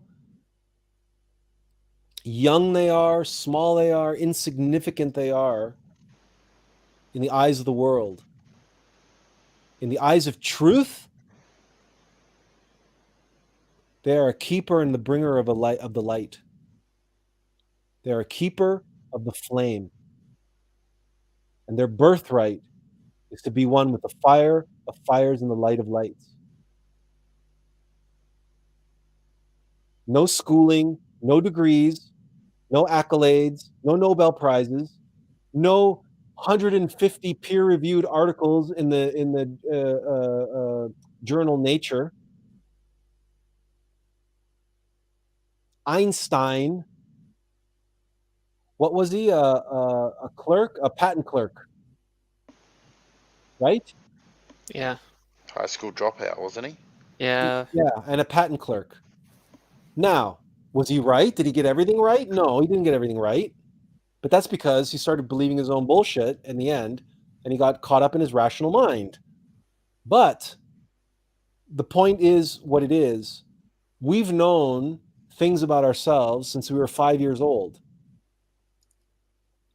And at some point, we just have to turn away and walk away from all of it, from all the demands and the accolades and the pressure and the this and the that and because you know how many times you've said you should go and be a professor, you should go and be this, you should go and be that, and but what we're doing because what we're showing you even tonight, little bits and pieces, little snippets of it, right? We're invoking Theodore Tugboat, for God's sakes, right? It's not the stuff of the journal Nature. Who cares what's in the journal Nature? How many of anybody has read any of the articles that's in the journal Nature? What is of any consequence in those articles? Truly, those guys that were given the 2 Nobel Prizes, congratulations. As Blake pointed out, you just said what the Vedas said 5,000 years ago. Reality is Maya, illusion. Congratulations. You've just spent your entire careers figuring out what anyone spending any amount of time in meditation can come to know on their own. We have to really, and that's again, not taking anything away from the books of Samael or the work of Glorianne or all the rest of all that stuff. We don't mention the tree of life. We don't mention initiations. We don't even use the word gnosis in our video.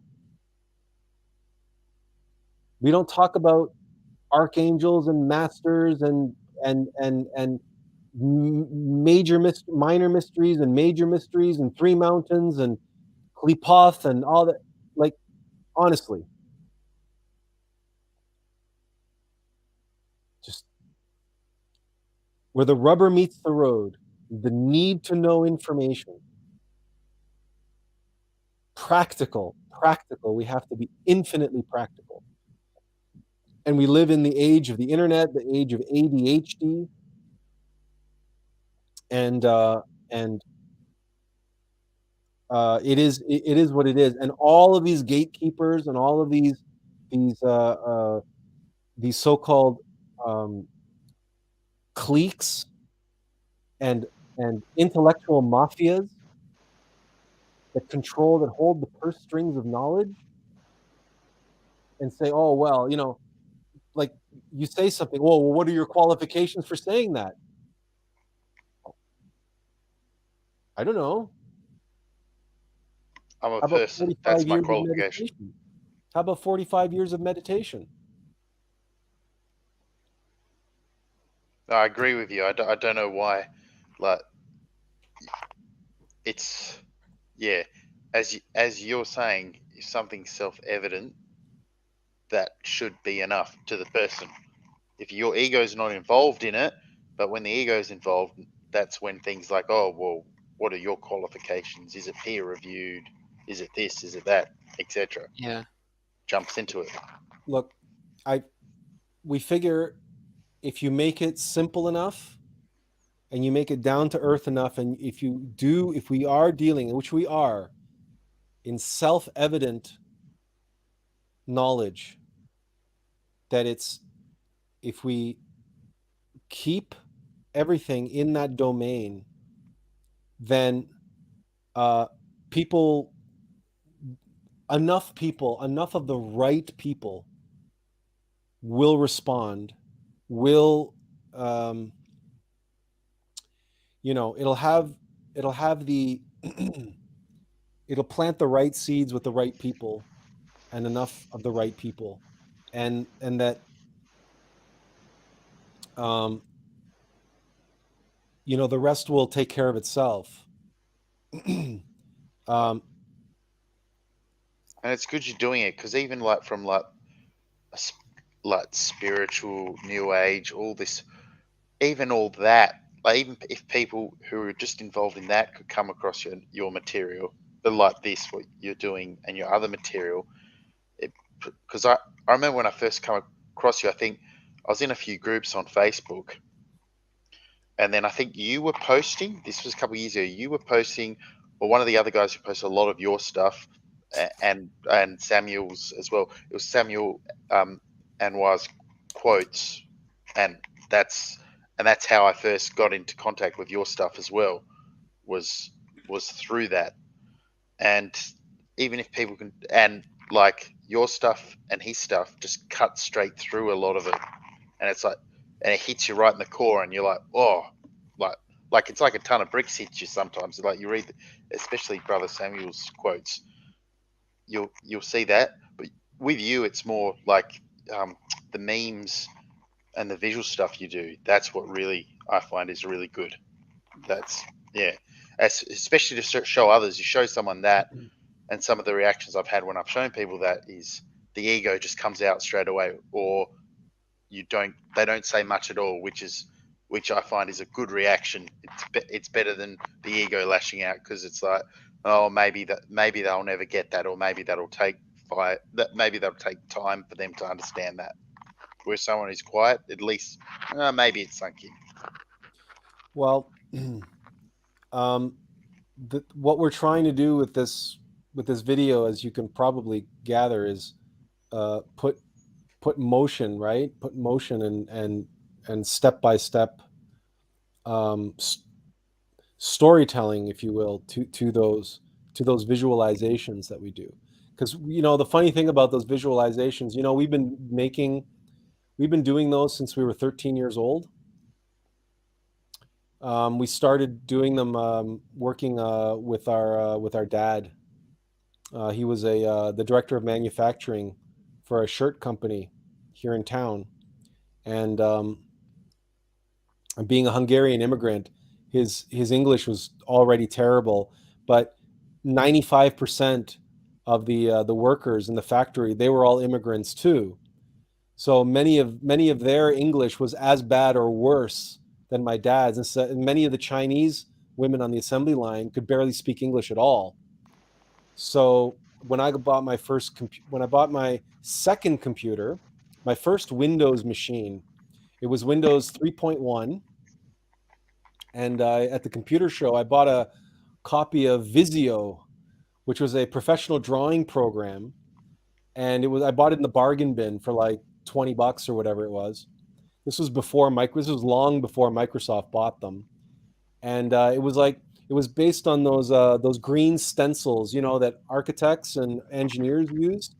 Those kind of like plastic stencils that we would use as kids and draw shapes and flowchart shapes and all kinds of stuff with that. It's based on that concept. You would just drag shapes onto the page, and then you could resize them and all that kind of stuff. So I was already writing my dad's memos for the factory. I was like my dad's personal secretary. But when he saw this program that I had gotten, he said, "That's really interesting. Can we do this memo visually?" And we did. And later on, using this very program, it's a bit of a long story, but when free trade hit Canada and the needle trade hit the needle trade very, very, very hard, and all sorts of companies were going bankrupt or were moving overseas. And the owner of the company tasked my father with basically saving the company. So my dad said, "Well, let's invest in this $250,000 robotic cutting system from France. Let's start with that, and I'll completely reconfigure the entire factory so we can triple production, and then we'll buy the next door factory, turn that into the warehouse, so we can, because the free trade law said that you can import as much as you manufacture. So if we can like triple our manufacturing, that means we'll be able to import triple what we're importing now. And when we put those two things together, we'll be very competitive, and we'll survive." But in order for him to do that, he had to basically re re reorganize the floor plan of a 300,000 square foot factory, which was still, by the way, operational and had to be operational. He couldn't shut the plant down to do this. So I told him, I said, you get me all the dimensions of every machine, every workstation, where all the poles are, where the exits are, the emergency exits, the windows, everything. You give me all the data, I'll put it into Visio, and then together you and I can figure out where everything goes, because we can do it virtually on this floor plan. I use the floor plan template from Visio. I did all this when I was 14, 15 years old with my dad, and we together we reorganized 300,000 square feet factory, and then he, you know, they and he did it, and everything worked out the way it was supposed to. So so we began doing this visual stuff and visual communications in this way long before the infographic was a thing. Like decades before infographics became a mainstream terminology, and you see them all over on the internet now, but we were doing it like decades before then. And and a lot of what passes for so-called infographics we think is garbage anyway. It's stylish, but very, very little of it is what qualifies what we call visual aid, what we call visual aids. Visual aid stands for virtual interactive simulation, a universal adaptive language, and actionable intelligence discourse. We like, as you can guess, we like having lots of stuff. Yeah. Like all esotericists, right? Like everything has an exoteric level and an esoteric level. But the beauty of that is that when you present the exoteric level, the energy, the truth, the vitality, the meaning and the purpose, the foundation, that esoteric foundation is present, it's there. And to anyone with even a little bit of consciousness, they can feel it, they can sense it. And so that's the difference between what is mundane, what is profane, what is mundane, and what is inspired.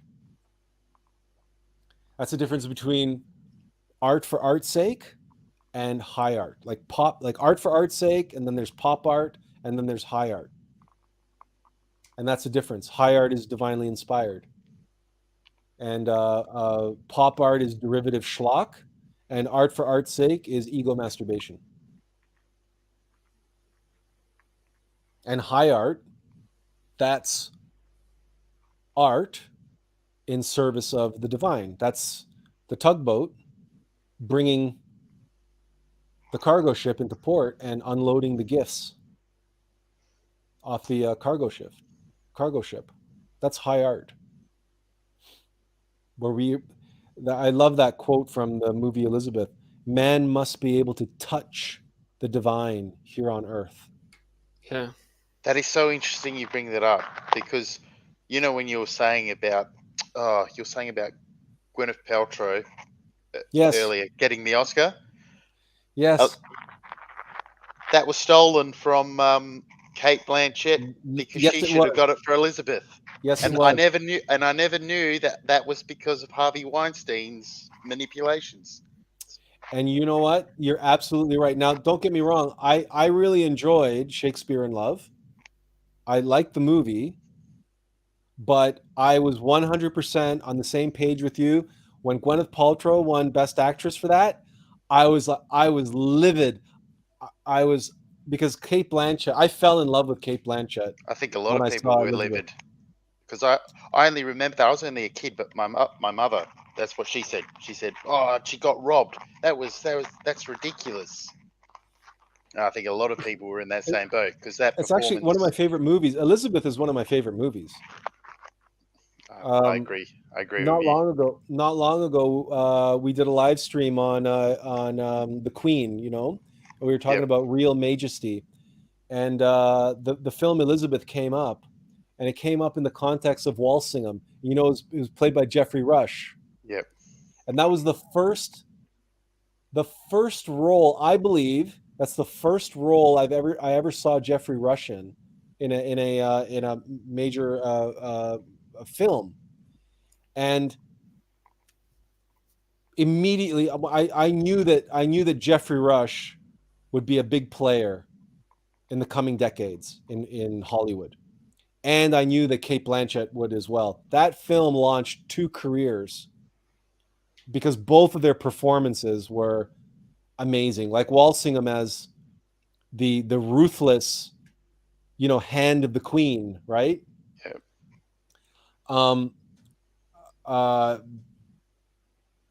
Now he's not a very likable character, well, in that sense, but wise and loyal, ruthless and very twisted and corrupt in his own way, but in terms of his loyalty and his service to the Queen. But he says that line because she asks him, must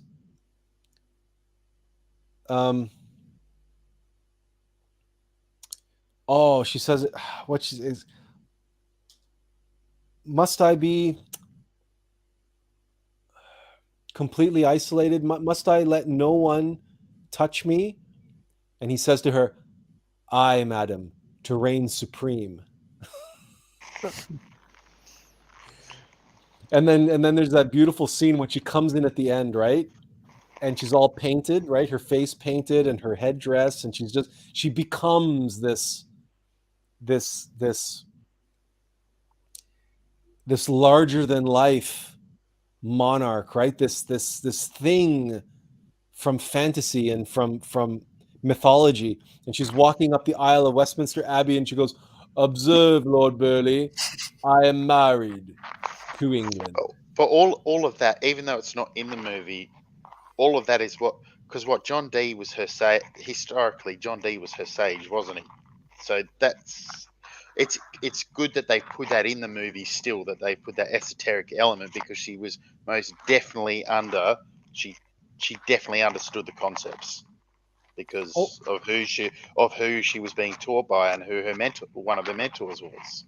Well, there's a lot. Well, I mean, okay, so I don't know how you feel about the sequel.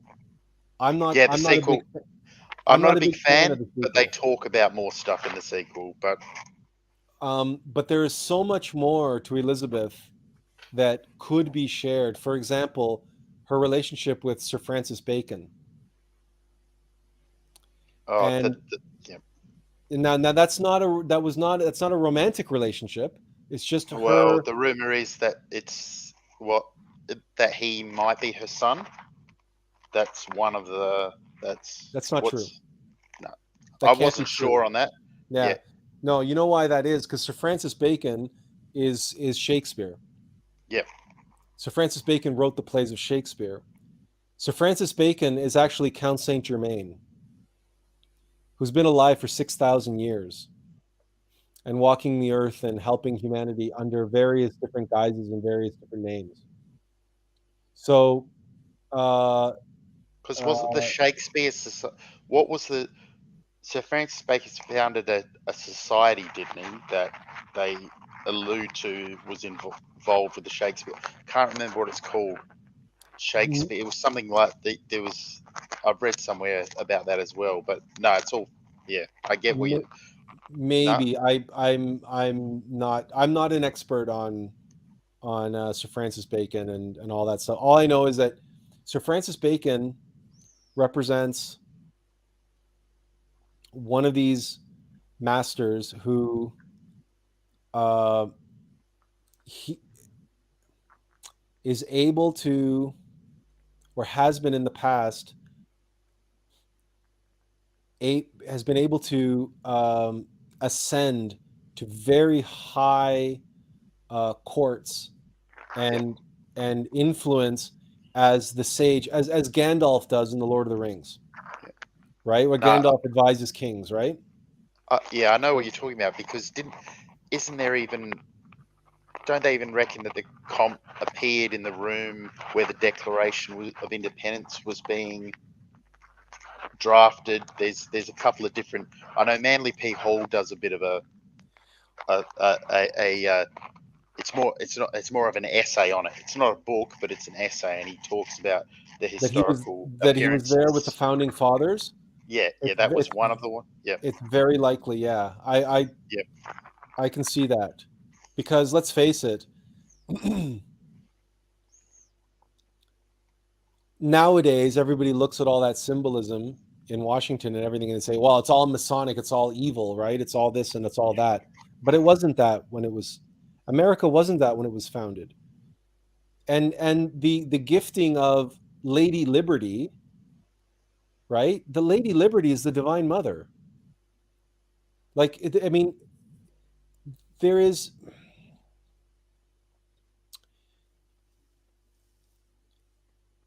America was, for the rest of the world, the shining beacon of hope.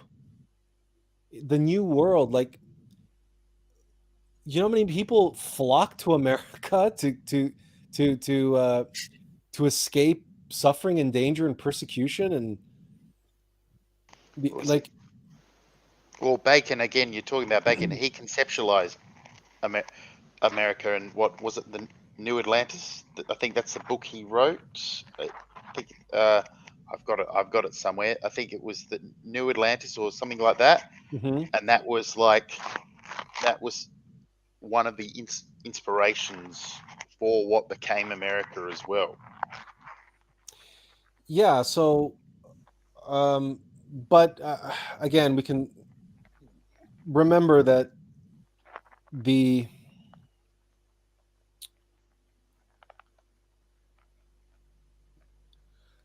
one of the big, well, there's another thing about, they talked about how some of the founding fathers were slave owners. Yep. This is a very controversial, problematic topic to talk about in this day and age. But the fact of the matter is that slavery in the United States emancipated, millions of Black Africans from slavery in Africa. Because, when they were eventually emancipated, when slavery was abolished, the entire African American population owes its existence in the United States to slavery. Had slavery not existed, then all of those African Americans would still be in Africa.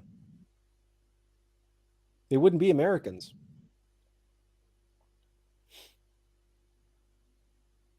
And The- there were many founding fathers that wanted Hamilton. There's a number of it that really behind the scenes were trying to get slavery abolished, even at the beginning, but it never materialized. but it needed to be just like, see, the what people don't appreciate or understand about the evolution, it's because nobody teaches devolution. Nobody understands that devolution is a thing. Everybody thinks that only evolution exists. Because nobody understands, nobody has a concept of devolution. Nobody What do you can mean by that? comprehend That we've de-evolved? Is that what you're? Yep. that look, everything in the universe works in dualities and in opposites. Oh. Everything in the universe has to balance because it's the nature of the universe. It's the nature of the Tao. If there is something called evolution, there must be something called devolution. There are evolving animals, there are evolving species, and there are devolving species. There are evolving humanities and there are devolving humanities. And what's more, there are evolving races and devolving races, evolving civilizations and devolving civilizations. After a civilization falls, the remnants of that civilizations are caught up in the devolving arc and the devolving downward spiral of the fall of that civilization. It has to be renewed, rekindled in some way. There needs to be the evolutionary spark needs to be put back into to reverse the devolutionary spiral. And one way to do that is to mix and intermingle different civilizations. So a way to understand this is, you know how in dog breeding that one of the problem with purebred dogs is that they're very prone to illness and they're very prone to genetic disease. And that's because in pure breeding, they've been breeding the same breeds of dogs with one another now for centuries. And as a result, the genetic stock is very weak. The vitality, the energy, like the trajectory of that can't continue, keep going up. It can only go down. So to revitalize, the healthiest dogs are mixed breed dogs. They're healthier, they have more vitality, they're more resilient to disease. They certainly have far fewer genetic diseases. Sometimes they inherit the genetic diseases of the dogs that were mixed, but the healthiest dogs are mutts, like pure mutts that are like whose parents were mutts or parents were half breeds, and then the dog is a pure mutt. You have no idea what it is. That's the healthiest dog. So in terms of, for example, South America, when Columbus and the Europeans came to South America, yes, it caused a great deal of havoc for the natives, but those natives were all remnants of fallen civilizations. They had all gone back to the forest. They had all given themselves back to mechanical nature. They had all become tribal and going into the downward spiral of devolution. So there was only one hope for them, and that was for them to mix with the Europeans and get revitalized and re-energized by the very vibrant energy of the Europeans, because the Europeans were on their way up. Because remember, the Europeans were all primitive, barbaric people when the Romans conquered them. It was after the fall of the Roman Empire that we then fell into the Dark Ages, but then out of the Dark Ages up came the Renaissance. But that Renaissance was partly because of the Crusades that took place, that began in the Middle Ages, the Dark Ages, and the beginning of the early Middle Ages, where you had a lot of mixing between the Persians and the Europeans, and then you had the spice routes and all that kind of stuff. But then, so that a lot of knowledge from the East came into Europe. So things like algebra and a lot of other things that the Persian Empire had created. So, but all that energy and vitality, and the fact that Europe was on the hadn't really had a civilization except for Rome, and before that the Greeks. So the next great civilizations were born out of that. We call them empires: the Dutch Empire, the British Empire, the French Empire, the Spanish and the Portuguese empires. Now the Spanish and the Portuguese went to South America. The English and the French went to North America. And the problem is that in South America, there was a successful mixing of the Spanish and the Portuguese with the natives. So now you have Brazil is its own subrace. The Brazilians are not white. Brazilians are not native. Brazilians, they speak Portuguese, and they're their own subrace. They're the mix of the natives in that region of the South America and the Portuguese that conquered them. But they intermingled, they mixed, and they produced offspring, and that became It's interesting. Brazil. It's interesting you say that, because they really are. Brazil's becoming a great power in itself as well. And so the same can be said for Colombia. The same can be said for Peru, for Mexico. I mean, this goes across the board in South and, for the most part, Central America. This, quote, experiment was successful. The problem is, and this is a big problem for North America to this day, is that the French and the British were so busy killing each other and making allies with the native North Americans, the Indians, and the North American First Nations, were so busy allying with whichever side was the enemy of their enemy, because the tribal feudal warfare in North America was nonstop, constant, between the Iroquois and the Algonquin and this and that and the other, all the different nations, they talk about First Nations here in Canada as if it was all one big happy family. That's horseshit. That's horseshit. They were only too happy to trade with the Europeans for guns so they could be wiping each other out. And they were only too happy to ally with the French and the English to help wipe out their adversaries here in North America. It was nonstop bloodshed in North America for I don't know how many 100 years or 150 years. So, and then in the United States was a little bit different, but again, there was the early pilgrims, there was this friendship, and there was this very great potential for mixing, but once the militarization happened and the British and the French brought their war to the Americas,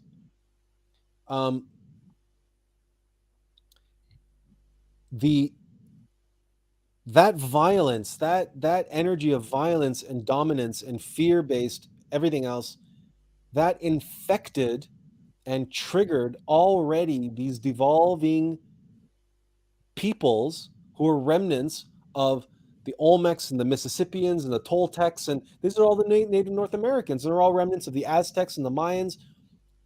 They're already on the devolving arc. You bring war to that, and now you're just feeding the beast. So the native North Americans would not accept. There was this animosity, like the war that the British and the French had with each other, and the natives they had with each other, the natives and the whites had against each other. It was inevitable that that would happen. And so that's when you ended up with this reserve system and all this isolationism. So the Europeans and the natives never properly mixed as they were intended to create a new subspecies of the Americas, of the North Americas, in the same way that they were created in the South Americas. And then they said, well, what's the answer here? What can we do? Well, look at this horrendous slave trade that's happening in Africa. Look at all those people suffering there. Let's bring them to the Americas. But I'd probably say too, in South America, one thing that they were very successful at doing is the Jesuits and the church was very successful at converting the native populations to Catholicism, whereas in the north, none of that happened. So that's probably also another element why it was integrated. And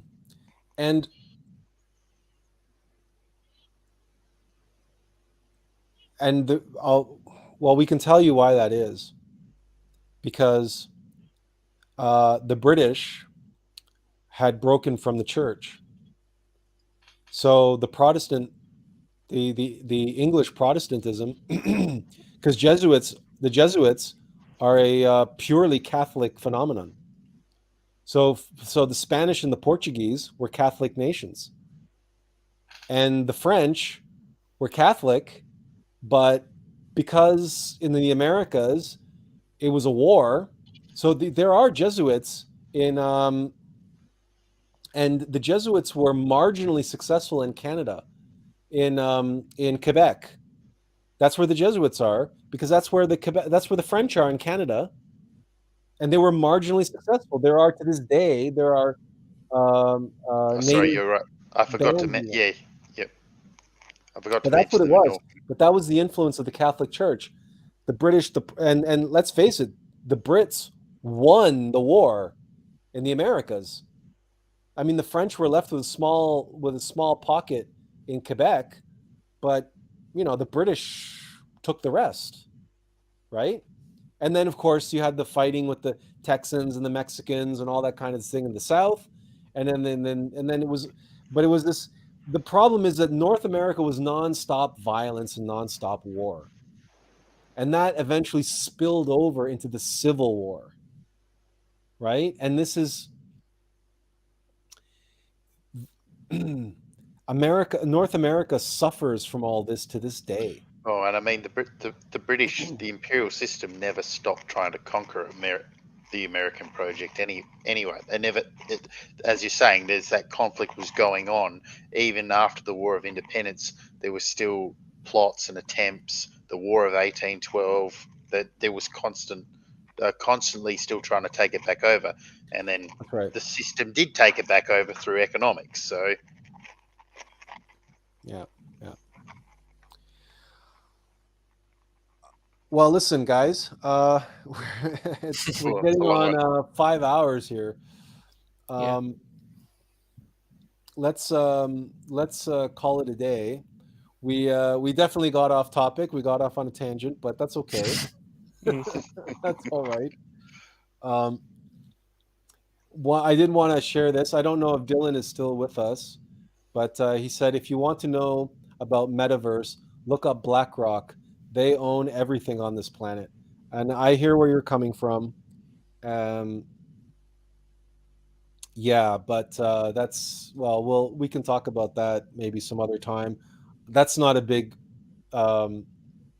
issue for me. When the time comes, BlackRock and everything they represent and all the investors they represent will be allies for us. And it's just when things get bad enough.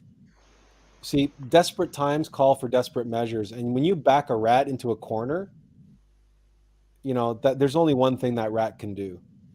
And And it's just going to be just like, you know, rats fleeing the Titanic or whatever. It's going to be very predictable what they're going to do and what they're going to and how they're going to behave.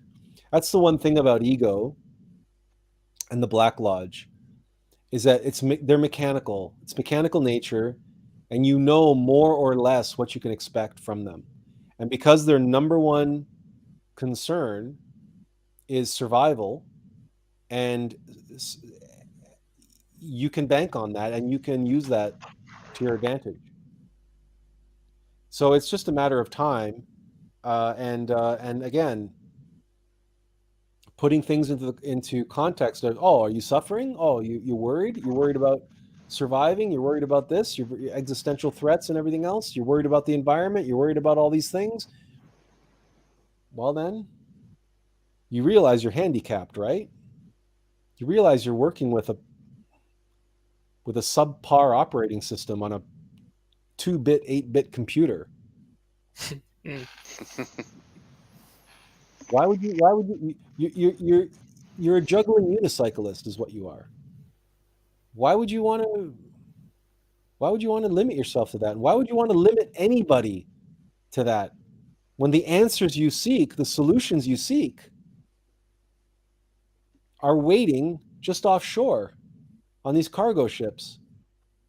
But you've got all the tugboats playing bumper boats in the harbor instead of doing what they could be doing, what they should be doing, is guiding those cargo ships into port. But if you got all the tugboats playing bumper boats in the harbor, they can't do that. It's self-evident. You want answers? You want solutions? They're waiting. They're offshore waiting for you. Are you going to help people get their tugboats in to do their job, or aren't you? It's your skin. It's your neck. It's all of your wealth and all of your everything. It's all of that's what's on the line, right? We don't care about that. I don't care about that. You know, I don't care if you go broke. I don't care if your empire collapses, but you do.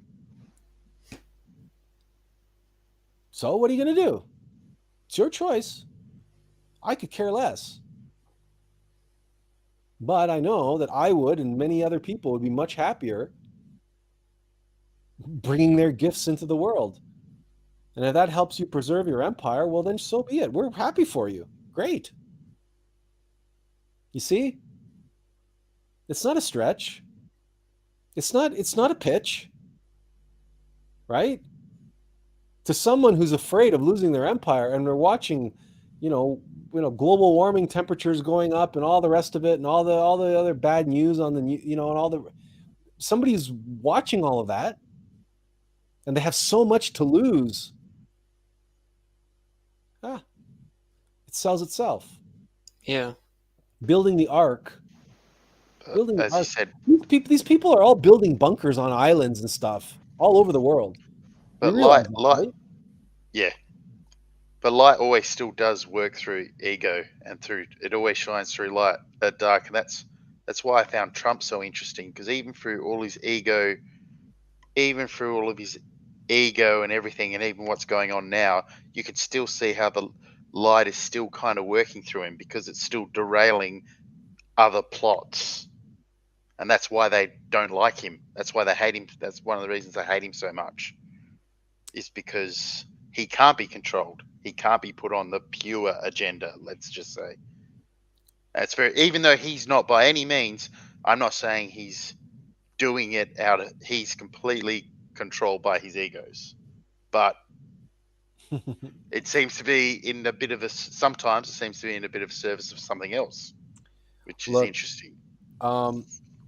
There's something interesting about Donald Trump that a lot of people don't know or don't recognize, but he grew up very close to John F. Kennedy Jr. And they're actually good friends, and they actually share a lot of the same values. And that's maybe, we'll leave that's kind of speculation for another day. Yeah, no worries. Listen, Thank you, Blake, for joining us, and thank you, Azazel, for being here and making this a lively and interesting discussion. We still have people hanging on in the chat, and Dylan was still here, and so thank you everyone for sticking out. We know we got a little bit off topic. We spread out into different areas and so on, but at the end of the day,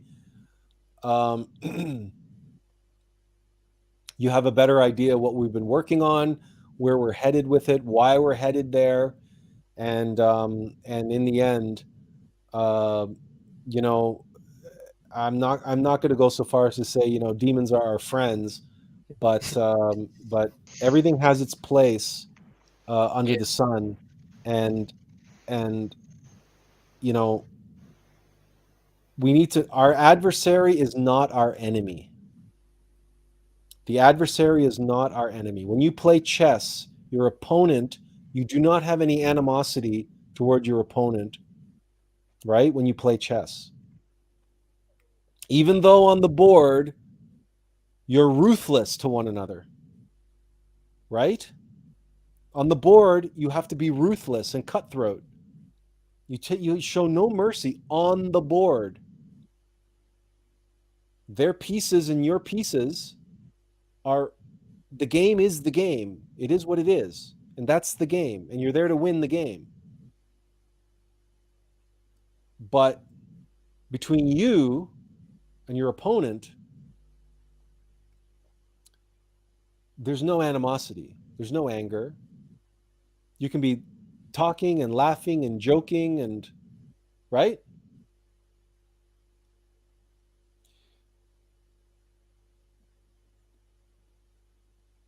Where we're coming from, this is what it means to be beyond the Tao. The Tao is the Tao, but to beyond the Tao, beyond good and evil. Good and evil has its place in the world, and it has to be what it is. It has to be that. Can't be anything else. But at the moment of death, there's, if you visualize two lines coming together and crossing at the moment of death,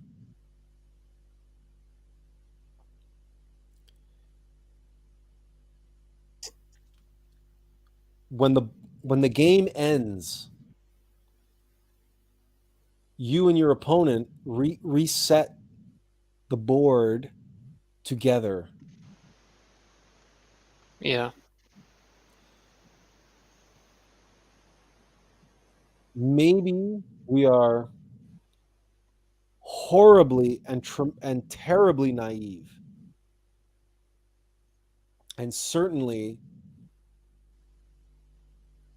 there's a part even of our mind and everything that's telling us that's so ridiculous and naive. Like Blake said earlier, the thing about our political things, C Democracy and CDPC, Centrist Democratic Progress Canada, and how that's it's wonderful, but it's completely naive, because to get anywhere in the world in politics these days, you have to be cutthroat and this and that and the other thing.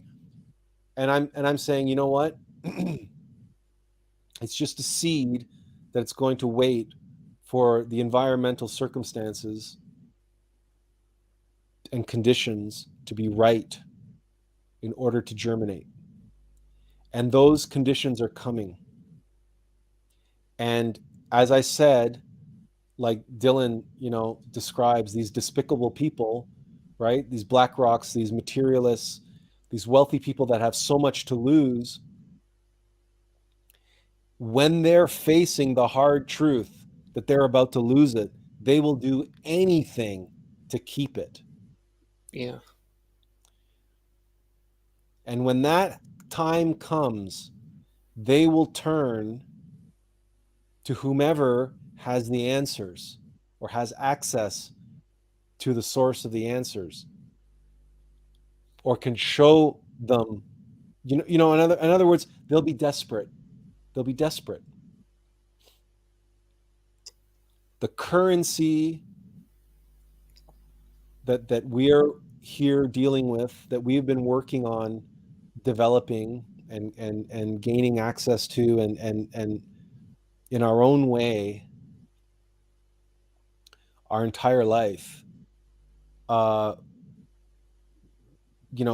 is going to be the most valuable currency that this world has ever known, more valuable than gold